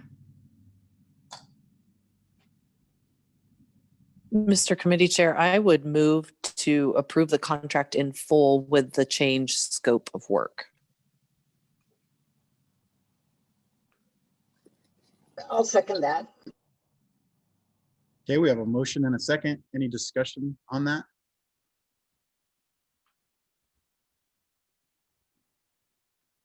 Okay, well, we'll put that to vote. All those in favor of approving the contract as is with the, what's the wording, Kim? Sorry. The amended scope of work. Amended scope of work. All those in favor of approving their recommendations, please say aye. Aye. Aye. All those opposed? Okay, motion passes. Mr. Chairman, Mr. Co-Chair. Yes, sir. I guess that wraps you up. That's it. Okay. Good work, Jason. Thanks, everybody. Thanks, Ed. Steve, it's good to see you again. I'm sure we'll see more of you. Look forward to it. Thank you very much. Thank you. You bet. All right, so this takes us to Aaron. We'll turn it to you. Great. Thank you, Mr. Co-Chair. And I would just like to note that my committee was not probably the longer committee, but we'll see. So today on our side, it's a little bit simpler. We're just gonna, Julie and staff are gonna take us through the changes to the rules that we've been discussing throughout committee. If everybody will just remember, most of those are to maybe take out some information that maybe is a little bit too leading in terms of putting us into a box of examples of projects. And then the rest of it is mostly clarification, but I'll let Julie and her team kind of walk through those pieces. And then the conversation around our funding model and formula. And so we can talk a little bit more about that, but we don't have any projects that are before us today for BRC. So, Julie. Thank you, Madam Committee Chair, Mr. Co-Chair, members of the board. Yes, we have been working on the BRC rules for a very long time. I have been tempted to hurry up to finish them, and then I remember how important this program is to not only to us as staff and to you as a board, but to the whole state of Wyoming. And so we really did take our time to consider what these rules should be, and ended up with, as Aaron mentioned, just a very simple framework that really just provides only the nuts and bolts of how do you access this program and what it does and does not cover. We took out examples and any language that was, just superfluous. And we felt like if there was another instrument, such as the application or an application checklist, items of that nature that could address things that we took out of the rules, we put it in there. And the reason that we wanted to do that is because rules are difficult to promulgate. It's a long process, and we thought that the program would be better served by placing those items that are more changeable over time in documents that were more easily changed. And so that's sort of the thinking behind the rules and where we are now. These rules have been reviewed by the Attorney General's office, and we've gotten a thumbs up on that. And so I would ask Noel just to very briefly kind of walk through the highlights of it, of where we're at, and then we'll be asking your consideration to go ahead and move these forward into the official public process. Thank you, Julie, and good morning, members of the board. Yeah, I'll just kind of go through really quickly. Through here, we added regional level, wasn't just city, town, or county. We took out the guiding principles, again, just to ensure that the program is flexible and can be changed with board philosophy or things that are happening around the state or the nation. Added some definitions of applicant and award recipient, and then use that language throughout the rest of the rules. Cash match isn't a new one. I just changed it so all of the definitions are in alphabetical order. We did include a definition for economic development, included a definition for infrastructure. A lot of that language came out of the statute that give us the access to the BRC program. Moved the definition for managed data center from chapter 4 up into the definitions. Similar with net revenue and non-recourse loans, just moving those from different areas up into the definitions. And please stop me at any time if you have any questions about anything. Primary jobs, just added an additional consideration of wages and benefits. Put in the rules that eligible applicants could be 2 or more, can apply for a joint project via one application. As Julie stated, took out some examples from some of the different types of projects. We are changing the name of a community enhancement project just to a community project, just again for flexibility and to open that up for communities to submit applications that work for them and their communities. Some of these are just some clarifying words just to make sure everybody understands what we're talking about with past rules. This was just reorganizing that section so it makes a little bit more sense. I believe the only thing that we added with ownership that is different is that if the owner of any infrastructure facility built with BRC funds sells prior to the end of a project, then the new owner shall fulfill requirements of the grant agreement, such as reporting and other requirements there. Revenue generating projects, we didn't really change anything here. We just tried to clarify this section a little bit of, if a total net revenue generated is less than the BRC grant amount, what that 25% comes from. And then if it's more than the BRC amount, then the 25% comes from the recapture of the BRC fund.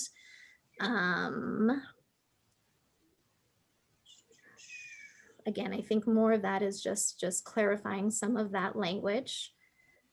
Same with projects involving a private developer, just clarifying it, saying that the direct jobs created, we want them to be permanent, just things like that. We did open up the local public hearing and approval. It doesn't have to be just a newspaper. It could be other public fora or other local government social media pages, just to give communities as much flexibility as we can. We did add within the public sphere that projects need to conduct specific outreach to any affected industry or competitors within that industry, if it's such as a business committed project. The application procedures, we didn't really change anything here, more just clarified it and tried to put it in the order of the process of what that application procedure needs to look like.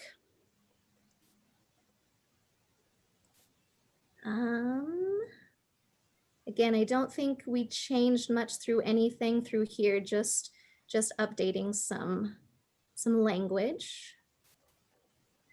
We did take out the application evaluation criteria in here and stated that we will create and utilize a scoring matrix to evaluate that. Again, going back to what Julie was stating of taking some of that information out of the rules, and we'll put it into application or scoring matrices. So they're a little easier to adjust and change as we need to. Scroll through here. I don't think we really changed much through here other than that previously a planning project, half of the match had to be cash, or excuse me, the whole match had to be cash. And so we changed that to just half of it had to be cash per the statute. That's what the statute says. So we just updated that in the rules. Noelle, excuse me, this is Yes. Julie, Madam Committee Chair. I would just note there that one of the reasons why we suggested lowering matches and changing that cash requirement was just simply to help the communities or the counties that would access the program, given that it's kind of tough right now for everybody. If there's a day when we're all flush with cash again, then maybe it'll be worth revisiting this. But right now, it feels like the match may be an impediment to applicants to access the program, and we don't want to see that. If we can ease that a little bit by lowering the match just a touch, we still feel like they have buy-in, and of course staff will, you know, vet that as well in terms of just community attachment and willingness to make a good project happen. But the match felt like, you know, it may be an impediment to some local governments being able to use the program. So that's the reason we address those things. Yeah. Thanks, Julie. And I think, oh, go ahead. Noel, we had an example of that earlier this year with Pine Bluff's application, in terms of they would have actually and could have benefited from doing an assessment of their community and what was needed, but the match was the prohibitive part. So if you remember, we did an exception in that situation to it. So I think it's good to note, especially given our circumstances. Yep, thank you both. And in case this is difficult for people to read, the category 1 for community now projects was 25%. We're proposing 20, and then for category 2 it was 20%, and then we're proposing 10%. So that's how you read that.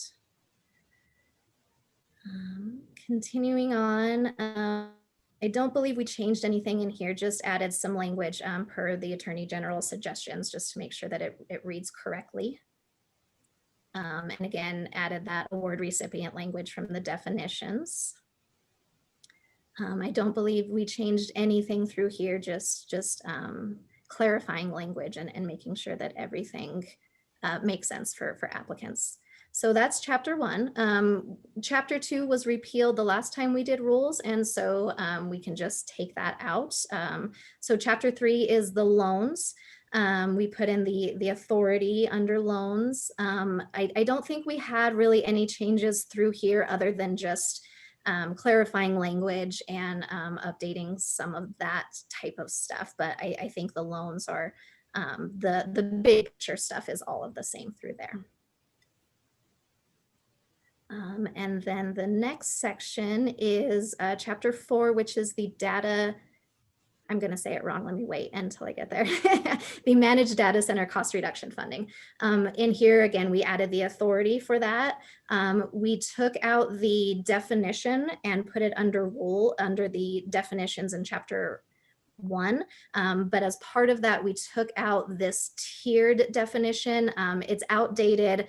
It doesn't make a lot of sense to be in the rules. And so that's another thing that we will probably put in the application and those other types of documents is what that definition needs to look like for data centers.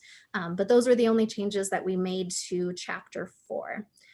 So with that, and as we were talking, I recalled one other change that we made that I forgot to mention with the community enhancement projects that it will now be community projects, updating the match or updating the total that you can get for category 2 applicants to 750,000, and category 1 it stays the same at 500,000.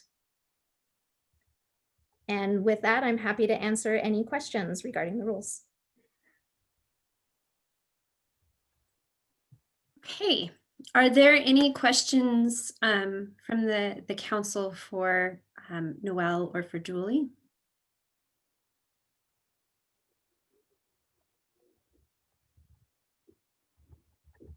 Okay, hearing none, we do need a motion for this one to accept the rules, but do I have a motion?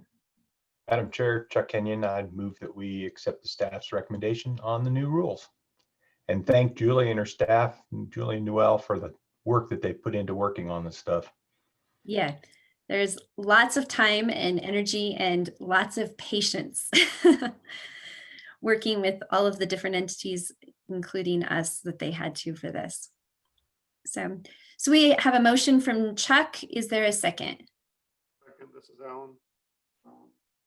Okay, and Alan seconds. Okay, is there any discussion?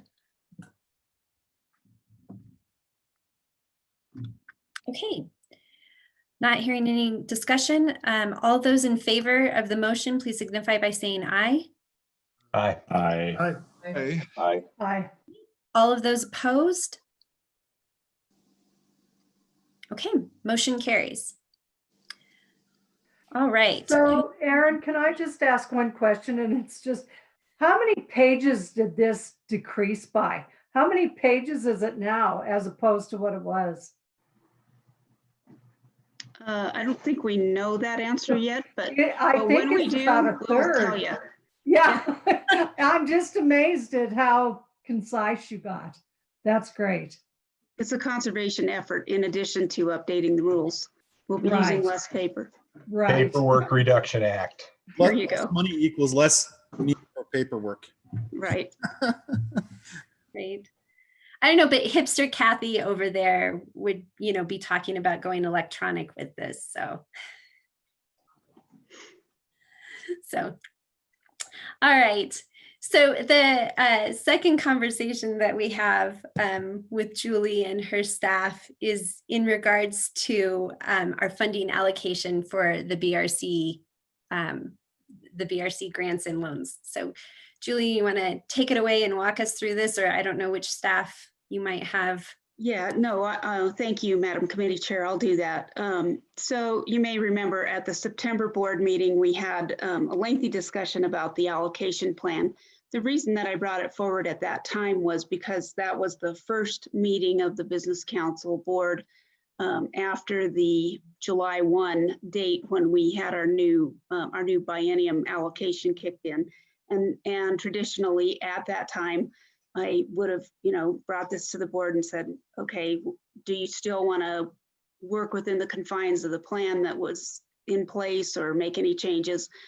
And there was a lot of discussion about, do we need this anymore? Are the priorities right? Are the percentages right? And so the board kicked it back to the Grant Loan Committee to talk about. And so just an update on the results of that meeting and for your consideration.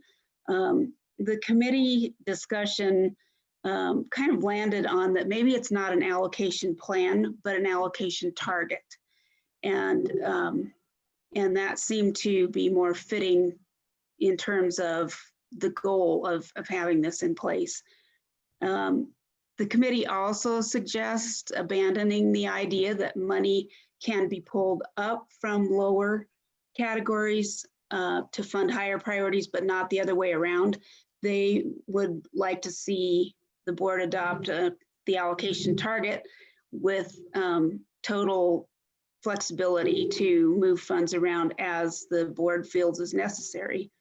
And that the prioritizations in terms of business committed being the highest priority, community development second, and planning third, that those are okay, and that the 45%, 54%, and 1% allocations to those priorities is okay. And that just, as a reminder that this is just one tool in terms of making funding decisions.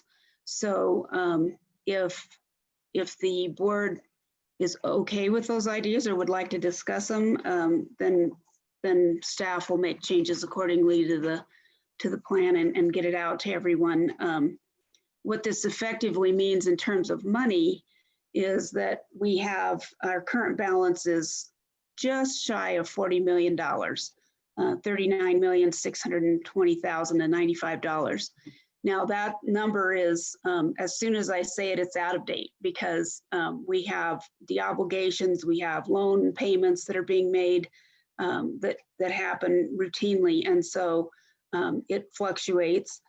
The other variable that's still out there is that as the Business Council was asked to identify an additional 10% cut in the budget, there was really only one place that could come from, and that was the Business Ready Community Fund, because we didn't have $4 million to cut out of any of the rest of our budget without really crippling the business council or other programs. So that was submitted as here's where we could take it from.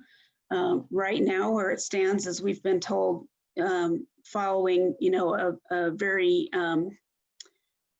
impassioned plea, hey, you know, we could take this cut, but it's really only going to hurt a community or a project in the state of Wyoming because that's where this money will go. And the budget office agreed with that. And so it hasn't been advanced as a cut that the business council has to make. But there's a long way to go in terms of the legislative session and what may happen with that. But right now we still have that 4 million. It could come out of that fund, maybe not. Either way, we'll have about between 5 to 5.5 million per quarter to spend on projects if, you know, we adopt this plan as it's laid out now, and that has been working well for the last several years. Sometimes we don't use it. For example, I believe it was in August or so, we maybe it was back in the June meeting. Anyway, we had about 1.1 million in requests. That was it. And then we had 4 million from Avalon in October. And so, you know, we have, as luck would have it, we have 5 applications pending. We're going to have more than 5 million in requests, but we had funds that carried over from those previous times that we didn't utilize at all. So my historical view of the program is that 5 million per quarter is pretty okay. I think that's very manageable for the types of projects we've seen. And, you know, unless there's a big outlier, which that would be great, but well, we don't have any of those on our radar right now. I think we'll be sitting pretty well there. So with that, I'd be happy to answer any questions, and entertain any discussion. Yeah. So one thing that I should note is we were having those conversations as a committee, and I think as Julie's walking us through all of this is very important, right? We don't live in a beautiful black and white world where everything fits nicely into a box. And so we should never expect that. And I think we as a council always try to be agile and flow with where we need to based on what's in front of us, right? So I think we want to try and maintain as much of that flexibility as possible. But at the same time, you know, we have priorities and we have our strategic plan, and so we know where we really want to emphasize the money should be spent in order for us to be achieving the goals of our strategic plan, right? And so a lot of what this allows us to do is help to ensure that we're in line with our strategic plan and that we're communicating to the communities that are using these dollars where our priorities are. And so it just kind of helps in some of those clarifications. But I also would say that I think we all learned over this last year that maybe more so now than we have in the recent last couple of years, we see a lot of things changing with businesses and economies, and also probably we're seeing a much more friendly environment for employees to be a little bit more mobile. And so some of those pieces that we were talking about last year around, you know, being able to, you know, workers that have the choice to work wherever they want, and how do we make sure that not only are we being attracted to businesses, but that we also are changing and looking at, okay, our economy is evolving, and it's not just about, you know, where the company is located anymore. You know, individuals get a little bit more flexibility in their jobs. And so as we're going into that might cause us to shift where we might spend projects differently, just because of where we're focusing our efforts and where we're going to meet our strategic goals is not in what was yesterday. And so I think, you know, this year is really forcing us to think and discuss about some of those things. That's a lot of what we talked about in the committee. And so a lot of this is just around some of the flexibility in priorities to make sure that if we need to be more attractive to workers that have flexibility, and that's how we're getting jobs versus, you know, getting a company here, that's a little bit different of a strategy, and we want to make sure we have the flexibility to do that, and we're also communicating that effectively to the communities. So with that said, questions, comments from the council? Mr. Committee Chair. I was going to say, Jason, you can't go quiet on this one. No, just a comment. A drum I've been beating since I learned about the Business Council, however many years ago it was. I think part of that, of what you're talking about in terms of recruitment or whatever, I think part of the biggest need in the BRC program to me is to untether it from infrastructure. And so I just want to put that out there, as that's something we're collectively looking at, right? As how can we make this not about infrastructure?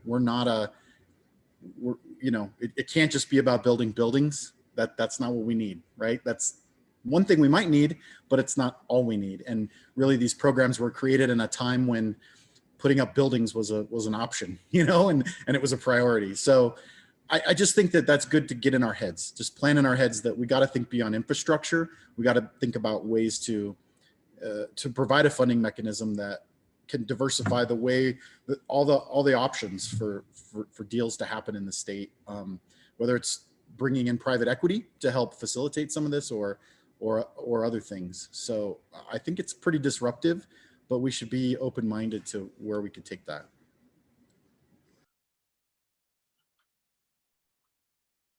Great. Very good comments. Okay, other questions, comments? Aaron, I can't let this go. I'm kind of like a Jason here. I think we need to add or maybe subtract. Maybe subtract is the word, because in the past, we've only been able to fund government entities, cities. It seems like that's all we do. I think we have to open up our minds to perhaps funding businesses directly. And I know we haven't done that in the past, but I think we have to open up that possibility. And I hope that we can see that, and I hope we could do that in the future. Very good comments. We need more equity than sugar beets. Sorry, I had to say it. We need equity in addition, yes, to sugar beets. Yes. Good correction. I do. And this council and this staff is really trying to shift and go those directions. We have some constraints by the state constitution.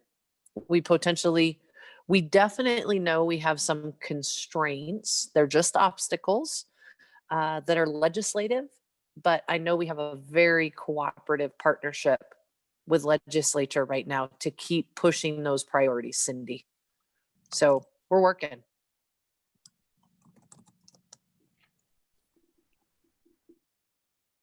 All right. Any other questions, comments from the board?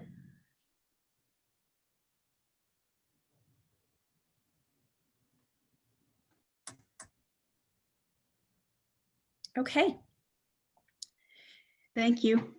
All right. Thank you, Julie. Thank you, Noelle. And thanks to all of the staff on Julie's team. You guys do a tremendous amount of work for and with us, and we certainly appreciate it. So thank you. Seems kind of anticlimactical to get the rules that far and then we're just done, right? It's just like, there should be like a big shout, woo, a party or something. Well, wait, there's still a whole process left. All right, we'll save that for then. There we go. There's still a whole process. So, all right, great. Mr. Committee or Mr. Co-Chair, we are wrapped on my side. Okay, thanks, Aaron. Next item is the Broadband Advisory Council update. I guess, Amy, you're going to take this one? Yep, I sure can, Mr. Co-Chair. So hello, everybody again. As you may recall, we have one open position on the Broadband Advisory Council. And I'll just run through really quickly the process that we follow when we do have open positions on the Broadband Advisory Council. We go ahead and advertise those open positions publicly and take public applications. The applications are then reviewed and narrowed down by a small review committee. That review committee includes Ryan Kudra, who is our broadband our broadband manager, Aaron Moore, who is the board of directors liaison to broadband, as well as Lauren Schoenfeld and Barbara Sessions, who both sit on the Broadband Advisory Council. That narrowed list is then shared with the executive committee of the board of directors, and the board of directors holds short phone interviews with that narrowed list. The executive committee did do phone interviews with 2 individuals last week for consideration for the Broadband Advisory Council. And so I would like to go ahead, Mr. Co-Chair, and actually pass it back to you for the executive committee to talk about recommendations and the conversation around those applicants. Okay, and I believe I will have to ask Kim to help me out on this one. And I'm going to completely punt to Aaron. Okay. Because Aaron was kind of our lead on that whole thing.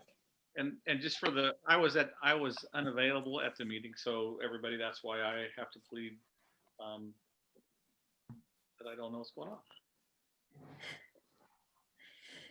All right. So, so we have 2 very qualified applicants that applied for this, and which is wonderful and very exciting. So one of the things that I should mention is we were looking for this, and if you'll remember, the board went back out to fill this position because we were really looking for some rural representation. It's something that hadn't been, it's kind of a spot that's really important on the advisory council for broadband, and it's not a particular spot that's been filled. So as we were looking and going through candidates this last go around, we were really trying to find somebody who fits that rural perspective. So again, 2 great candidates that had come up, one of which is out of, so Rodney Burgett, who is out of, and I might have just totally butchered last names. Mike is gonna, okay, good, I got it right. All right. So who is out of the Aladdin area and actually outside of Aladdin. So, you know, if you want to talk rural on top of rural. Right. So he had applied and has some great things that he can bring to the council, right? He has obviously living in a very rural part of the area. He also works for a larger company that's outside of the state, and he telecommutes. He has employees that he's working with also that are telecommuting, and so he understands the challenges of trying to be in a rural community and telecommuting, and as well as dealing with a lot of the issues around broadband necessities and healthcare and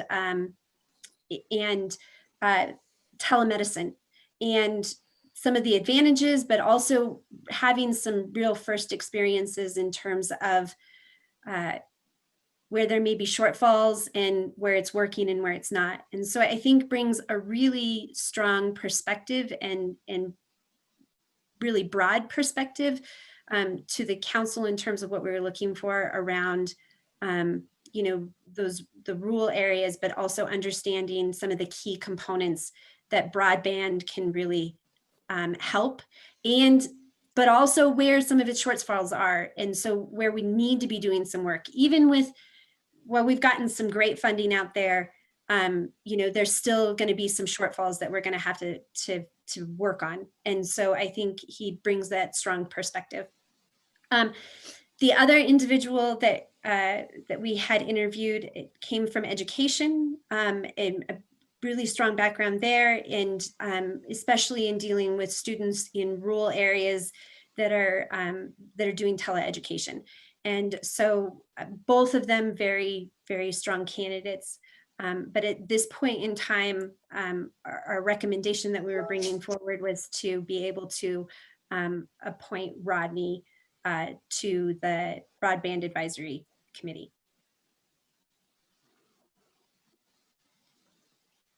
And the one thing I might add is he had to do his interview with us in a cafe out quite a distance from his house. So he is literally the poster child for what we were looking for.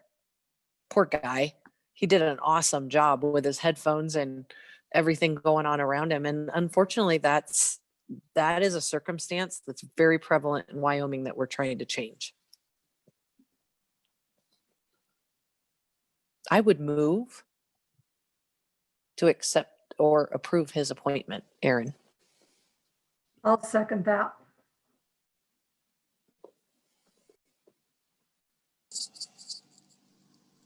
Okay, Mike, I only got the baton right for talking. Oh, yeah, duh. Guys, I thought you would just like take the whole thing, so. Oh, there we go. No, so, okay, sorry. So we have a motion and a second to approve the committee recommendation for Rodney's appointment as on the Broadband Advisory Council. All those in favor? Say aye. Aye. Aye. Opposed? Hearing none, motion carries. Great. Next item is the Connect Wyoming project status update. All right, thank you, Mr. Chairman. I'm going to tag team this with Ryan here. I'm going to give you all a brief update of where we are with the interim reporting with the Connect Wyoming projects. And then Ryan's going to do a bit of a show and tell of the projects that he has personally seen and been on site with over the past few weeks. So going into this, as all of you will remember, we had 34 executed contracts total under the Connect Wyoming program, totaling $56.5 million. And these projects represented a variety of communities, literally spanning the entire state of Wyoming. This map, of course, the one that tells the story most of all. With the end of November, we reached out to all of the providers building under this and asked for an interim project update, just for them to let us know, hey, what are the barriers you're experiencing? How are the projects looking in terms of completion, that sort of thing. And what we're able to report as of right now, overall, we're looking at about 75% project completion. Some projects lag behind that, some are well ahead of that. But overall, right about 75% project completion. Any one of you who has ever been involved with any sort of large telecom build like this knows that those projects very frequently take some time to spin up, and the major completion comes later on in the project. We have received word from one provider, All West Communications, that the contract we awarded for the wireless build in Border will not be completed, has not commenced. They cite a number of issues, which I'll talk about here in just a minute, which are appearing across the providers and affecting all of their projects. So we are working with All West, and we'll be moving to terminate that contract in the hopes that those funds may be utilized elsewhere before the CARES Act expires on December 30th. We also have learned from some of the providers that there are portions of some of the projects that will not be completed by December 30th. In every case, that provider has pledged to complete those builds at their own expense and as soon as circumstances permit. We're hearing that permits are taking longer than expected. In one case, we have a provider who is 3 years into a permit that is still waiting approval.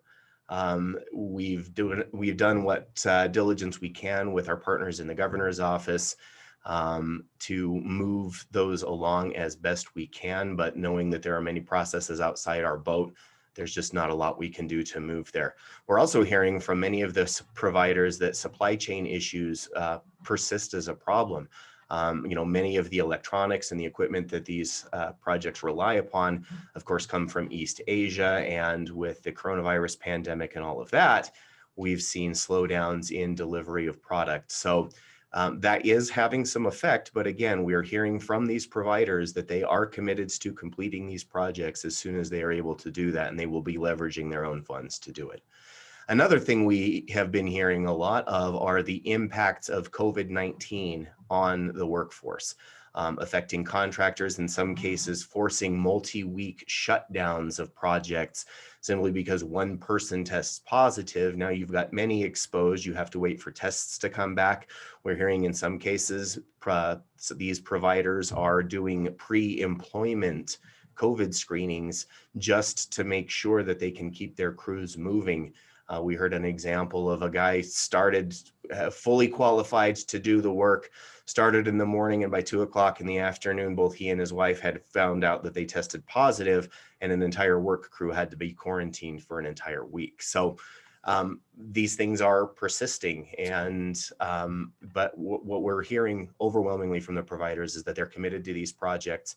And we're hearing of the trickle-down effects on these communities. We're hearing out of the Wind River Internet Reservation, for example, Northern Arapaho Tribal Industries was having a real hard time finding fiber splicers, and they ended up taking a bunch of their own citizens, their own tribal residents, and training them to splice fiber optics. This creates a huge workforce development opportunity for these tribal members. Because as we've heard from all of our providers, fiber splicers are at a premium right now. There's also the reports that we're getting trickle-down effects in these economies from employment opportunities.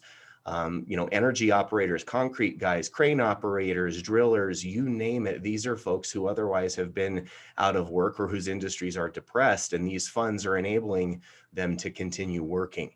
And I'll share one more quick anecdote here before I move on to the last bit. One of the more interesting things we heard only yesterday came from the Northern Arapaho tribe, and it was the resolution of a multi-generational political difference as it pertains to land use issues on the Wind River Indian Reservation. There is now an MOU in place, the first time in many, many years, between these tribes, agreeing on how land will be used. And part of the impetus behind that was these Connect Wyoming dollars and enabling them to complete this internet installation on the timeline. So really kind of cool to note that we're impacting many, many things and many lives through this program. So looking ahead to what we're going to be talking about, final reporting requirements in January, and we'll be doing some follow-up reporting to all of you at our spring 2021 meeting. But we will be asking all of our providers to, among other things, provide us a narrative of their project completion, final expenses, a rundown of the total new households connected and new census blocks covered. We're going to ask them, in any case where there are uncompleted portions of the project, to describe what those portions are and what their timelines are for those completions, so we can feel confident in the projects that these funds have been invested in. And we're also going to be requiring all of the providers to submit updated copies of their Section 477 filings, showing that what were previously unserved and underserved areas are now served. And those updates will also be concurrent with the Wyoming State Broadband Map. So as we continue the work of the Broadband Advisory Council, which of course is entirely separate from Connect Wyoming, we'll be in a good spot to have the most accurate and most up-to-date information in awarding future projects. So with that, I'm happy to take any questions if there are any. Otherwise, I will hand it off to Ryan, who's going to do a little bit of a show and tell event for us.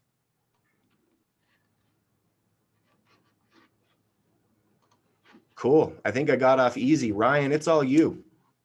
All right. Hello, everybody.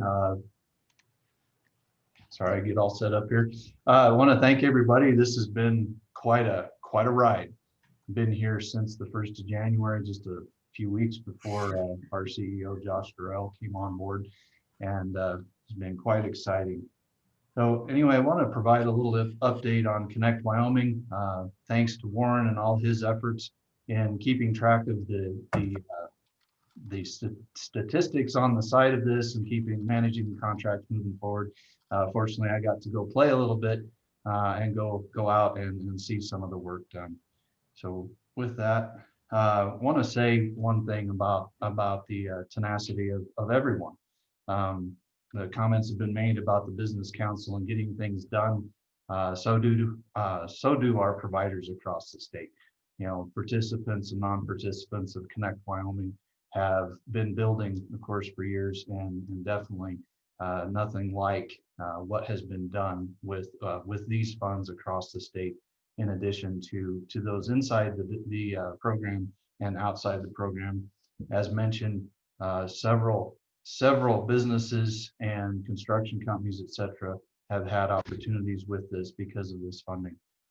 So with that, I'll go out and with these build outs, I'll continue to move the needle for Wyoming and hopefully move our current ranking. As of September 1st, 2020, broadband now holds Wyoming 47th in the country for broadband connectivity in our broadband environment. So that's definitely something that I believe new with this project and a new look into what has been completed, that will change that. As Wyoming currently has the opportunity to be one of the leaders, as well as one of the last similar in this industry as broadband connectivity. And we'll get into more of that after the presentation. So with that, have a little bit of fun here.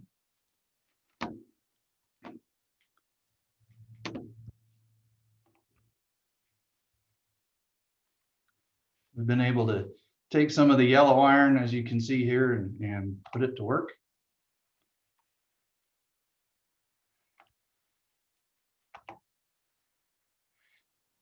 Additional opportunities of this project, not only does it affect what we're doing, it also allows additional access for other entities and locations. This one, we can see it, Ryan. Oh, you can't see it?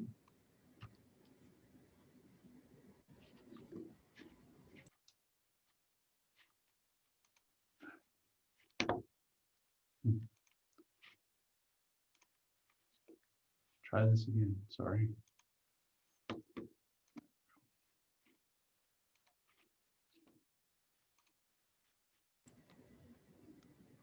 Now we're talking.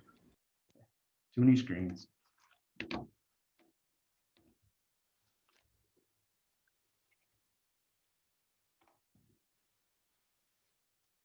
Start out here, and anybody that's familiar with the yellow iron out there, this is the stuff that's been well utilized, but been able to bring in and work for TCT up in their project area.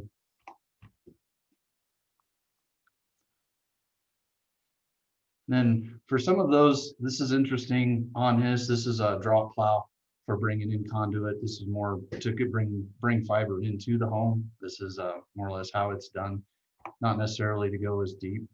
With this here, with the funding, TCT was able to not only increase what we call some middle mile projects, but last mile even up to a couple of mountaintops that would serve not only the broadband, but other communication infrastructure as well. This looks at the new tower outside of Shell and that Shell Valley. Been working on that area for that area was identified before my time as well. And this is some of the part of the projects that have gone through there. Again, there's a lot of conduit that came into the state for Wind River, their fiber to the home project.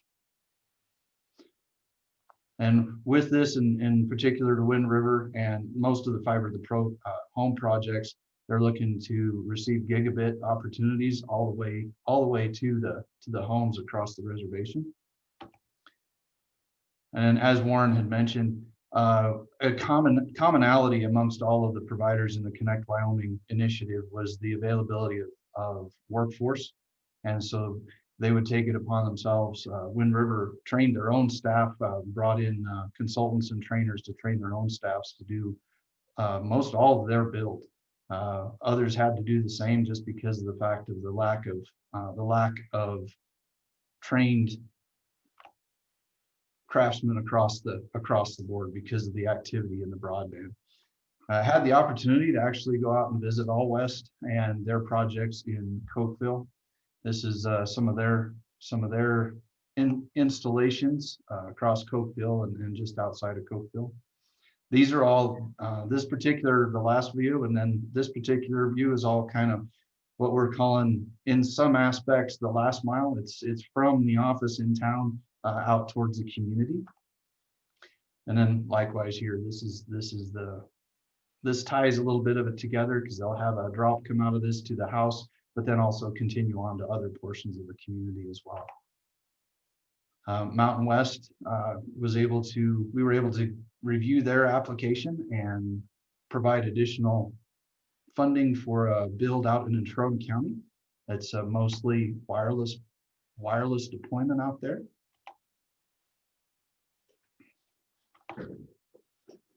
And Visionary, with their wireless, they provide both the wireless and the fiber backbone to different sections of the state in their various applications. Here they're running fiber up to a wireless tower. Again, the build out by bringing the fiber up to the tower, they can supply that with the bandwidth that it needs to support multiple wireless customers. Here is kind of a middle mile. This is middle mile wireless. It's a consolidation point for multiple wireless hops from last mile and customers, and where it can be brought in and then brought down to a fiber connectivity, ensuring reliability as well as bandwidth availability. And this was an interesting part of VistaBeam's project. We funded a fiber connectivity and interstate from fiber connectivity across the state of Nebraska into Torrington. They have assured us that that will be completed and lit within the next week, honestly. So there's some of their build out down in Albany County. And then we spoke of supply chain issues. There's several folks out there that would love to have this kind of a mess in their warehouse, just because of the fact that the supply really isn't there anymore. And then finally, I was able to make it up to Silver Star and take a look at their large fiber to the home project. And here again, we're looking at a little bit of local middle mile. This here is, of course, what it looks like when you're taking fiber to the home, kind of the impacts of what that would look like.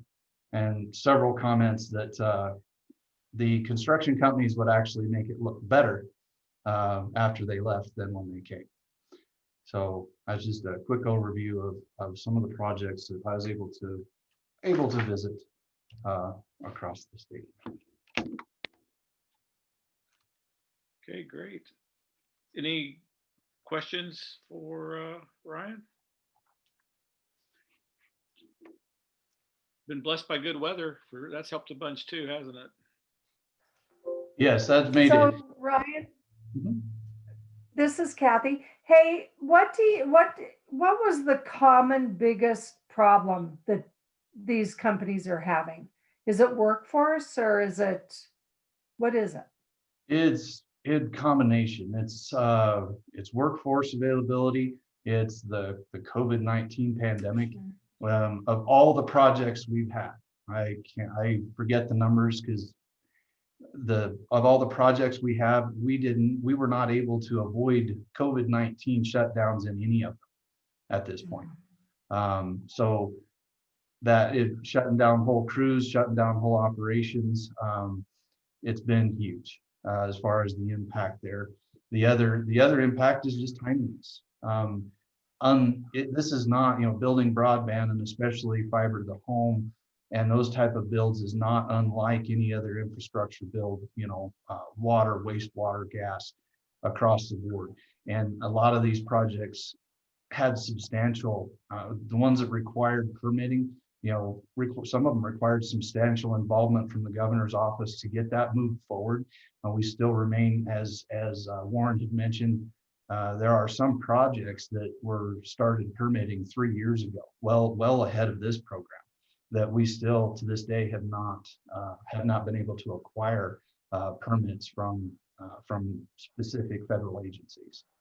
So that's those are kind of put all together, the large, it's a large lift, but I would say workforce and then the impacts of COVID-19 and trying to get this project done during that time is one of the largest impacts to completion.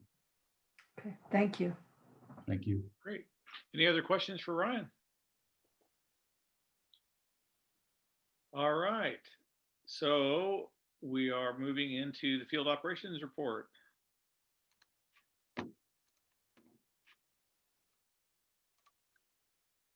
I'm not sure who's going to lead this, so I'll turn it over to the group and we'll figure it out. Good morning. I think it's still morning. Good afternoon. Good morning, Mr. Co-Chair, members of the board. I'm Heather Tupper. I'll kick us off. I'm the Southeast Regional Director for the Wyoming Business Council and the Field Operations Team Lead. So I didn't put myself first on the agenda, but I think I got nominated somehow. So here I am.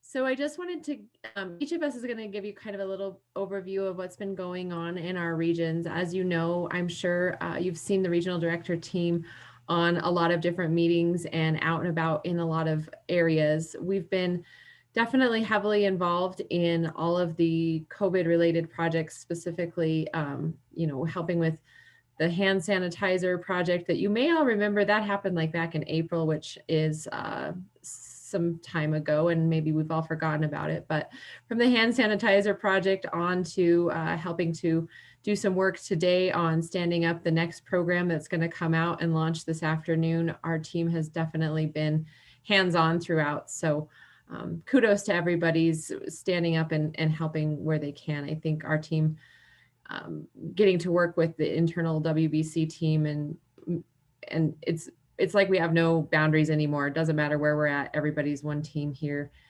whether they're in Kemmer in their car or wherever you are, Elena, or you are in the state, I assume, right? Kemmer in your car or somewhere here in Cheyenne or somewhere in the other part of the state. So it's been a really good few months, even though it's been a little bit crazy. I'm just going to give you a few snapshots of things that have been going on in the counties that I work in. Are some good news items beyond kind of what we know about COVID and everything that's going on. All the counties obviously are facing concerns and not too sure what their future looks like for strategic planning, for funding, much like all of us, all of our businesses, all of our entities. So that's definitely a sentiment across all of the counties. But there's also been some good things going on. And I think it's important to remember that we've had a few good things amongst all of this turmoil that we've all been facing. So I reached out to my partners and my downtown Main Street directors. All had great things to say about sort of the resiliency of their businesses and what they've been working on downtown to get those keep those businesses relevant and operating. In Albany County, downtown Laramie, they were able to activate public spaces that hadn't really previously been utilized as maybe they should have. And that enabled them to create seating in areas where people could go to local businesses and restaurants, bars, and actually take their food or drinks outside with them. They enacted an open container policy for the area, for the district, to help sort of encourage people that there was other ways to be able to enjoy those downtown businesses and really enjoy everything that downtown Laramie had to offer. In Carbon County, one of the focuses of the DDA Main Street there has been helping their businesses get set up to do e-commerce, all recognizing that we have to be out there, tagging on to what Ryan said. There's a big world out there that we need to reach, and between the broadband connectivity and then helping businesses learn how to get themselves online and do e-commerce successfully has been a big focus there. Carbon County also was awarded the first USDA loan that was awarded after the pandemic started, and that was to the North Platte Valley Medical Center. You may remember that name. We had a small part in that project in helping to fund some infrastructure for a medical clinic that is going into Saratoga. They were awarded that fund In the fall, the notification of the loan came out in the fall, and they actually broke ground on October 3rd. So they've started building there in Saratoga, and definitely an exciting time for the Valley there, where maybe things, other things aren't too sure, but we know that that's going. So that's exciting.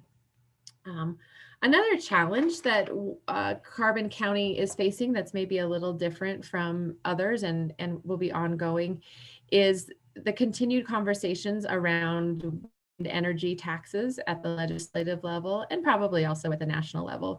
Carbon County is still set to see a good increase in business activity, construction activity due to wind projects, but the continued conversation at our state legislature is always something that they're careful to watch. They have a new director of the economic development in Carbon County, as well as a new city manager and a new city finance director. So a lot of changes there, and definitely people who are ready to start moving the ball forward in Carbon County. In Goshen County, also continuing to see business expansion there, which is very exciting. They had a new custom meat processing facility break ground in one of their local business parks. This comes after what was there burned down, I think maybe about 1.5 years ago. So it took some time to get a new business plan completed for a new business to come online, but that broke ground this fall. And so everybody in Goshen County is looking forward to another opportunity for that. Also on a positive for Goshen County, you may all remember that Goshen County has for several years been one of the only counties that for several years is actually the only county that collect an economic development sales tax of 1/4 cent. And recent reports for them for the fall period, and actually mostly throughout 2020, they have seen an increase in their sales tax revenue, month to month, year over year. So that's definitely a positive for them. A lot of that is one of the benefits has been the online sales tax collections has helped keep that number at a steady level and growing. In Goshen County, they utilize that fund for several things in their economic development, but one of those is called the Progress Program. And with the increase in stability of that tax, they were able to award an extra $30,000 in emergency assistance grants to their local businesses through their Progress Program. So taking that money and putting it right back into the community, into the business, into their businesses to make sure that they had some viability and resilience in their businesses. And Goshen County was actually our latest applicant to the Main Street program. So amongst all of this, they've been working hard on getting their Main Street application put together and meeting the requirements that the Main Street program has to bring that online. That will be the second county-wide Main Street program, and they are excited to dig in even deeper into the program and all it has to offer to them and their businesses. Laramie County has also continued to see a positive growth in their sales tax income, largely contributed actually to wind farm development in Laramie County. Ironically, I was just talking about that in Carbon, but I think July through October, they saw an increase in that they didn't expect to see. So that's good news for the city and the county, as well as the partners who rely on that funding. Cheyenne's DDA Main Street is one of those partners, and obviously that's important to them.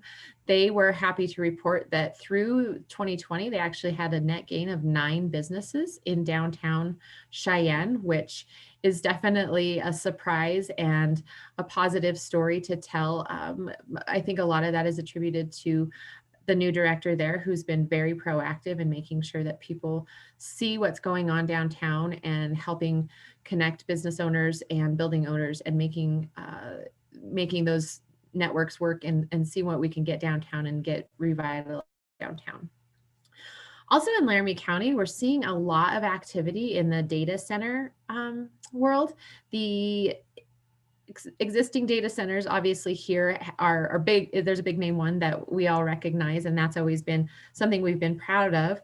But recently we've had a lot of interest because of our utilities, because of our fiber, because of the data center tax exemptions that we have at the state level, and then also pairing what the Business Council's program allows for additional incentives.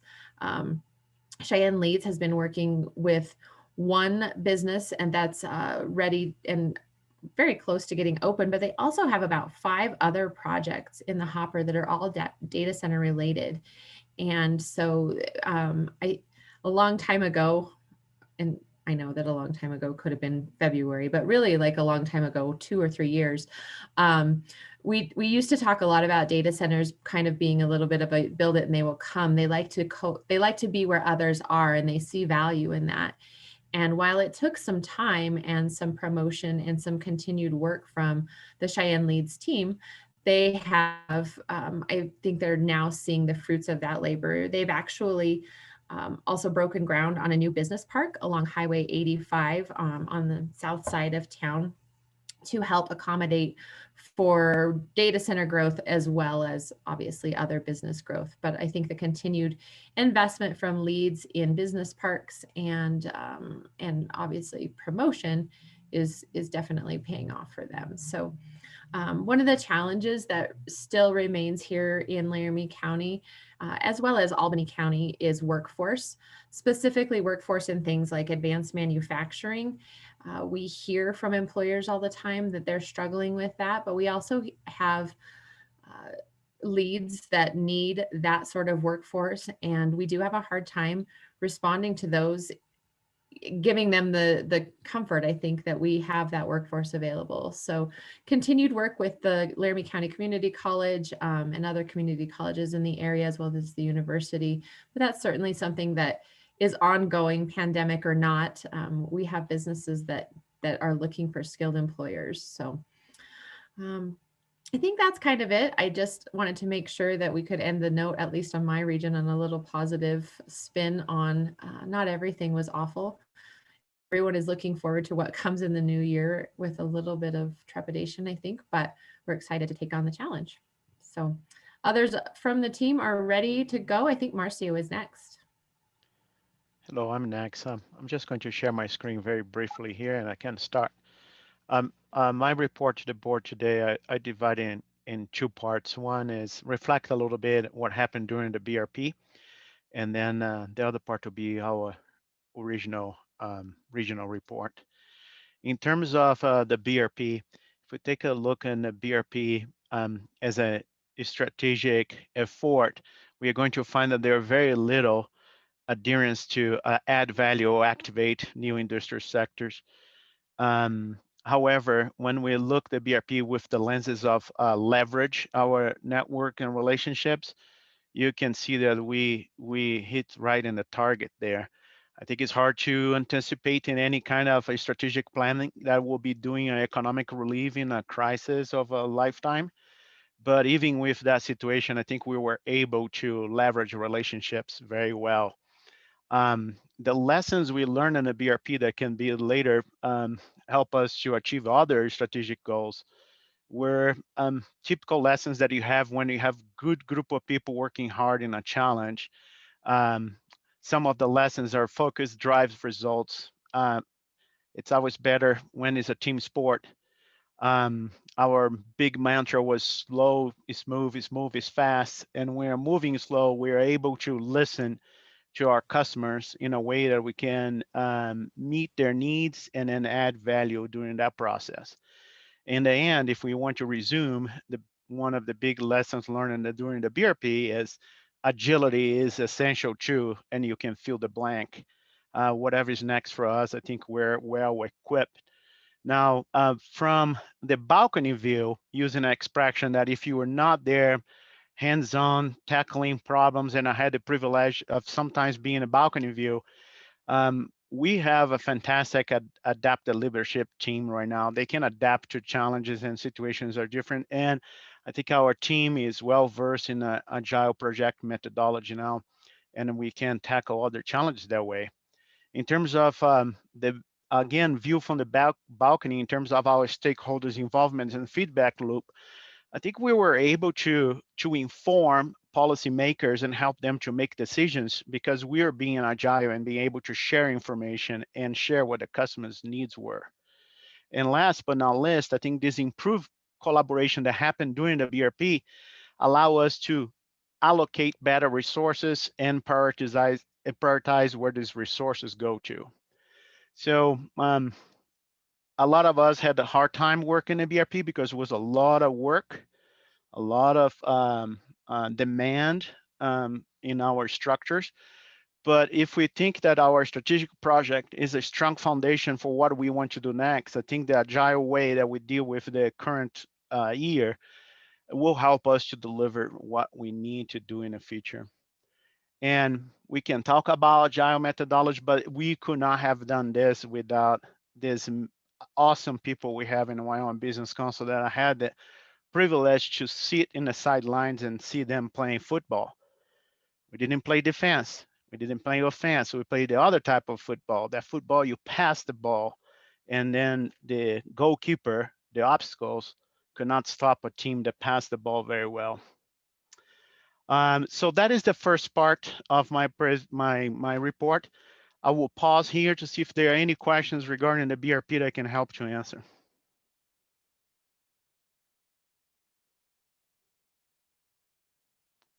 Good. So I'm going to move a little bit to the regional director now. As you know, I'm regional director for South Central region, which is Wind River Reservation, Fremont, and Sweetwater County. I still able to pull the card of the new guy because in March I was still a new guy, and then I jumped in the BRP as a project manager facilitator. I could not have done that without other regional directors helping with the regions and then trying to multitask.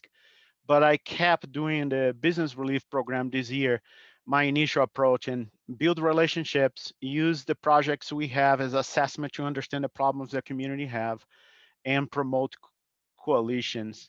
That was a nice slide that I have in my March board report, and I kept doing that with the help of other regional directors. In terms of what is going in the regions, Sweetwater it's sweet to work with them because they have a natural tendency to collaborate. Green River and Rock Springs work very well together. And instead trying to reinvent the wheel, they look for where is the core vocation and how can they add value to their core industries. So the target industry study that came to an end now, and the other initiatives that we are seeing there really inspire Wyoming. Recently, Senator K.O. Case went to a meeting there, and he called me back and said, I'm very impressed with the collaboration that happened in that region. It's amazing. In terms of activating new sectors, they are again trying to use collaboration and working together in their problems to not attract sectors that are totally different than where their workforce, where the talent is. In terms of what's happening in Fremont County, there are a lot of things happening in outdoor recreation with the Wind River Outdoor Collaborative. They are trying to maximize the benefits outdoor recreation can bring to the region. They are collaborating in a level that they did not do before. Lander United is an example, is a joint effort between the Chamber and the Lander Economic Development Association and the Community Foundation located in Lander to help business navigate through COVID-19 crisis. And they create a joint effort distributing micro grants and sharing resources and promoting a resilient approach to problems. And then we are also seeing and trying to support, or in a worst of situations, getting out of the way, in the best situations, really supporting. There is a significant developing healthcare happening in Lander Riverton area. So we are trying to support that. And then also outdoor recreation, sometimes jobs are related not just in the service or in the tourism industry related jobs, but there are a lot of companies interested in relocating. They're either designing or manufacturing outdoor related products. That is what's happening here. I like to think that Wind River Reservation are their own region, and I believe they are. There are a lot of interesting things happening in the reservation. I cannot be more excited to work with folks in the Wind River Internet, and that is Patrick Lawson and Cy Lee. They are really trying to connect the reservation in a way that was not both physically and figuratively, in a way that they didn't exist before. And they are doing that not just as internet is the result, but is the mean to leverage the industry that exists in a reservation area, like artists or handcraft products. We keep trying to develop a relationship with the different tribal councils and the stakeholders, and they are seen as a new economic sector for the reservation data centers. In terms of leveraging the relationships and smoothing things, I would like to highlight that there was a House Bill 0212 that was sponsored for many local legislators that create permanently a committee for tribal relations. And that will help us to leverage relationships and connect stakeholders in the reservation, and also understand where their opportunities are. And last but not least, we have several small communities here in my region. I like to think Du Bois now is the Jason's Collaborative. A board member moved there, and then he really wants to talk how to help Du Bois to the next level in their challenges. Hudson it's in the last meeting we were all together. One of their projects got denied, and they are still working in community development, thinking beyond infrastructure. And Shoshone, small community, they are working hard in revitalization process. Some of come from smaller grants from us, and others we are giving some support for them. So there are good things happening in both Fremont, Sweetwater, and reservation areas. So what is next for me here? For me, what is next is work with other regional directors, and I want to highlight and say thank you to Elena to really supporting Sweetwater in the months I was very busy with the BRP. So I think Elena will continue to help with a smooth transition from my regional director role to the new role I will have. The BRC team, especially Julie, Noel, and Josh Keefe, they are helping a lot, and they will continue to help to make this transition as smooth as possible. And I think I will focus in the next few weeks and wrap up the BRP so we end in great style. I will be working too with several folks in the Wyoming Business Council, and in the what if scenario, there's another economic relief package coming next year. And how can we leverage what we know now, the skills and know-hows we develop together, but also how can we do this in a way that will not take many of us off our core duties and responsibilities. And I'm looking forward to working some specific projects in the beginning of the year that can help us with the strategic implementation of important things.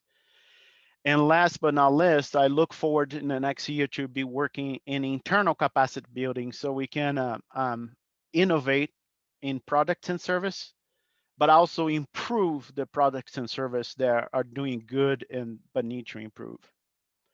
Well, that's all from me. I hope this was clear and concise, and I'm open for questions if you have any.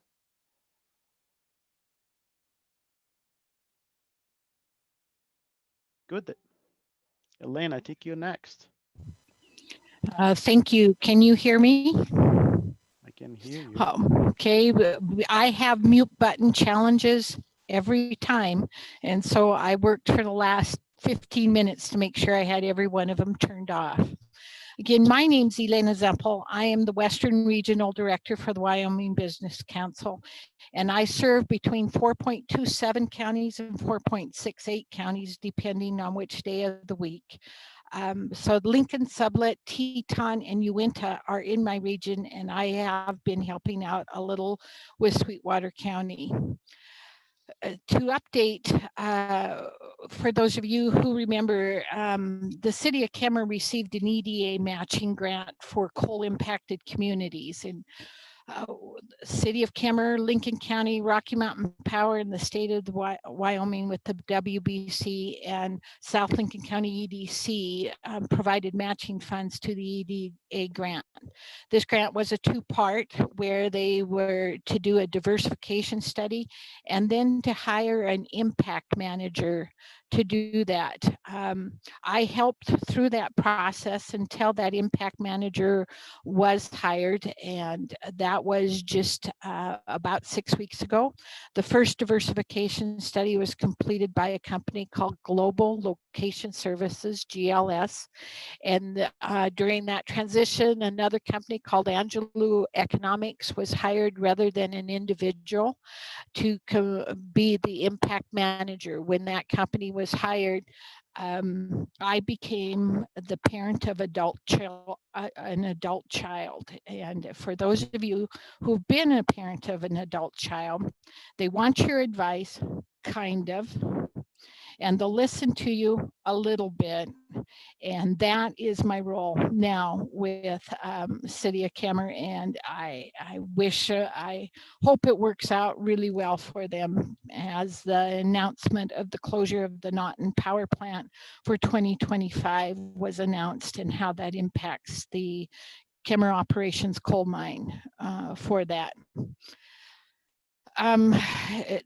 As they have moved along with Angelou Economics, several potential industrial commercial sites have been identified, and they're doing the cost estimates for that development.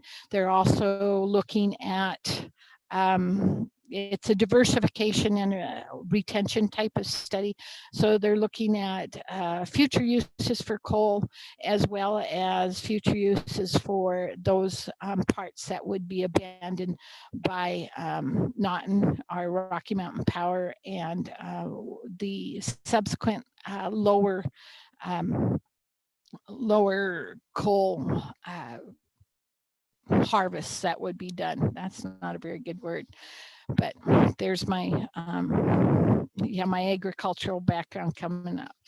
The city of Evanston continues to work with the Avalon project that you saw that passed through this board. Really good project. So they're doing they're planning for that building and waiting for the spring. Although I got to tell you, at 55 degrees yesterday, we probably could have broken ground. But if we had done that, we would have onset the winter season, right? As soon as we planned it, that's how it would have gone. So they're doing that. There was a business that had purchased some land there in the Union Center lot, and we were a little concerned that maybe we hadn't really heard from them, that maybe the election would have affected their choices, but they were back last week and in full force. So I think you'll see Evanston have another business that at its height will have 50 employees more, and they should break ground in the spring also. Interestingly, both of these will stress Evanston a little bit, and will, as far as housing. And at their Uinta County Economic Development, a firm came forward, a move over, if you will, from Utah, who has done housing, construction, and has 20 workers for our full-time equivalents for them, and look to increase that by 3 times as they're meeting that housing need that they see coming up. And our timing is just about right. And for those of you who are older than 60, remember Mr. T, I love it when a plan comes together. And nobody's, Kathy Tomasi, at least nod your head that you remember that. So we've had a couple regional projects that one of them with the COVID implications has kind of put it on the back burner, but we are working on a Southwest tourism group that is together. It's not floundered, but it hasn't been meeting as regularly until recently, and they're back together again. That was a cooperative effort between Lincoln County and Uintah County. Glad to see that. And there's another regional effort, and this one stands a chance to be potentially statewide, but they're working with Utah, and it's called SWAT, Southwest Off-Road Trails. And they are working to have 4x4 side-by-side. So Heather will really like this. And it'll start in Utah and it'll go up Lincoln County, it'll go across Uintah and into Sweetwater, and they're visiting and talking with the counties and the municipalities to open up the roads, trails, and streets in a safe manner for these, and that has a lot of potential to impact tourism-wise this region and perhaps the entire state. So I thank you all for your time. I am out of state. As you can see, Heather, I'm in San Francisco right now. Nice. Well, I believe I'm up next. Good afternoon, Vice Chairman Easley and members of the board. I'm Amy Quick, Northwest Regional Director for the Business Council. I cover the counties of Bighorn, Hot Springs, Park, and Washakie. And, you know, we've all acknowledged that 2020 has been a challenging year, but to quote a recent article I read, constraints and adversity always push creativity. And that has definitely been evident in my region as well as statewide, as you are hearing from all of my fellow regional directors. Businesses are pivoting, expanding, and getting creative. Entrepreneurs are taking risks and new businesses are opening. And community involvement has been high for various activities, especially the big shopping weekend following Thanksgiving. And it looks like it's going to continue to be strong. I want to just give a huge kudos to the Shop Smart, Shop Safe campaign through Wyoming Main Street for their efforts to support and promote shopping local and safely. The information they've been putting out, I think, has been really fabulous and been very helpful at the local levels. So some highlights from each of my counties in my region. In Bighorn County, Basin is one of 4 communities in the state that are taking part in the Revitalization Roadmap and Development Readiness Initiative, training with Ben Levenger from Downtown Redevelopment. This project is funded by a USDA grant, and Ben will be in Basin next week for a streamlined downtown planning exercise to help prepare a strategy for the downtown corridor. If you've been to Basin, they're looking forward to that. This planning exercise is a 3-day on-site analysis and visioning study that will end with a set of strategic goals and recommendations for the community to implement in the next 3 to 7 years.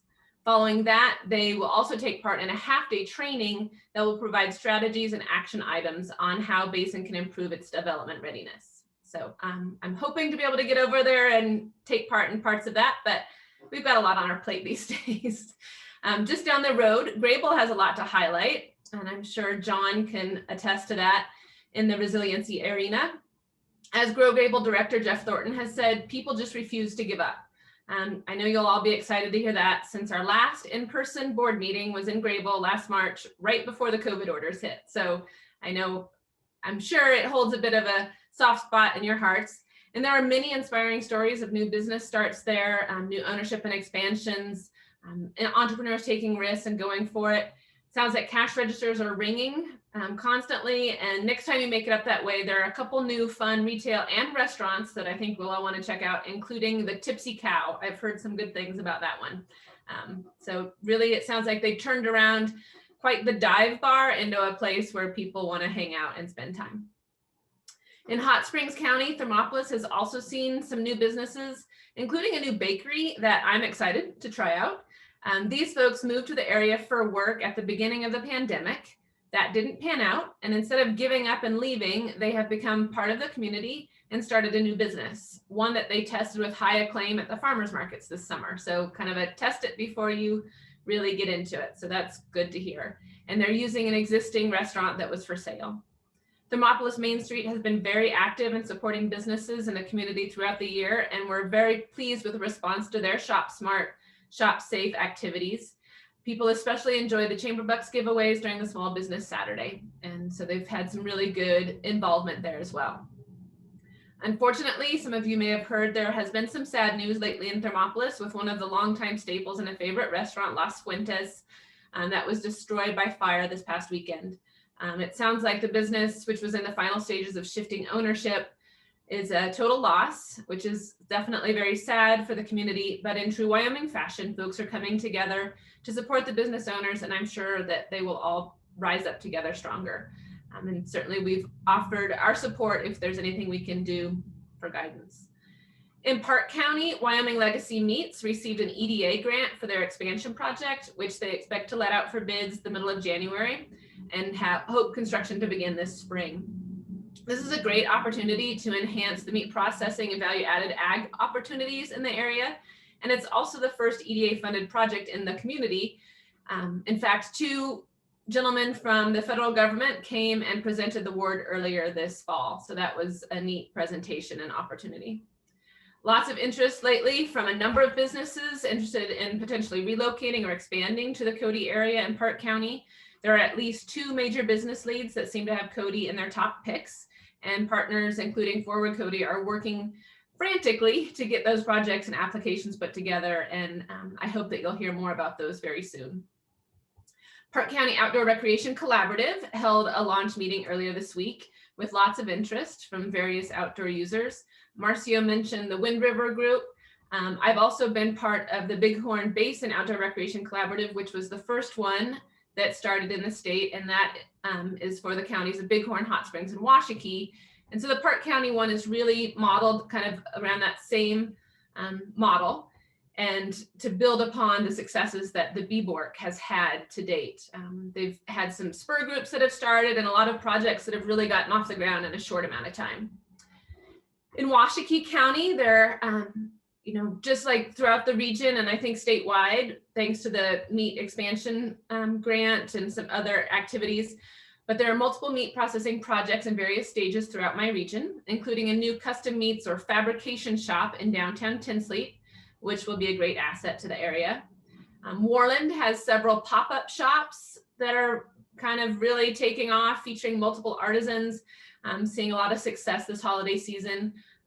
I know Heather mentioned food vendors and restaurants, food trucks have really started to pivot and get creative and flexible and coming up with ways to keep their doors open, including for some in Worland who never offered takeout or delivery before, and they've seen a lot of success with that.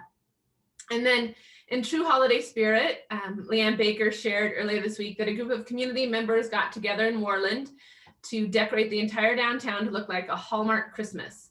Evidently, each building, including the vacant ones, are looking very festive, and maybe Ron, before he leaves us, can send us a pic or 2 so that we can enjoy that. And I just want to give a shout out to Ron. We haven't been able to be in contact much lately, but it's been a joy and a privilege to work with you on the board. So thank you for giving your service and your time to the Business Council Board of Directors from our region. I wanted to talk about one major concern that our partners in my region are definitely discussing and looking at, and that's housing. Heather talked about workforce, and that goes hand in hand. And we can't look at economic development without considering all those other components. They're so critical. And right now with, the construction boom and the, folks wanting to relocate to Wyoming because this is really the best place. So we have to kind of fight them off, but then that has effects on businesses that are wanting to locate or expand or, develop their products. So my region has started talking about this and looking into utilizing a zoning toolkit that the Business Council put together with the community builders. So I think looking at that toolkit and just continuing these conversations, that the partners in my region seem really motivated to collaborate around this issue, and I look forward to that going into 2021. And I just want to finish kind of by sharing, through my involvement in the BRP, I worked closely with our contractor Warehouse 21 on communications and outreach of the various funds. And while we are wrapping up those efforts now, we are starting to shift our focus from survival and, that really just trying to get money out the door to that creativity, innovation, and resiliency. So I hope you can all pay attention. We're going to have a new end of year campaign that we launch in the next week, and that will take us into the new year. So stay tuned for more information on that, and thank you.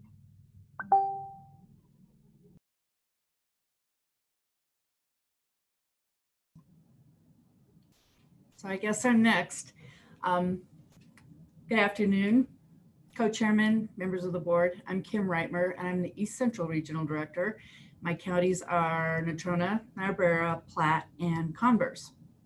And I'm just going to start out by saying something you've heard from every regional before me. And it's just that the last few months have brought to light the amazing companies and businesses that we have in this state. Even when things are tough, they have shown incredible determination, and it's been a real pleasure working with them. I've talked to them, they've explored new markets, they're taking another look at how their products and equipment can be put to different use. They've created partnerships with other businesses, and the commitment to their communities and to their employees is really something. And so this is really a unique time to be working with our businesses. And just to reiterate what Josh Durrell said first thing this morning is, I'm really glad that the Business Council has been here to help support them. So just want to say that. And I'm just going to focus on Natrona County for my report. It's been busy. There's a lot of things going on. And the first thing is a new call center that reached out to the city of Casper, probably September or October. It's FCR. They're an outsourced call center, and they were exploring the possibility of establishing a new center in Casper. They're headquartered in Oregon. They have operations in several communities there, as well as some in Montana. And they have over 85 companies that they work with. And these companies range from everything. They're like high tech, internet, e-retail, telecom, healthcare, finance, travel, and the whole list goes on. And they employ more than 2,000 people. So what was unique about their plans for Casper was that they were willing to embrace the pandemic and establish a system where people could work from home. So after a few discussions with them, with the Department of Workforce Services, Advanced Casper, Business Council, me, they felt Casper fit perfectly into their business model. And so they announced that they would be establishing and operations here. They moved forward with their plans and they began accepting applications in late October. And they also did the same thing in Laramie. So they've received over 400 applications in Wyoming, and their hires seem to be very happy with the work from home model. And we're going to continue working with them and helping them get established in the city. And hopefully they'll be able to expand into other smaller communities within the state. Obviously, good broadband is a requirement. So that has been a topic of discussion with them about maybe trying to work with communities such as Glen Rock or Wheatland. The concern is whether or not the broadband is adequate. But now with the Connect Wyoming and the improvements in a lot of these smaller communities, that might be a possibility further down the line. So Advanced Casper has been very active this year on several different integrated efforts. They got an EDA grant, and this grant is going to be used to help facilitate 3 investment funds. The grant totaled over $176,000, and it required a dollar for dollar match, which Advanced Casper put up. And the money is going to be used to help the organization and its partners administer, market, and vet 3 complementary investment funds to be headquartered in Casper. You've already heard of one of them, Breakthrough 307. For those of you who were on the board a couple years ago, we had a representative come in and talk to you and tell you about Breakthrough 307. So for those who aren't familiar with it, I'll tell you a little bit about it. So it provides early stage seed capital to high growth potential companies in Wyoming and the Rocky Mountain region. So it is not limited to Wyoming inside its borders. It's funded by active accredited investors who share personal business knowledge and experience by mentoring and coaching the various companies that they work with. The second endeavor is Invest 307. And you may have heard of the WIN Network, Wyoming Invests Now. Well, Advanced Casper purchased that platform, and it's now known as Invest 307. And it's a hub, essentially, that takes all the tasks associated with crowdfunding and provides a centralized location for the tools and resources that these businesses need to be successful. It's going to act as a guide to help ensure businesses, actually ensure that the owners are prepared for future investors and to ensure accountability. It's essentially a one-stop shop. And the investment proposals themselves will be thoroughly vetted through the Wyoming Secretary of State's office and the individual that was hired with the EDA grant. And I should say that individual has been hired and he is in place. What's so novel about this program is how it opens up investment opportunities to anyone in the state, not just accredited investors. The entrepreneurs seeking capital will be able to offer either equity or debt opportunities. And the nice thing about the program is for businesses seeking capital, you don't have to be a new cutting edge type product that you've got. It can be something as basic as expanding a building that houses an existing restaurant. So under this model, members of the community could invest in the project and become partial owners of a business. The advantage of having Advanced Casper purchasing this platform was that the basic infrastructure for creating such an expansive investment tool already existed through that Wyoming Invest Now website. So the time-consuming and expensive activity of setting up a new platform was completely sidestepped. And what's important to remember is that Breakthrough 307 and Invest 307 are housed here in Casper, but they're programs that serve all of Wyoming. And in the case of Breakthrough 307, they actually can serve businesses in the Rocky Mountain region. So the third endeavor is a biosciences hub. Advanced Casper is currently raising money to bring a $100 million venture capital fund to the city.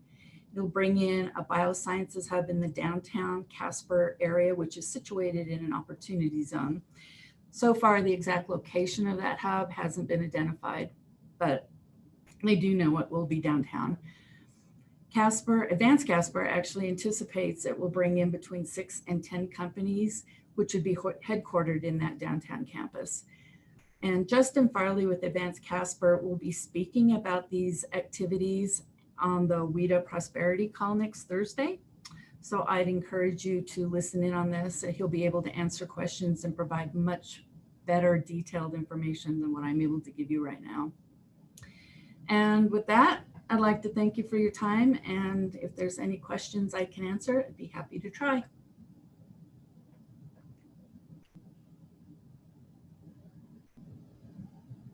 Okay, thank you. I'm going to pass it off to Brandy. Thanks, Kim. Mr. Co-Chair, members of the board, I'm Brandy Harlow. I serve the Northeast region, as you've already heard, Crook, Weston, Campbell, Johnson, and Sheridan counties. Just wanted to give a quick report today. You know, projects continue. We've worked so hard on the business relief programs, but at the local level, they continue to work on recruitment. They continue to work on community readiness projects. And then the Main Street programs have reported record sales this year. They say that their holiday sales have been amazing. People are staying home, they're shopping local, they're supporting local businesses. So that's super good news. But I can't give a report about Northeast Wyoming without talking about what's going on in the Powder River Basin and coal production. Most of you have probably been watching the news. I think we've all known this is on the horizon, but it seems to be coming quicker than anybody really anticipated. Overall, coal production is down by 25% in 2020. The news last fall, the big players in the Powder River Basin, Arch Coal and Peabody, were denied their merger. So that immediately made Arch Coal come out and talk about that they're planning on getting out of Powder River Basin coal, and they plan to ramp down their production by 50% in the next 2 years. Peabody recently reported that they may be looking at a second bankruptcy within the past 5 years. And then just last week, Decker Coal Mine, which is just north of Sheridan, across the Montana border, they filed Chapter 11 and laid off 70 some employees. So that's a huge hit to Sheridan County as well, because a lot of their employers come from there. We know that there's lots of state efforts going on to diversify. We have the Integrated Test Center here in Gillette, looking at different projects. University of Wyoming School of Energy Resources have efforts out there. But I wanted to talk a little bit about local efforts that's happening in Campbell County. They're working diligently on trying to add value to coal and stop just shipping it out as a commodity. They recently completed a study, the Carbon Valley Scale Up Entrepreneurial Ecosystem. And really they take a look at how they can replace some of those jobs and bring businesses in that can use coal as a resource and create products out of it. They identified the needs for a business accelerator, and they need to attract high growth businesses in that sector. The other thing that's going on, you may all remember the Advanced Carbon Products Innovation Center project that was funded back in 2017. It was put together as a facility, basically an incubator for coal products. They recently renamed it. It's now the Wyoming Innovation Center. It's still in design, but should get bid here shortly. It will be lab space and office space. It'll be a place for businesses to take their technology and actually test it outside the lab on a larger scale. They'll have access to coal handling equipment, access to rail there, and should be a great opportunity to look at some of those projects that have been in research but are ready to go to commercialization. The other thing that's happening in Campbell County is they have the Fuel Business Incubator. That was also a BRC project from 2016. They purchased a building, leased part of the building back to the business, and then they developed an incubator. And the good news is that incubator is nearly full. Businesses continue to grow, interest continues to grow, entrepreneurs continue to grow. We're in the process of helping facilitate strategic planning for their committee and hopefully have that wrapped up here early spring. Other updates, you may remember Moorcroft was funded in the last round. They're getting started on their community development plan. Again, all of our communities are getting impacted by coal. I know the entire state is, but I think these 5 counties in the northeast corner of the state are feeling it more so. And then on a final note, some Sheridan County updates. Kennan building is nearly enclosed now. That project is on schedule and it is supposed to be completed in June. And Weatherby continues to expand. They've been working with the CETA board on putting improvements into their building at their own expense so they can expand. They have brought in new equipment. They're doing more and more ammo production. And the last report we had for employment numbers was 90. So I think the first estimate was around 70 some, and now they're at 90. So with that, thank you guys. Thank you for all you do. I really appreciate everything. Brandy, can I ask you a question about the coal, the condition of coal up there? Do you see a lot of people moving, and do you see a lot moving out of like Gillette and Powder River Basin? And do you see other people coming in, buying homes? Yes, I don't think that we are seeing a lot of people leaving the coal mines right now because we haven't had any major layoffs yet. So it seems like it's just kind of that uncertainty right now for the coal miners. Yes, there is definitely, homes are selling very quickly in the entire region, not just the Black Hills and the Bighorns, but Campbell County, Johnson County are really feeling it too. People are moving in. Okay, thanks. So, so Brandy, I just want to kind of thank you once again for the Sundance stuff, and also Kathy. Whenever she called me to ask me about anything to do with Sundance, I was completely of no help to her. So I just want you to know that it was all Brandy. I was not there, and I wish I could have followed the example you set, being a little more active, but that part of my creative side just did not show up. So thanks, Brandy, for taking the load on that. It was a great presentation, Brandy. And Mike, I'm still convinced you were the guitarist. Wish. I wish. All right. Any other directions? Any directions for me? Any other comments or questions for our awesome regional team?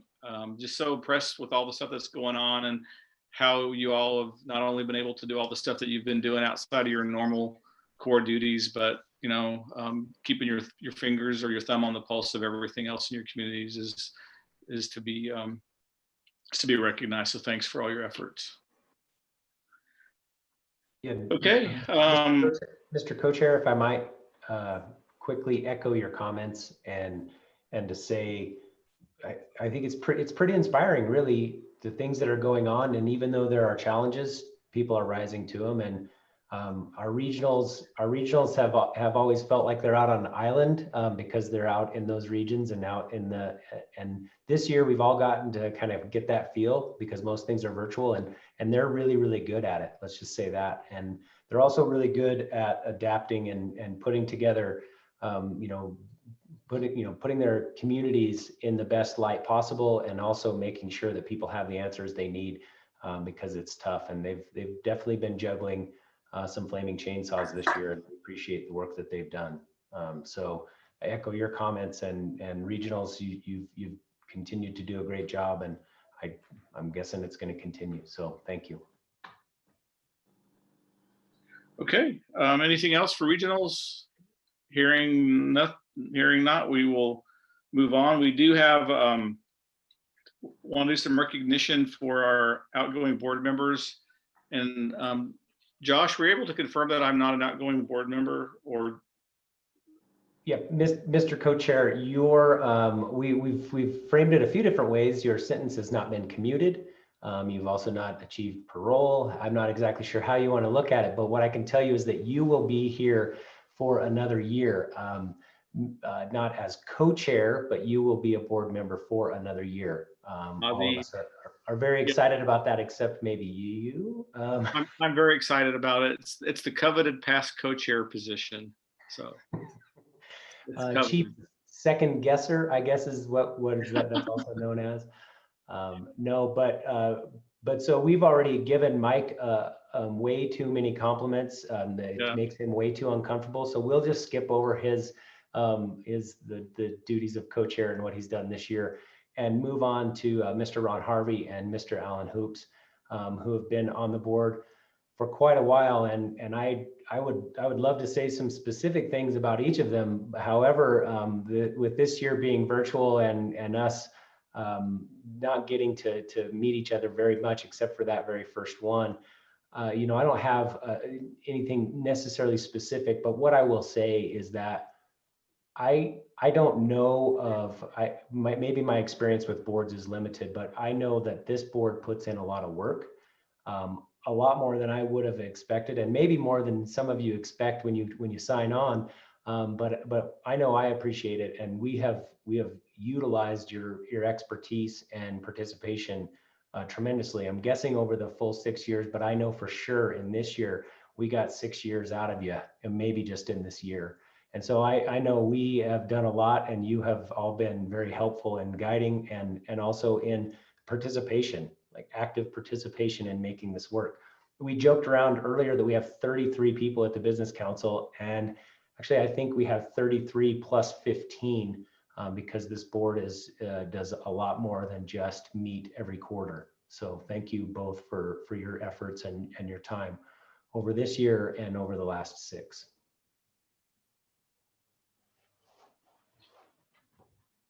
Go ahead, Kim. You're muted.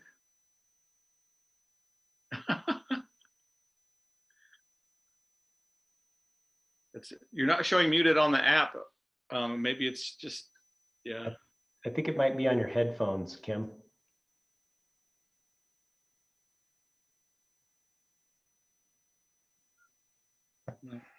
Okay, this is funny.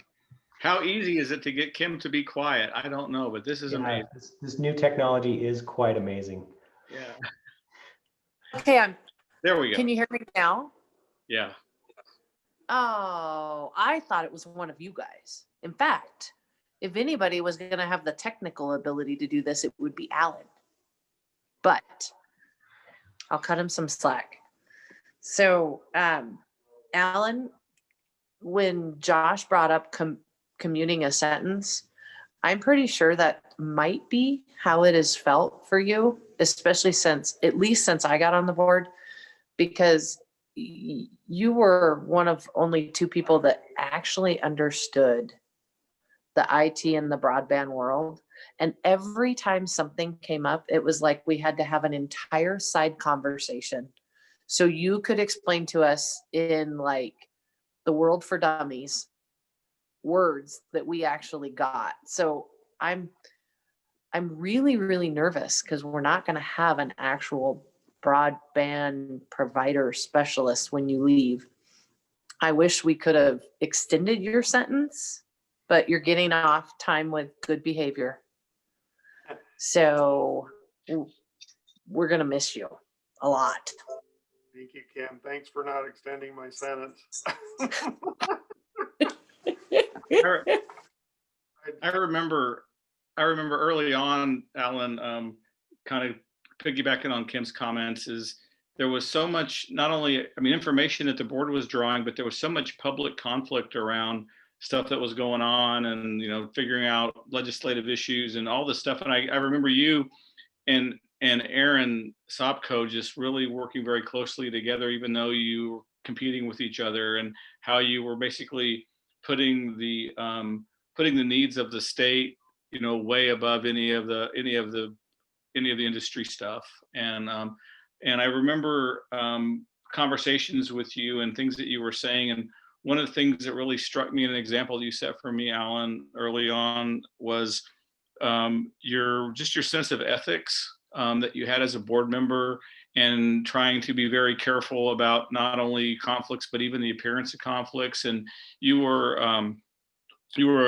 an extremely good example of that sort of fiduciary responsibility and ethical approach to being a board member through the years. And I just wanted to tell you that's one of the things I remember most about the times that, that I saw you operating and making decisions and sort of operating in that really, and you had to sort of be there to get the environment, but it was kind of tricky. And so great job for that, and good leadership.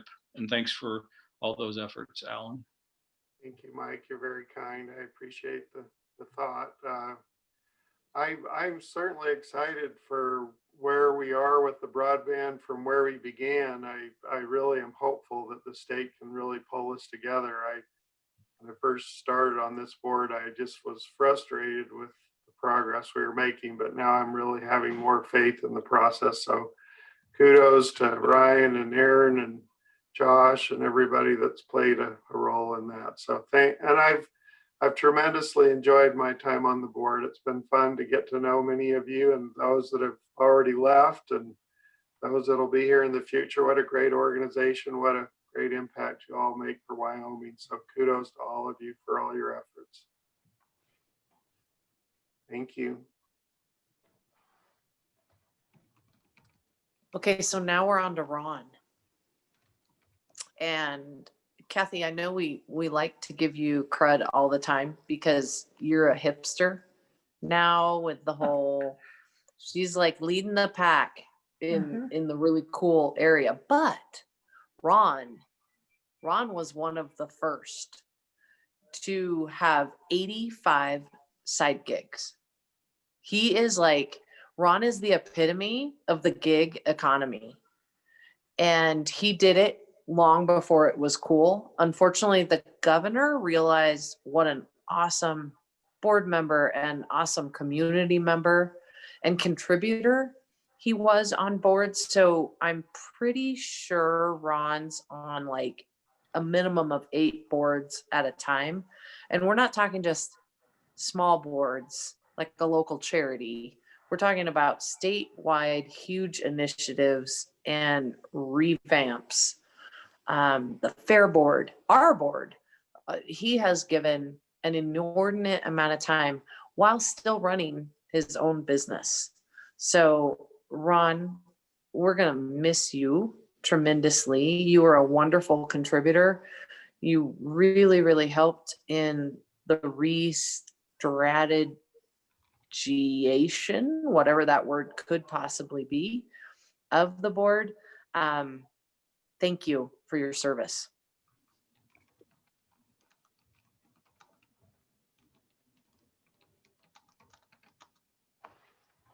Well, Kim, thank you.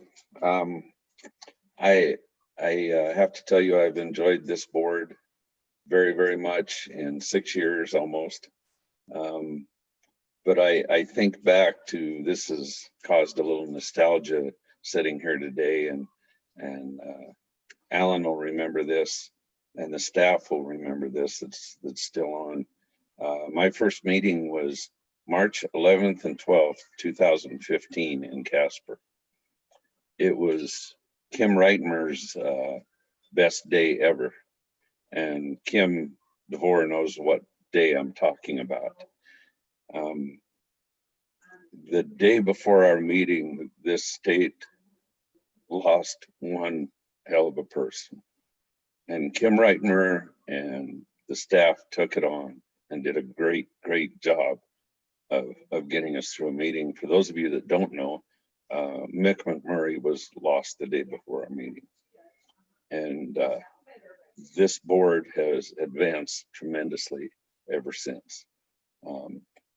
And the staff at the Business Council, I'd like to recognize a few, but I'd probably miss the most important ones. So to each and every one of them, you do a great job. To each and every board member, what a great board.